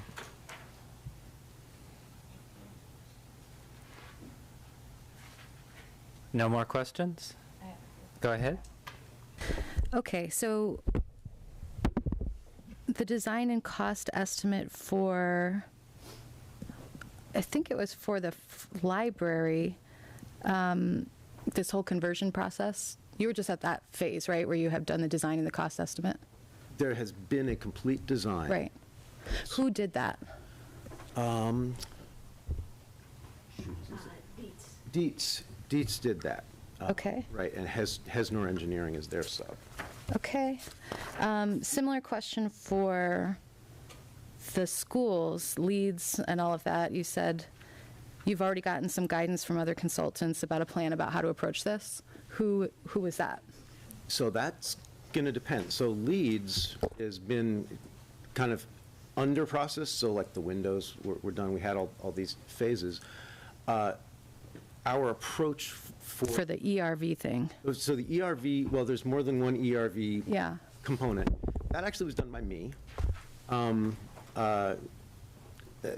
And my approach was to follow standard components that are already supported by National Grid or Eversource so that we can maximize our rebate.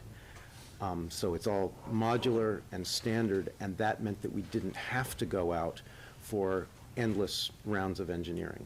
And the other projects, the other consultants? Which one? For other schools? Do you just have a short list? Okay, so We will probably be working with B2Q, which is an engineer that is also a project expediter for National Grid and Eversource, and that way we can, again, maximize our rebates and stuff. But you talked about some prior work that had been done, a plan that was laid out for us, guidance. So that guidance was a document, I think, 2022, done by JWA. So before my time, the document exists. And then my last question is just, are there any updates on geothermal? There's the geothermal part of the project at Forbes. And we have, so we did the borehole, the test well. We have a decent cost. We have a preliminary design that could be implemented. We don't have the financing for it. But part of what we're hoping to do is get enough out of National Grid to be able to then get some financing to finish the whole thing and then pull the more incentives out of the Inflation Reduction Act.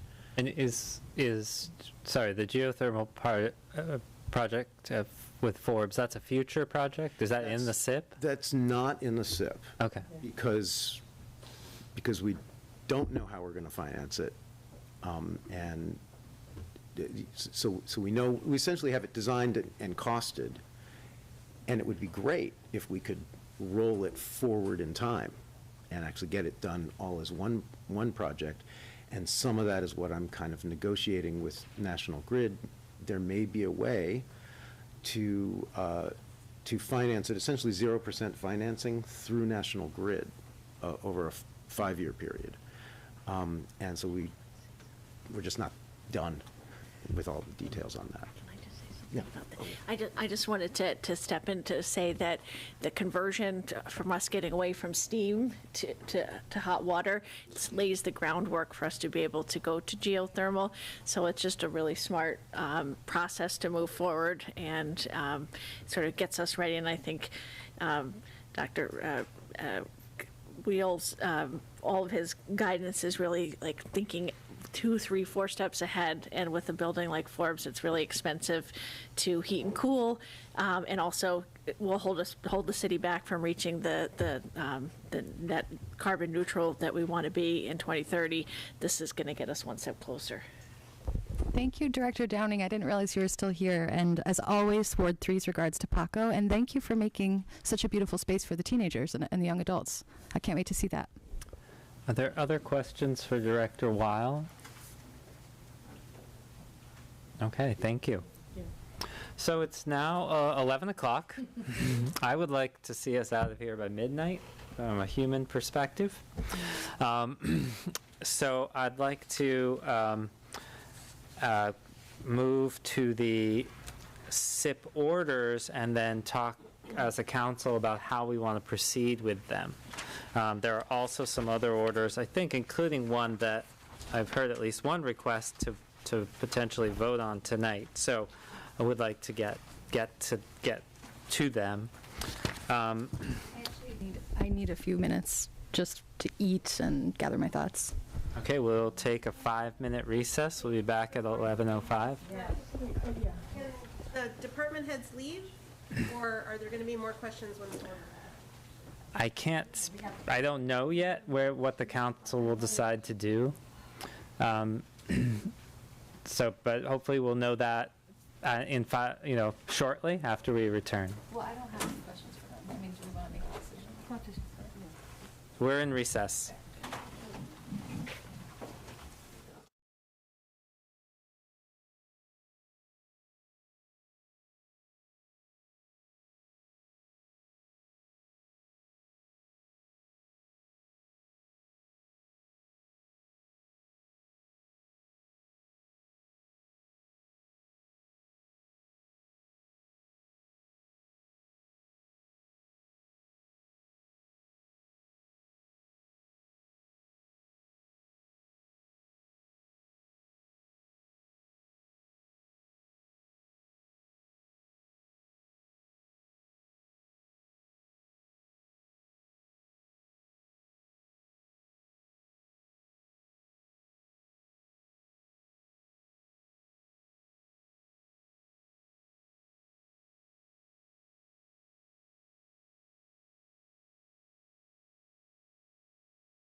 Welcome back to the Northampton City Council. We are discussing the resolution to adopt the capital improvement program, and I think there's an important question that the mayor posed about it would be helpful for us to decide if we're going to be asking more questions of staff so that they could go home.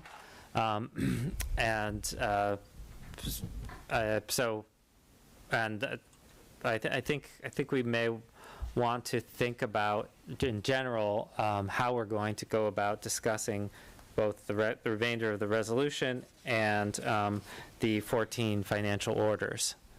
And I appreciate any thoughts. The thought that I would have would be to refer to the consent agenda, except for those which we feel that we would like to specifically have more discussion on, which could be referred to finance.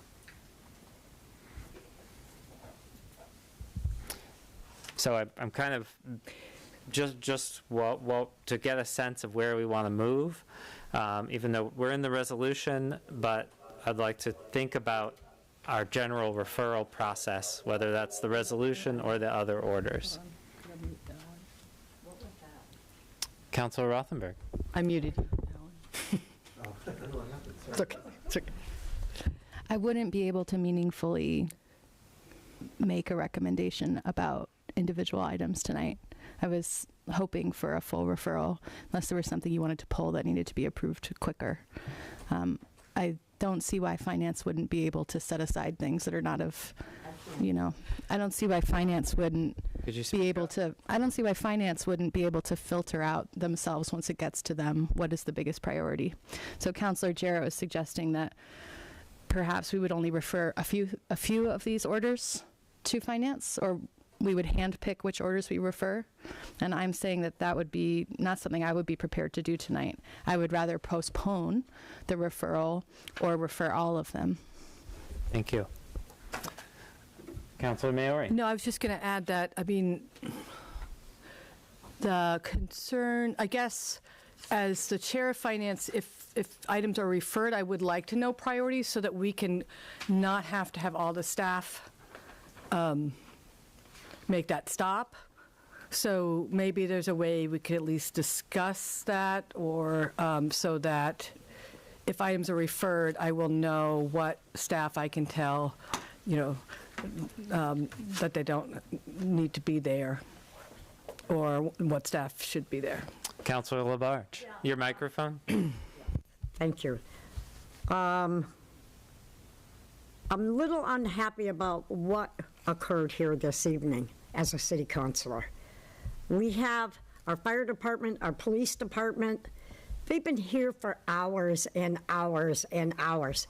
They work 24 hours a day, 24 hours a day. And I'm just uncomfortable about this. I mean, they've been sitting here. I have not ever seen this happen at city council, and I'm not happy about this, Council President. So what I agree what Councilor Moriera is saying, I think I'd like to move in that direction. Other councilors before we go back to Councilor Rothenberg? Councilor Rothenberg? I didn't realize I should have asked why you wanted to do this. Thank you for clarifying that. I don't see why the department heads would need to be there just because things are being referred. I share your feeling that I don't know why we make them sit through all of this. I think we could individually call in a department head if we had questions. But I think this raises the question of what is the point of our meetings? What is the point of the referral? What kind of work needs to get done there, and by whom and with whom?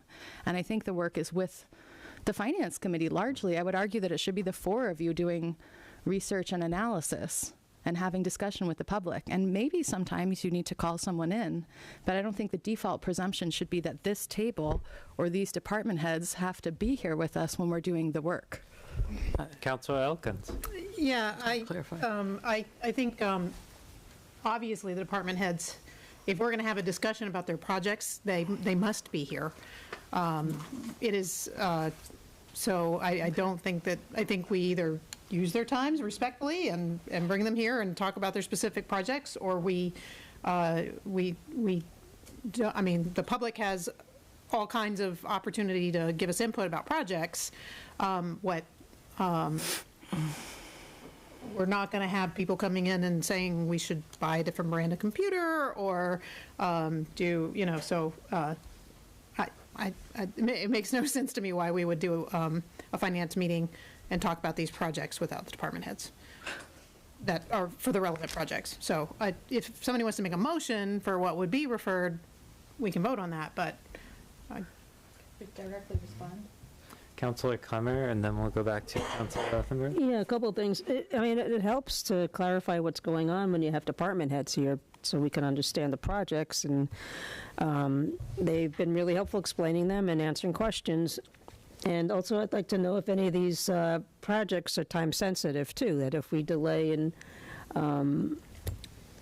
if it's going to change anything as far as bidding and costs and not getting contractors and, the things that usually happen when things are delayed. Well, I would note that referral to finance doesn't delay our current timeline, assuming that finance meets in the next couple. Exactly. Councilor Rothenberg, then Councilor Labarge. I don't see why department heads need to be part of the City Council Finance Committee's review of financial decisions and choices. This is about priorities of projects that we're hearing from our community members that we represent. That's our function. This is about analyzing whether we think the funding sources make sense. This is about understanding the interplay between the budget, the operating budget, and finances. There are many questions to be answered, some of which I raised in my special meeting on June 17th of last year. And I think the idea that you would stay on a timeline, just refer it over to finance and bounce it right back to council is an abdication of your duties. I don't understand what you're doing here if you're not planning on doing thorough analysis. What do you think other cities do at their finance meetings? You think they just sign it off and send it back? There's work to do. I don't understand what's going on here. I mean, I'm new here, and I know you're used to this, but I really don't understand it. What do you all think the purpose of Finance Committee is? Councilor Labarge. Yes, thank you. Okay, let me explain. As long as I've been a counselor, okay, we've always had what occurred here this evening, not this long though, all right? We would designate so many departments coming in. It might be 2 of them, 3 of them. This was long tonight, very, very long. And like I said, it bothers me. Because Councilor Elkins, yes, we have brought in department heads. There's no question about it. But not the way it was set up this evening. I think this was out of hand, out of control. So, anyways, that is it. And I think that we need to be very careful next time when we are having department heads coming in that our meetings, and we're just not shoving everybody in here. That is uncomfortable. And we have city employees here sitting all afternoon since 6:30, coming in here, and look at the time. And they've been working all day. I just have concerns about this. And like I said, we've had department heads come in with due respect when we had to bring them in and talk to them about orders that they had and so forth like that. And it can be done at Finance Committee too also. But because of the agenda and what's on it and what they're here for, they belong here. There's no question about it. Councilor Maori. Microphone. Thank you. Just more immediately, well, I do have to say I completely agree with Councilor Labarge, and and this is something, a learning moment.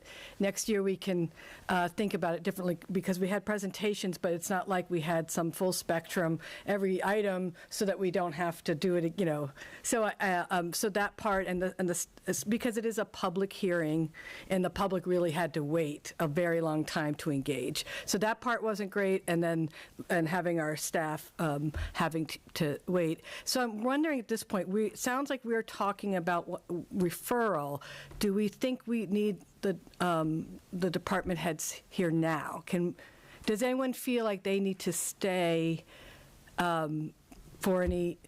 It sounds like we're moving in the direction of kind of debating where we go next with the orders. So I'm just wondering if the department heads could leave at this point, or if somebody, I don't want to cut anyone off from information if you feel like you're going to need them here. But if this is where we're going, maybe we could let them go home. And President, maybe there's something else I'm missing that we might need. It's like our. I would say probably Dr. Bonner for the order to appropriate $40,000 from the fiscal stability stabilization. Councilor Elkins. Yeah. I would just say that I don't have more questions for tonight of any department head, and whether we refer to finance or come back for a second reading, we're going to have another opportunity, and maybe for the second council meeting, if we know there are specific questions and department heads we want to hear from. Yeah. We could do them the courtesy of letting them know in advance. Yes. Okay. So if there's no further questions or desire to have particular departments heads here, I'd say thank you so much for being here. Thank you for waiting us out. And for all your good work. have a good night. Get telephone calls.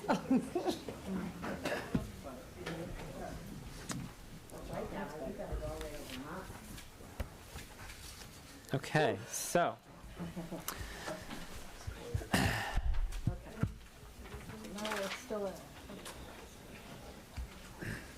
I felt bad for them. I can go ahead and speak to, why I am here and for this process. I read this book. I listen to constituents and what they said to me. I listen to folks who are here, who have spoken tonight. We get to hear all of these questions. And if there are significant concerns, then I will want to address particular issues more. I think, I guess I want to put out there that I think these are very important projects that are in here. If I wanted to, there were a number of questions raised by the public tonight to put funding, toward operating budgets rather than capital. And I did a little kind of analysis of what the implications of that will be. So there's an average of $11.5 million per year for the general fund, if you exclude all of the enterprise funds over the next 5 years.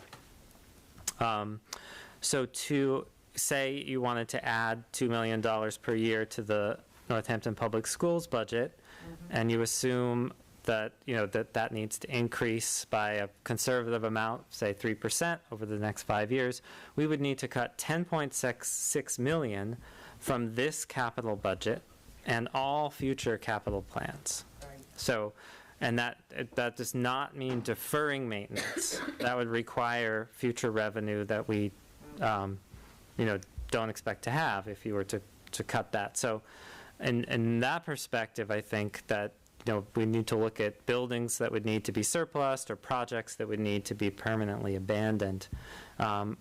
So I'm happy to have a conversation about that permanent reduction, but we would need to understand the consequences of that. So as I'm listening to members of the public and I'm considering, how to meet, I absolutely want to fund operating budgets more, especially the schools. But we have to look at the consequences of that. So that is something that I'm taking in and considering. If we want to have a further discussion about those priorities, we can. Yeah. We could do that in finance. We can do that in 2 weeks. I'm open to how the council would like to move. Councilor Elkins, then Councilor Rothenberg. Yeah, I mean, and I think a conversation is fine. What I'm struggling with is the lack of specificity right now in terms of what in front of us are we we can have it, we can vote any of this up or down, after referral or after it goes, second meeting or whatever. But so I'm just hopeful that maybe specific motions about what to refer so that we are, having up and down votes. Because at the end of the day, we can have a conversation about sort of priorities generally, or this project ought to go, or that project ought to go, but at the end of the day, we got to vote. And that's how we resolve those discussions. So I'm hopeful somebody will make a motion to. Thank you. Councilor Rothenberg? With all due respect, I think you are both vastly overestimating your individual capacity to be able to analyze the finances of this city. I think that there is no point in having a city council that simply defers to the finance director. Finance director has done analysis. Finance director has a plan. There's no point in having a finance committee if all you do is adopt that plan. The point of going to finance for a long referral period, which you have 90 days for, right? By right, it's a default position that it can go to finance for 90 days. For example, is to be able to actually do deeper analysis and different kinds of analysis than what you've just done, which is to say, we would just have to eliminate those projects in order to pay for these. You're assuming funding sources. You're assuming there's not ways to finance multiple things in different ways. You don't have to just take free cash and put it here or put it there, right? There's multiple ways to fund things. And in fact, the way that we fund things, according to the DOR, is very unusual and should probably be looked at. And it is having, you said, if there are serious concerns, you would want to look at those. There's a serious concern. The schools and many operations of the city are underfunded. It's a serious concern. The way we are financing things is not working. So that's the work that needs to be done. And I would propose and suggest that that is slow work and that you'll have many questions and that you should be asking them. If you are concerned, I would flip it back to you and shift the burden. If you are concerned that individual projects cannot wait, then ask for those to move more quickly. But I think on the whole, this is an interconnected system. Not only is the SIP interconnected with itself and with the 5 years, it's also interconnected with the savings plans, with the free cash target, and with the operational budget. This is one pot of recurring revenue, mostly recurring revenue. Almost none of it is one-time funds. You're putting it into savings accounts, but it's recurring revenue. Do you guys even know that? I mean, these are the kinds of conversations you should be having. These are the kinds of conversations you should be having at finance. And I suggest to you that it's no offense that I'm suggesting it would take a long time to go through.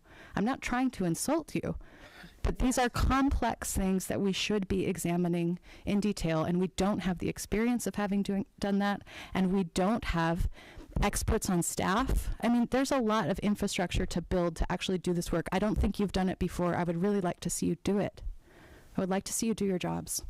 Councilor Elkins. Just for the purpose of having a vote, something to vote on, I would move to refer this to the consent agenda. All the orders and the resolution. I don't care, just vote. Okay, the resolution doesn't need to be referred to the consent agenda. It will just show up. So is that just refer the 14 SIP orders to the consent agenda? Yes. Is there a second? I'll second that. Okay, motion made by Councilor Elkins and seconded by Councilor Labarge. That motion is on the floor. Discussion? Councilor Maori. Yeah, I'm trying to organize some thoughts here, so I might, but I'll just share a few. I really appreciate you doing, I thought that was, thank you for doing that, projection. And I just want to add that, that there's a consequence to not, I mean, the schools are living a consequence as well. I'm just going to add that to that. There's, doing something differently, and, there might be a consequence to our stabilization funds, to our capital improvement, but there's a consequence happening right now in the schools, and that has to kind of be part of that math. But I really appreciate, this is the kind of thinking that, that I really appreciate around this issue. And, I'm thinking about, Yeah, I don't know. I mean, I guess Council Rothenberg is kind of asking, like, how long would it take to dive into it? And then I guess there's a separate issue too, which I've struggled with. I'm on one hand, I'm very, I think it's great to get a head start on stuff and have the SIP in front of us, but it is hard to look at the budget holistically when you're looking at capital improvement, and then later on you're looking at the operating budget, and that timing is always kind of tricky, because you really have to, as a counselor, keep those equations in your head. And I understand that you were talking some, recurring and non-reoccurring, but frankly, $70,000 for a landing dock, I'm thinking that's 1 year of a para-educate, of a teacher or educator. I understand it's not recurring, but this is all our tax money, and we have a consequence happen. We have a crisis too. So, I mean, even a year of a teacher, would make a huge difference. And we could live without the dock. So I think I do struggle, just to validate the timing problem, issue. I kind of I kind of understand why it's hard to look at one part of the budget that that involves a lot, a huge amounts of money, and then later on look at the other. And our charter kind of lays this out to some extent, but it's kind of maybe an existential question. But I mean, as to whether how much time we would need to dive into it, I can't really, that's a hard one to answer, in terms of further research. But, I do want to just at least validate that it's a hard thing, the timing, the way the capital improvement comes first, in a sense. Councilor Elkins and then Councilor Rothenberg. And I really am fine if, I guess my point is that the way we do that or express those priorities is to vote on the orders. You don't want to support that loading dock, then we put it on the floor and we vote. And I'm just wondering why we're having such a difficult time kind of mapping out how we're going to get to there. Councilor Rothenberg. Because I would suggest you shouldn't be voting if you don't understand the thing you're voting on. And what I would like the public to know is that Councilor Elkins making this motion to refer to consent agenda means, in plain English, just so you can follow procedurally, not only does she not think it should even go to finance for a minute of discussion, she thinks it should go straight to City Council for immediate vote for approval at the next meeting without further discussion at all. So just be aware of your counselor at large. I would note, Councilor Rothenberg, that... And Councilor Rothenberg... I will be... Point of order. I will be going home. I will be going home because I will not continue to pretend to do work with you. I have the floor. I can't vote on that motion. If that passes, I'll wait until that motion. I won't say what motion? That okay. If that passes. It's a waste of time. I would note that referring to the consent agenda is our only way to not, we have two options. We refer to the consent agenda or to finance. So that doesn't mean there cannot be any discussion at second reading. There absolutely can be, as you remove things from the consent agenda as well for discussion. As much as we like. Councilor Perry.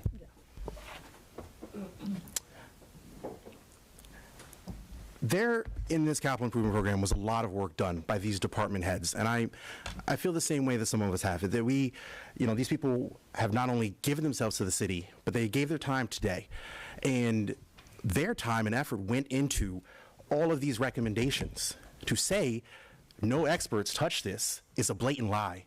When some people pretend to do work, but there's people who really did work here, it really, for me, is a slap in their face. One of the the most important things is to get that knowledge from them. None of us here have the credentials that any of these department heads have. I mean, at least I don't. And so the only way I can get that information is to listen to them.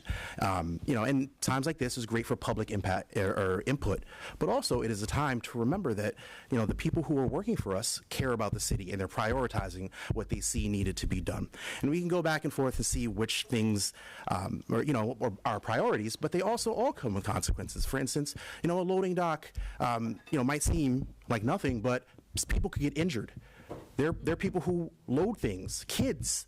People, like one of those kids gets injured, and then that's a problem. And because we did not help fix that. And so, taking those things into account is kind of why we're here, and it's tough decision making. I think that for me, I want to trust and rely on the people who have been doing these jobs and who have our best interest. It doesn't mean we can't question, because I do want to know more. But that's what it comes down to for me. It's just really understanding we're all in the same team, and that's the reason why we go through this, and we're trying to have these discussions. Councilor Clemmer. And just piggyback on what Councilor Perry said. I looked through all of these. I looked through the agenda. I read the book. And if I had questions, I called department heads to have things further explained, and I do some research and I look things up. So I do have a better understanding coming into this meeting. And I think these department heads did a lot of work, and they were able to answer any question we threw at them. So, they know what they're talking about. And there's other meetings like transportation and parking and NESC that you can go to hear more about different departments and what's going on. And also, I was just hopeful this year, too, that there'd be less animosity and that we'd be able to discuss things and think of other ways, too, besides just giving money to the schools and saying they don't have enough money. There's other missing pieces around the school and the children and what they need. And we never get to that place because of all the animosity, the name-calling, telling us we don't know what we're doing, threatening us on Facebook and wherever else. It's not a way to, you're talking about way to run the city. That's not a way to do it. We need to talk to each other and work together and try to think of other ways to do things. And that's why I asked about a time limit, too, because I knew this was going to happen and it's going to be delayed, and there'll probably be a charter objection in 2 weeks, and, then the projects won't get done. And, it is like, if there's not a good loading dock and the truck backs up into it and the thing crumbles and somebody gets trapped or hurt, which I've x-rayed people that have had serious injuries from these kind of things, then it's on you. Yeah. Because you didn't want to spend money on a loading dock. Councilor Mayor. Yeah, well, I don't know who you're all, we're all looking at each other. I don't question anyone's expertise, so that wasn't what. I was giving an example of something that maybe we need to talk about. I wasn't saying I was weighing in on it. I don't think we would use a dangerous loading dock. I think we just wouldn't go there. And kids are being harmed, in other ways right now. So I'm not saying, I was giving an example of something that came before us tonight, because part of the problem with the presentation, not anyone's individual one, is that it wasn't comprehensive. There's 100, so many pages. So it's kind of these snapshots. And so, what I'm saying is, I'm really looking to my fellow counselors on this. I'm open to talking about this. I don't, my concern is that we, traditionally make this capital improvement decisions, and then we get a budget, and maybe we don't, an operating budget, and we have no idea what's going to happen with that. And so then we get, something we're very unhappy with. And we've already approved all these capital improvement, projects that we can say it's about non-recurring and recurring. Every year since I've been on council, we've used non-recurring funds for the operating budget of the schools. It's just how it's been. So I just think I certainly don't want to contribute to any animosity. My point of bringing that up is kind of the thinking outside the box thing, that we've got a problem. We've got these great projects, these wonderful, department heads. All of these seem worthy. And we've got some, what I, at least I think, is a crisis at the school. So how do we think of these comprehensively when we're doing them at different times? And I'm not saying we can't. I'm saying that's why I want to talk to you guys. I really want to hear what you have to say. I do. I'm actually kind of overwhelmed by how to put the pieces together in a way that we feel like we're holding everything at once. It would also probably be overwhelming to get it all at once, in May. So I think I'd like to really hear what people have to say, but I appreciate what about not making it, animosity. But I think we need to kind of be able to talk about ideas. And to speak to the motion, are you speaking to say you would like to do that at the next council meeting by taking everything off the consent agenda, or at finance? What is your proposal? Well, I was kind of hoping to hear more from, counselors. I'm kind of, what's my proposal? I would like to discuss that. I think that we have, I think that we need, it's really late. I don't think we can really do justice to unpacking all of these. I think Sorry, I think it's pretty clear we're not going to go through them all tonight. Right. The question before us and the motion on the floor is, are we going to refer this to the consent agenda, which, then we can pull them all off the consent agenda and talk about them as a full council in 2 weeks?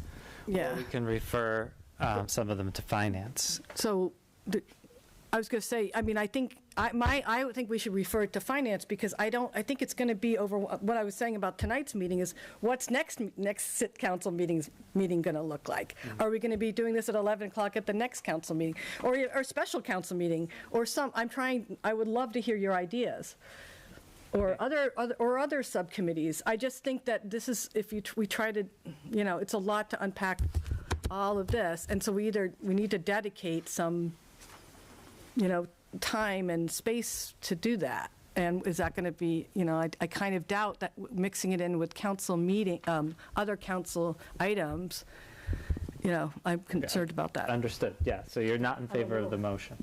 No, I'm not. Counselor, I think I saw Elkins, and then Perry, and then Labarge, and then Moulton. I know. Stan has not gone. Kind of all night. Okay.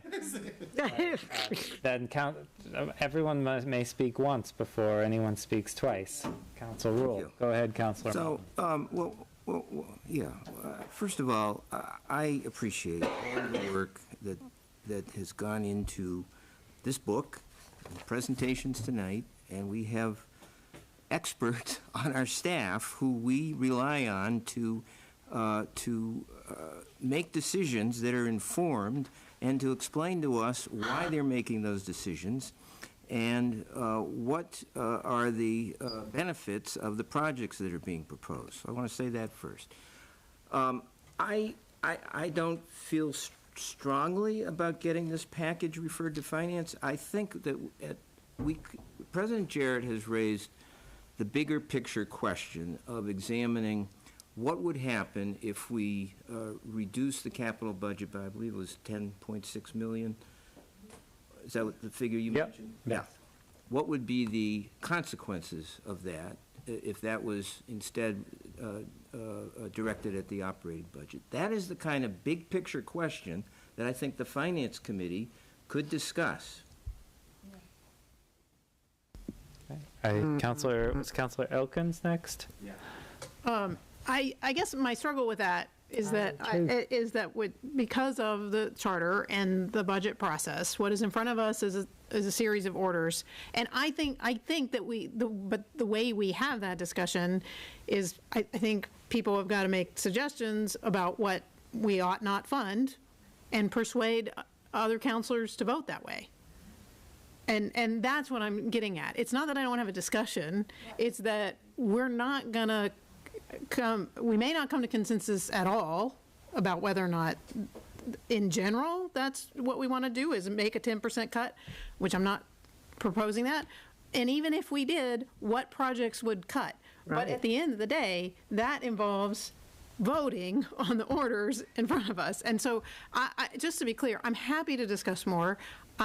made the motion of consent agenda to move the discussion along to a decision point. And frankly, if there were specific, if there were a specific motion to forward something to finance, I might reconsider my motion, my motion.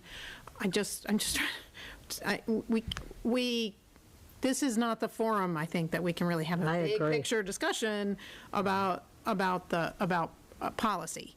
At the end of the day, we have we have these orders in front of us, and if we want to send a message to the mayor to make cuts, I think we have to persuade our fellow councilors as to which projects. Can we call the question? How do you call the question? That does have priority to call the question. Is there a second?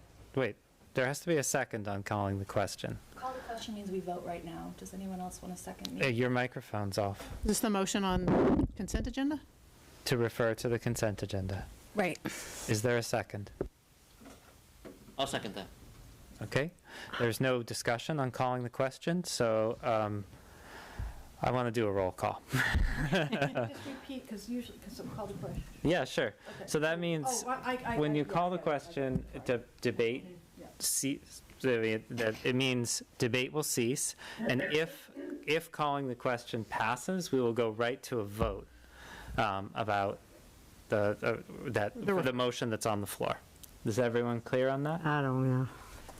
So if you vote yes to calling the question, and 6 of the 9 of us all vote yes, then we will go right to the vote. There will be no more debate. Okay. Wait, so we're voting to whether. We're voting to vote. Whether to call the question. I don't even know. I'm so tired. We can continue debate. So, Blair, if you could give us a roll call, please. Sure. Councilor Labarge. Yes. Councilor Maori. No. Councilor Moulton. No. Councilor Perry. No. Councilor Rothenberg. Yes. Councilor Dobbs. Yes. Councilor Elkins. No. Councilor Jarrett. No. And Councilor Clemmer. No. Okay, so calling the question fails. We are continuing to discuss this motion. I believe Councilor Elkins was speaking. Yeah, it seems like some people want to make some referrals to finance. I just urge somebody to make that motion. Well, we have a motion on the floor. If there's a specific motion to finance, I might withdraw my motion. I'm just trying to encourage a specific, if there's a referral to finance, that motion be made. Councilor Clemmer. Can we just go through them and decide if we want to just vote if we want to go to finance or consent agenda next time? Because some of them seem like they're pretty straightforward and we might not need to go to finance, so maybe we could just sit through them. I would withdraw my motion to do that process. So in order to withdraw a motion, it actually takes, the motion is now owned by the council, and we need consent to take a motion off the floor. Otherwise, we'll need to vote on it. Is there consent to withdraw this motion? What does that mean, consent? Consensus? All of us agree? Yeah. To take it off the floor to put it on the consent agenda so we can vote on take off to take it off the floor. All of us need to agree. Otherwise, we need to vote. Yes. Not for that purpose, no. Too many people talking at once. We need to vote. Okay. Is there any further discussion on the motion to refer all to the consent agenda? Wait, what do we vote? Okay. What? Process question. We need to vote on Councilor Elkins. No. No, we need to vote whether to remove it. Got it. No. No. We need to vote on whether it passes. Because Councilor Rothenberg did not agree to take it off the floor, then it needs to be voted on. And, if we all, right. And we can all, since, Councilor Elkins wants it off the floor. All of us did, except Councilor Rothenberg. So we could, for the reason of not for that reason. I'd like the record to be clear. I didn't want it taken off for that reason. Obviously, I think it's a ridiculous motion to begin with. I think that record is clear. I really don't understand what you all are trying to do. You're just trying to go up and down on a finance order, one at a time tonight? Elkins, point of order. Are you sending it to finance for financial analysis or no? Because I'll take it off the floor if you are. There is a point of order on the floor. Counselor Elkins. This isn't, I wonder if we could vote, if that's what we must do. Well, what are we voting on now? The motion to send it to the consent agenda. Okay, thank you. Okay. Roll call, please. Councilor Maori. So yes means we remove. No. Yes is this. Wait, one. Please, Guys, I quiet. can't, it's really late. Let's have a little compassion for each other. This is hard. Yes. It means you want it to go to the consent agenda of our next meeting, all 14 financial orders. Yes means that. So no. So we're actually voting on the motion. I thought we were voting on whether the motion should, okay. No. Voting on the motion. No. Right. The last vote. Oh, I don't understand this. Bolton. No? Councilor Perry. No. Councilor Rothenberg. No. Councilor Dubs. No. Councilor Elkins. No. Councilor Jarrett. No. Councilor Clemmer. No. And Councilor Labarge. No. Okay, it fails unanimously. And now a new or a motion could be put on the floor.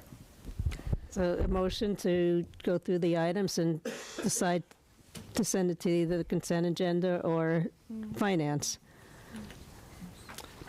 Well, you don't have to make a motion for that. You can just, we can just And just vote on start it. going through them. Okay. And we actually, if we have, we can do voice votes if there seems like there might be unanimity. Can I just? Councilor Maiori? Yeah. I just want to say that's the first thing I said when we opened this conversation is that should we go through this? It's late, and I want us to really try to be. I'm going to do it too. Try to really listen because I think we're assuming people are saying things, and partly I truly wanted to hear what people. I understand you want to get out of here and we want to vote, but making that decision for me really had to do with listening to my fellow counselors first a little bit about that. So anyway, I just wanted to put that out there. Okay. 24.188, in order to appropriate $200,000 from MPS Energy Project account to Leeds Cafetorium ERV project. Move to refer to finance. Is there a second? Second. Okay, motion made by Councilor Elkins and seconded by Councilor Perry. Any discussion on referral to finance? All in favor, say aye. Aye. Any opposed, any abstentions? No. Wait, I oppose. you oppose? Okay. I voted no. It's a thing I get to do. Yes, it is a thing you get to do. On the motion you made. No, right. So that is eight yes votes and 1 no vote. It will be referred to finance. 24.189, in order to appropriate money from MPS grounds account for aerator overseeder. Consent agenda motion. Is there a second? Second it. Okay, motion made by Councilor Clemmer and seconded by Councilor Labarge to refer this to the consent agenda of our next meeting. Discussion? All in favor, say aye. Aye. Aye. Any opposed, any abstentions? Opposed. Okay, that passes with Councilor Rothenberg opposed. It will be on the consent agenda of our next meeting.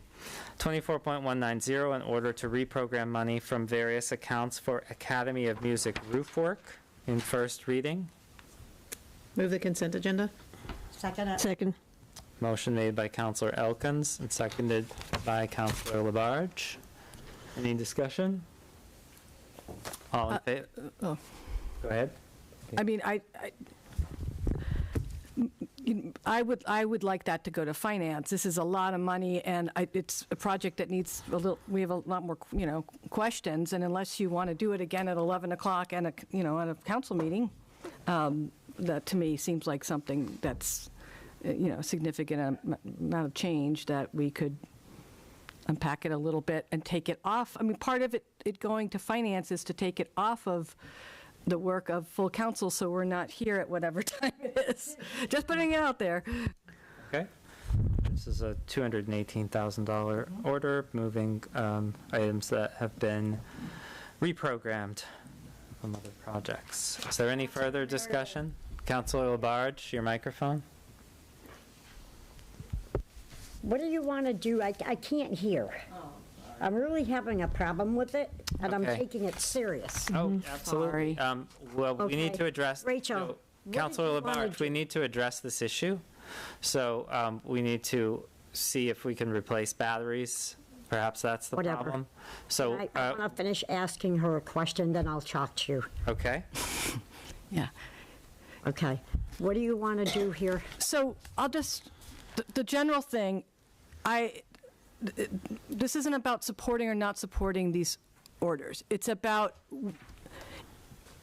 going to finance to have more input and to ask more questions and to not overload, a full council meeting, so that we're talking all about it, frankly, where we have other items that are not part of the capital improvement coming in, and we get in the same situation. So this, what I'm looking at, for me, it's the more significant funded, the ones that are more money, I think should go to finance. I mean, these are financial orders, and we have a finance committee.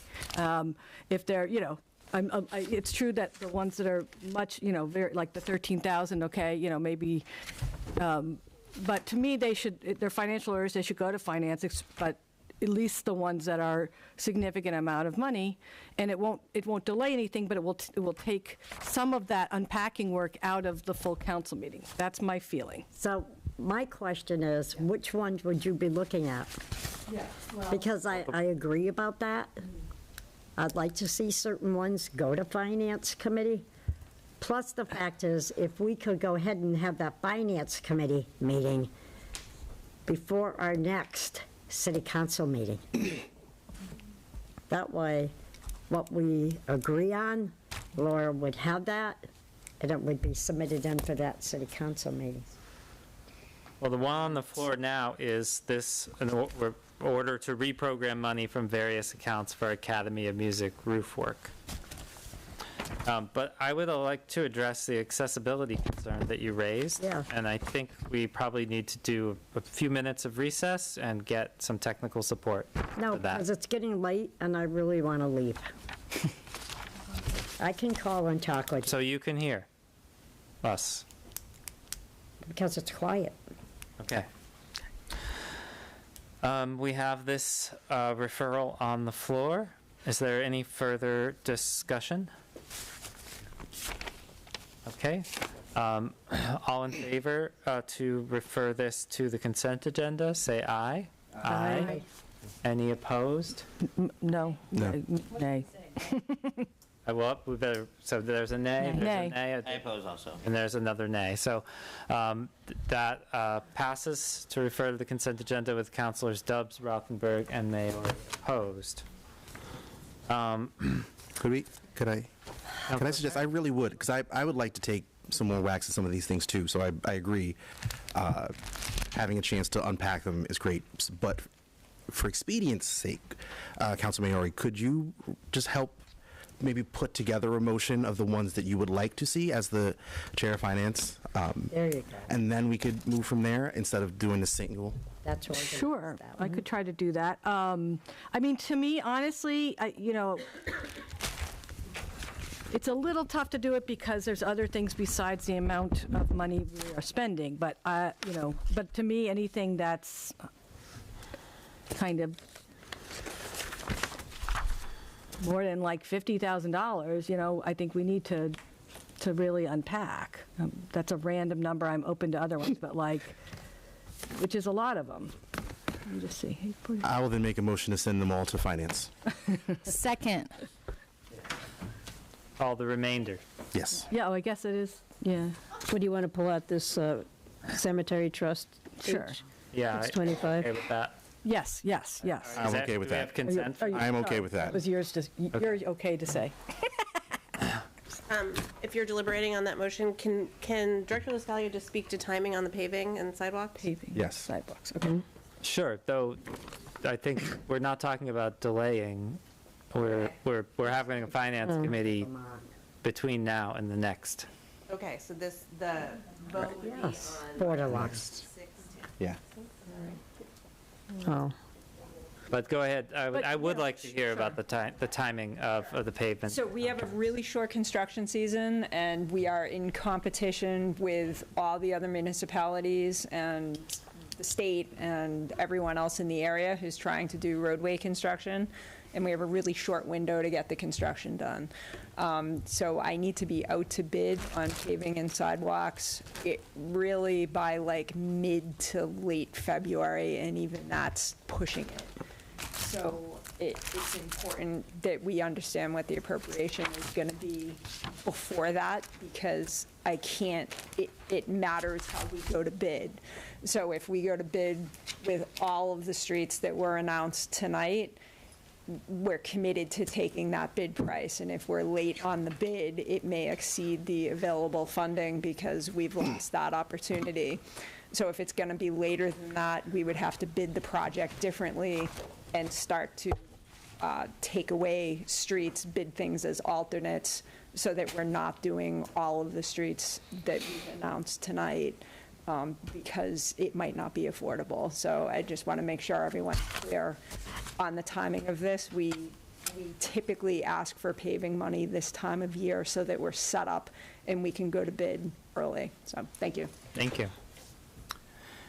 So the motion on the floor, to reiterate, is to move all of the remainder of the SIP financial orders except 24.195 to finance. And Laura, are you clear on that? Yes. Who was the second on Councilor Perry's motion? Councilor Rothenberg. Thank you. Is there any further discussion on this referral to finance? All in favor, say aye. Aye. Any opposed, any abstentions? Okay, then the last one is 24.195, an order to appropriate $25,000 from cemetery trust and income for cemetery restorative work. Move that it be referred to the consent agenda of our next meeting. Second. A motion made by Councilor Jarrett and seconded by Councilor Moulton. Is there discussion on this referral? All in favor, say aye. Aye. Any opposed, any abstentions? Okay, we now know what we're doing with our 14 SIP orders, and we look forward to that finance meeting being scheduled. And now we move on to other financial orders on first reading. 24.202, an order to appropriate $40,000 from fiscal stability stabilization to fiscal year 2025 NPS budget. And who I believe we have Dr. Bonner is still here. And Laura, I think we have someone in the waiting room. Okay. Thank you. Sorry. Who would like to speak to this item first? Which number was that? This is 24.202. I'm happy to start, and then if Dr. Bonner is still available, she could speak to as well. So this is an order from the Fiscal Stability Stabilization Fund, and this was a request and a vote from the school committee for these funds for the remainder of FY25. And did Dr. Bonner, did you want to add anything? Welcome. So the $40,000 is for two positions, two general paraprofessionals for Bridge Street School, and as the mayor pointed out, it is for the remainder of the school year, with averaging 32.5 hours per the remaining 21 weeks of school. And Mayor, could you speak to, you're taking this from the Fiscal Stability Stabilization Fund, which means that, at some point in the future, that moves our potential override dates just slightly closer, or my question is, will this amount be rolled into the base? Is this something we're going to see in future years, or not made that decision? Thank you for that question. I've made the assumption that, and Dr. Bonner, you can tell me if you disagree, but I made the assumption that the district will want to continue these positions next year. So they would be a recurring expense. So the Fiscal Stability Stabilization Fund is for the planned use of operations. It's the stabilization fund that we use for operations. So that is why it's coming from that fund. So it would be, after looking it over with Director Nardi, we would be rolling that in to the almost to, I think that now brings us to $2 million from stabilization from the Fiscal Stability Stabilization Fund, which is in many ways fed by free cash. And so we would be rolling that in to add to that total that is coming from that fund for NPS. So that brings us to $2 million. Thank you for that explanation. Councilor Moulton. Thank you, Dr. Bonner, for being here on Friday with us. I have a question. Is this the only request you've made for additional a mid-year appropriation for NPS? No, we actually made additional requests for our special education stabilization fund that was just established this year. We took out the remaining amount to the max for this school year. So this is the second comeback for additional funding for this fiscal year. Okay, and there are no others pending? We hope not. It is a very difficult budget year for us, and this was an area of need for one of our most neediest schools, Bridge Street School, to help to offset some of the concerns that we have there, as well as the staff's concerns. Yes, and I will support this based on the staff concerns that I've heard. I do want to underline what the mayor pointed out. We've now committed almost, I believe it's $1.98 million from Fiscal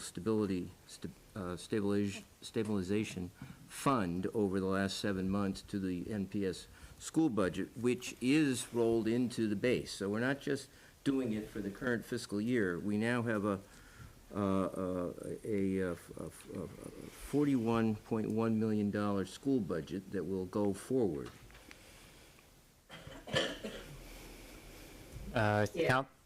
Yes, thank you. I saw Councilor Rothenberg and then Councilor Clemmer. Hey, Dr. Bonner, how are you? Sounds like you're losing your voice.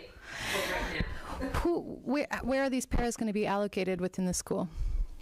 So the paraprofessionals will be assigned to cover duties such as recess, cafeteria, also some of the instructional spaces when some of our staff members are absent, also helping out in the office. So there's sort of, in a way, part of the sort of tiered support floating around? Would that be a way to put it? A little different duties in terms of the tier support. That's definitely more instructional, but in terms of the paraprofessionals, they are the ones who will be helping out, and some pushing into the classroom. It's just a matter of the two that will be scheduled during the course of the workday. I guess that what I'm trying to ask you is they'll be as needed. They'll be floating around. Correct. Okay. The whole school. Correct. So the second grade still has 2 children who need a one-to-one and regular, like there's no classroom para. There's just one para for that huge second grade class, right?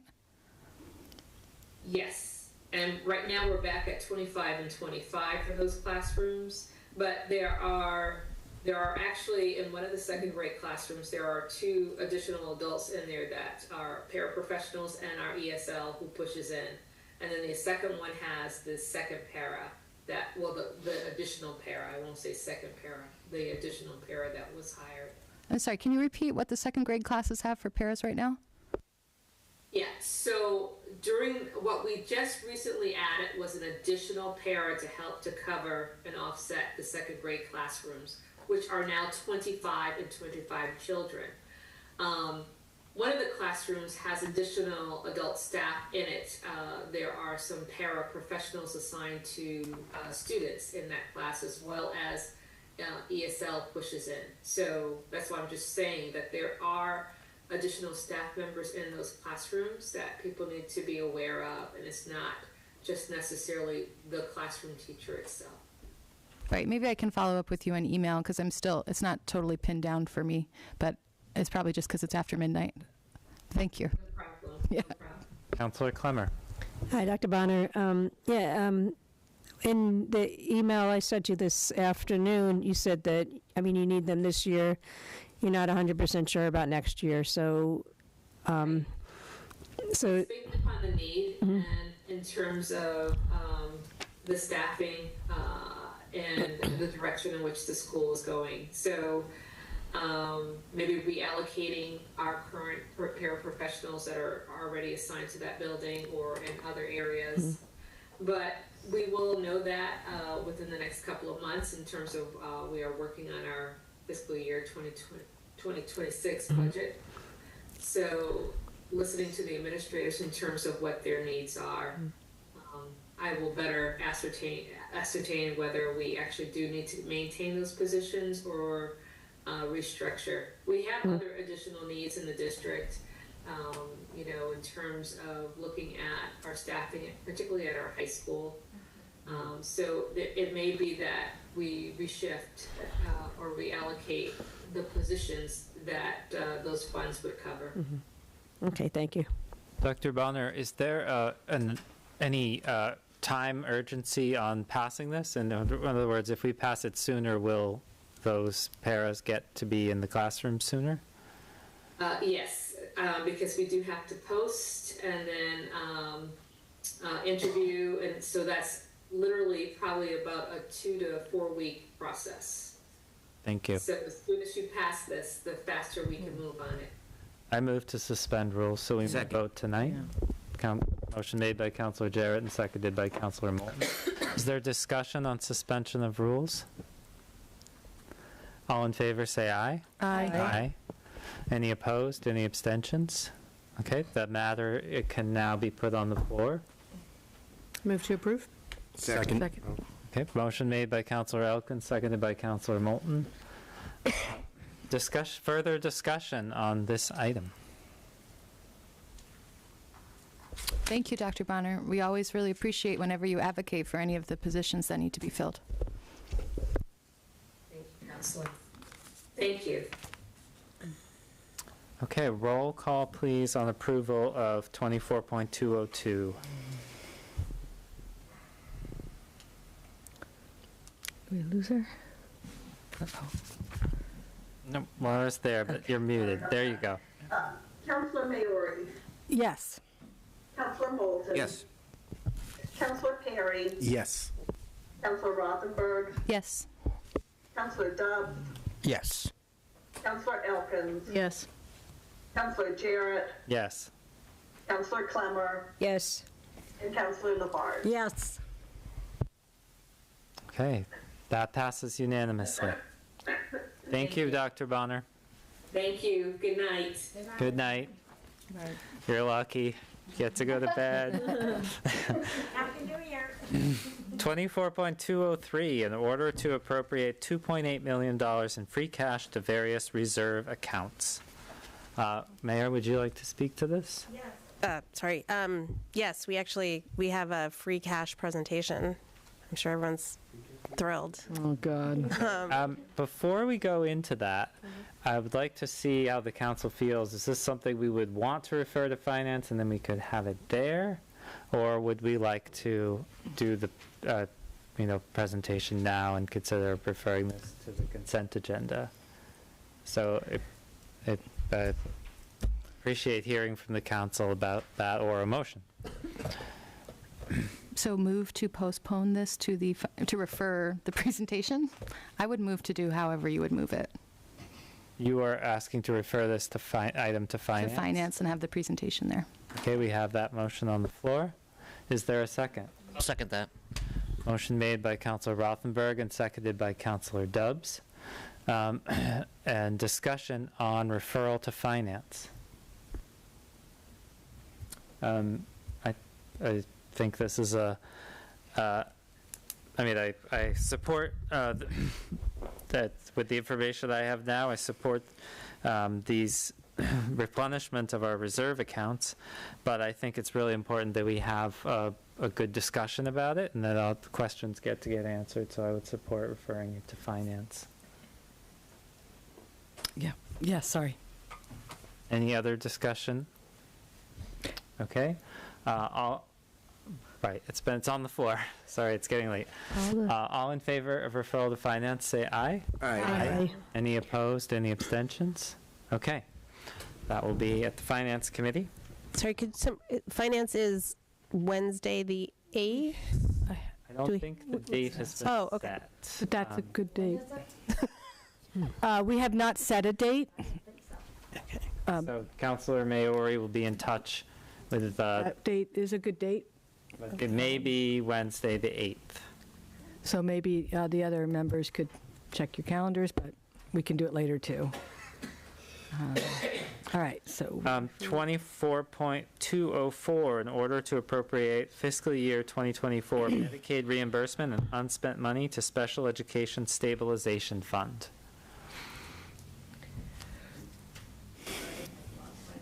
No worries.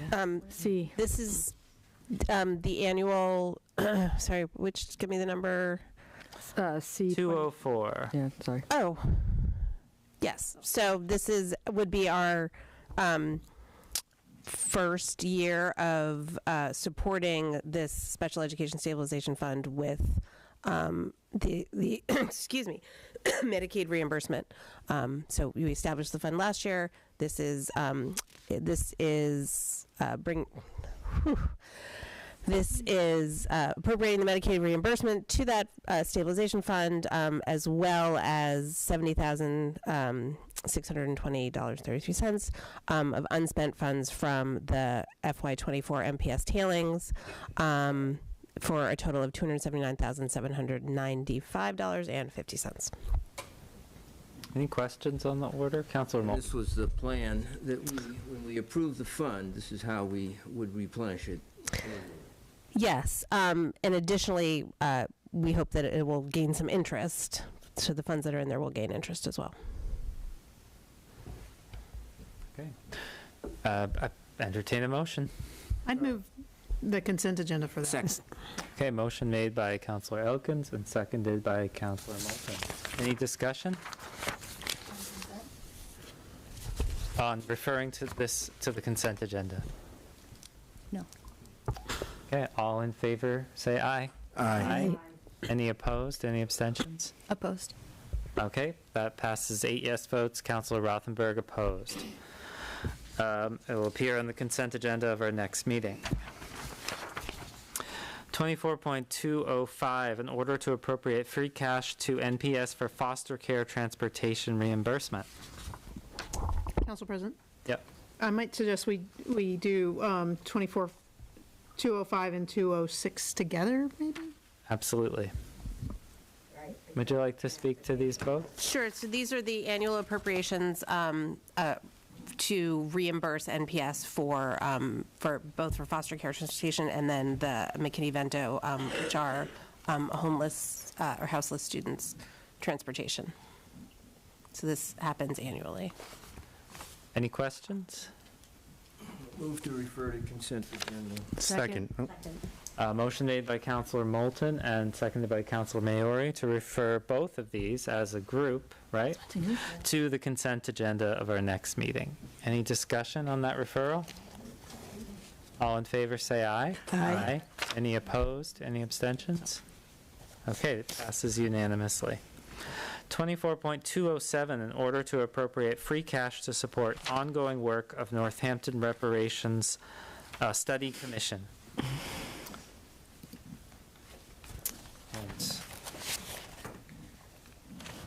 speak to them?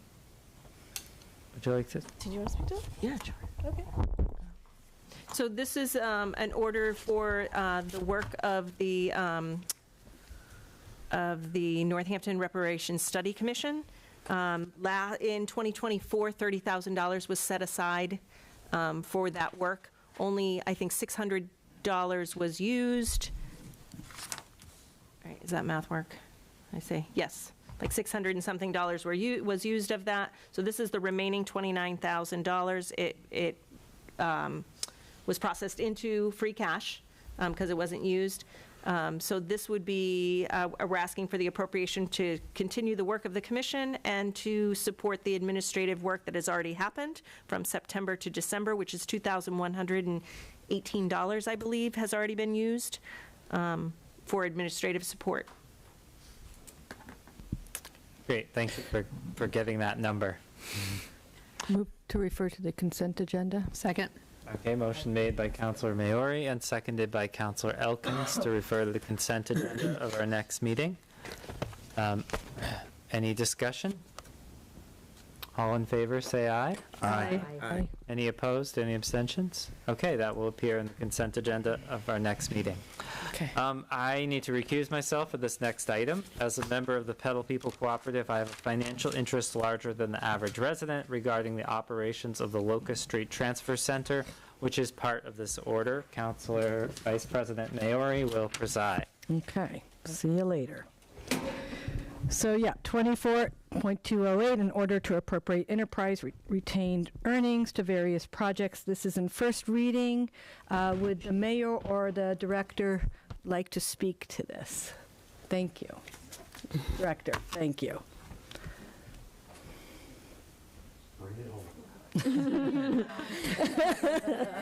Very last on the agenda. $30,000. Water enterprise retained earnings, $350,000. FY25 water enterprise retained earnings. Do you want me to just read the whole thing? You don't have to read it. Okay, great. No, I just didn't know if you didn't, yeah, okay. So these are turnbacks from last fiscal year that stay within the enterprise. So it's a closed system. And so what we do every year is when free cash is certified within the enterprises, we keep 10% value of the overall enterprise within retained earnings. And then we ask council to reappropriate this money within the enterprises for various capital projects. So when we build the operating budgets, capital projects, capital expenditures are funded within the operating budgets. So this is just helping the enterprises to sort of pre-fund some of these projects so that it relieves the enterprises when we do build the operating budgets. Like, I don't have to think about funding hydrants, and I can fund something else when the time comes. And I'll also note that our rates are incredibly stable in all of the utilities. And this is one of the processes that helps us to keep our rates stable, because we're relieving the pressure off of the enterprises when we build the operating budgets in the spring. So hopefully that. Thank you. Councilors, any questions for the director? If not, I would entertain a motion. Move to send it to the consent agenda. Oh. Okay, so motion made by Councilor. I feel like we should give the motion to that side. Oh, all right. Motion made by Councilor Clammer. Councilor Clammer. Councilor Clammer, seconded by. Second. Seconded by Perry. Councilor Perry. With some help from Councilor. Okay, so Laura. No, yeah, we need a roll call because it's a financial order. No, it's just going to the consent refer. agenda. Sorry, refer. We're motion to refer to the consent agenda. Right. Can she hear me? Yeah. Do you want a roll call? If No. Referrals don't require. No, we don't need a referral, sorry. We just need to, all those in favor? Aye. Thank you. Any opposed? just want to make sure you were recording it because we had lost you. Okay. No, that's okay. I just want to make sure you're there. Okay, so that passes. The motion to refer to the consent agenda passes unanimously and will be on our next agenda in council. Okay, now we can welcome back our faithful president. Yeah. Move to adjourn. Second. Second. Third. Motion made by Councilor Elkins and seconded by Councilor Kleppner. All those in favor say aye. Aye. Any opposed or abstentions? We are adjourned. Nice. We will get you.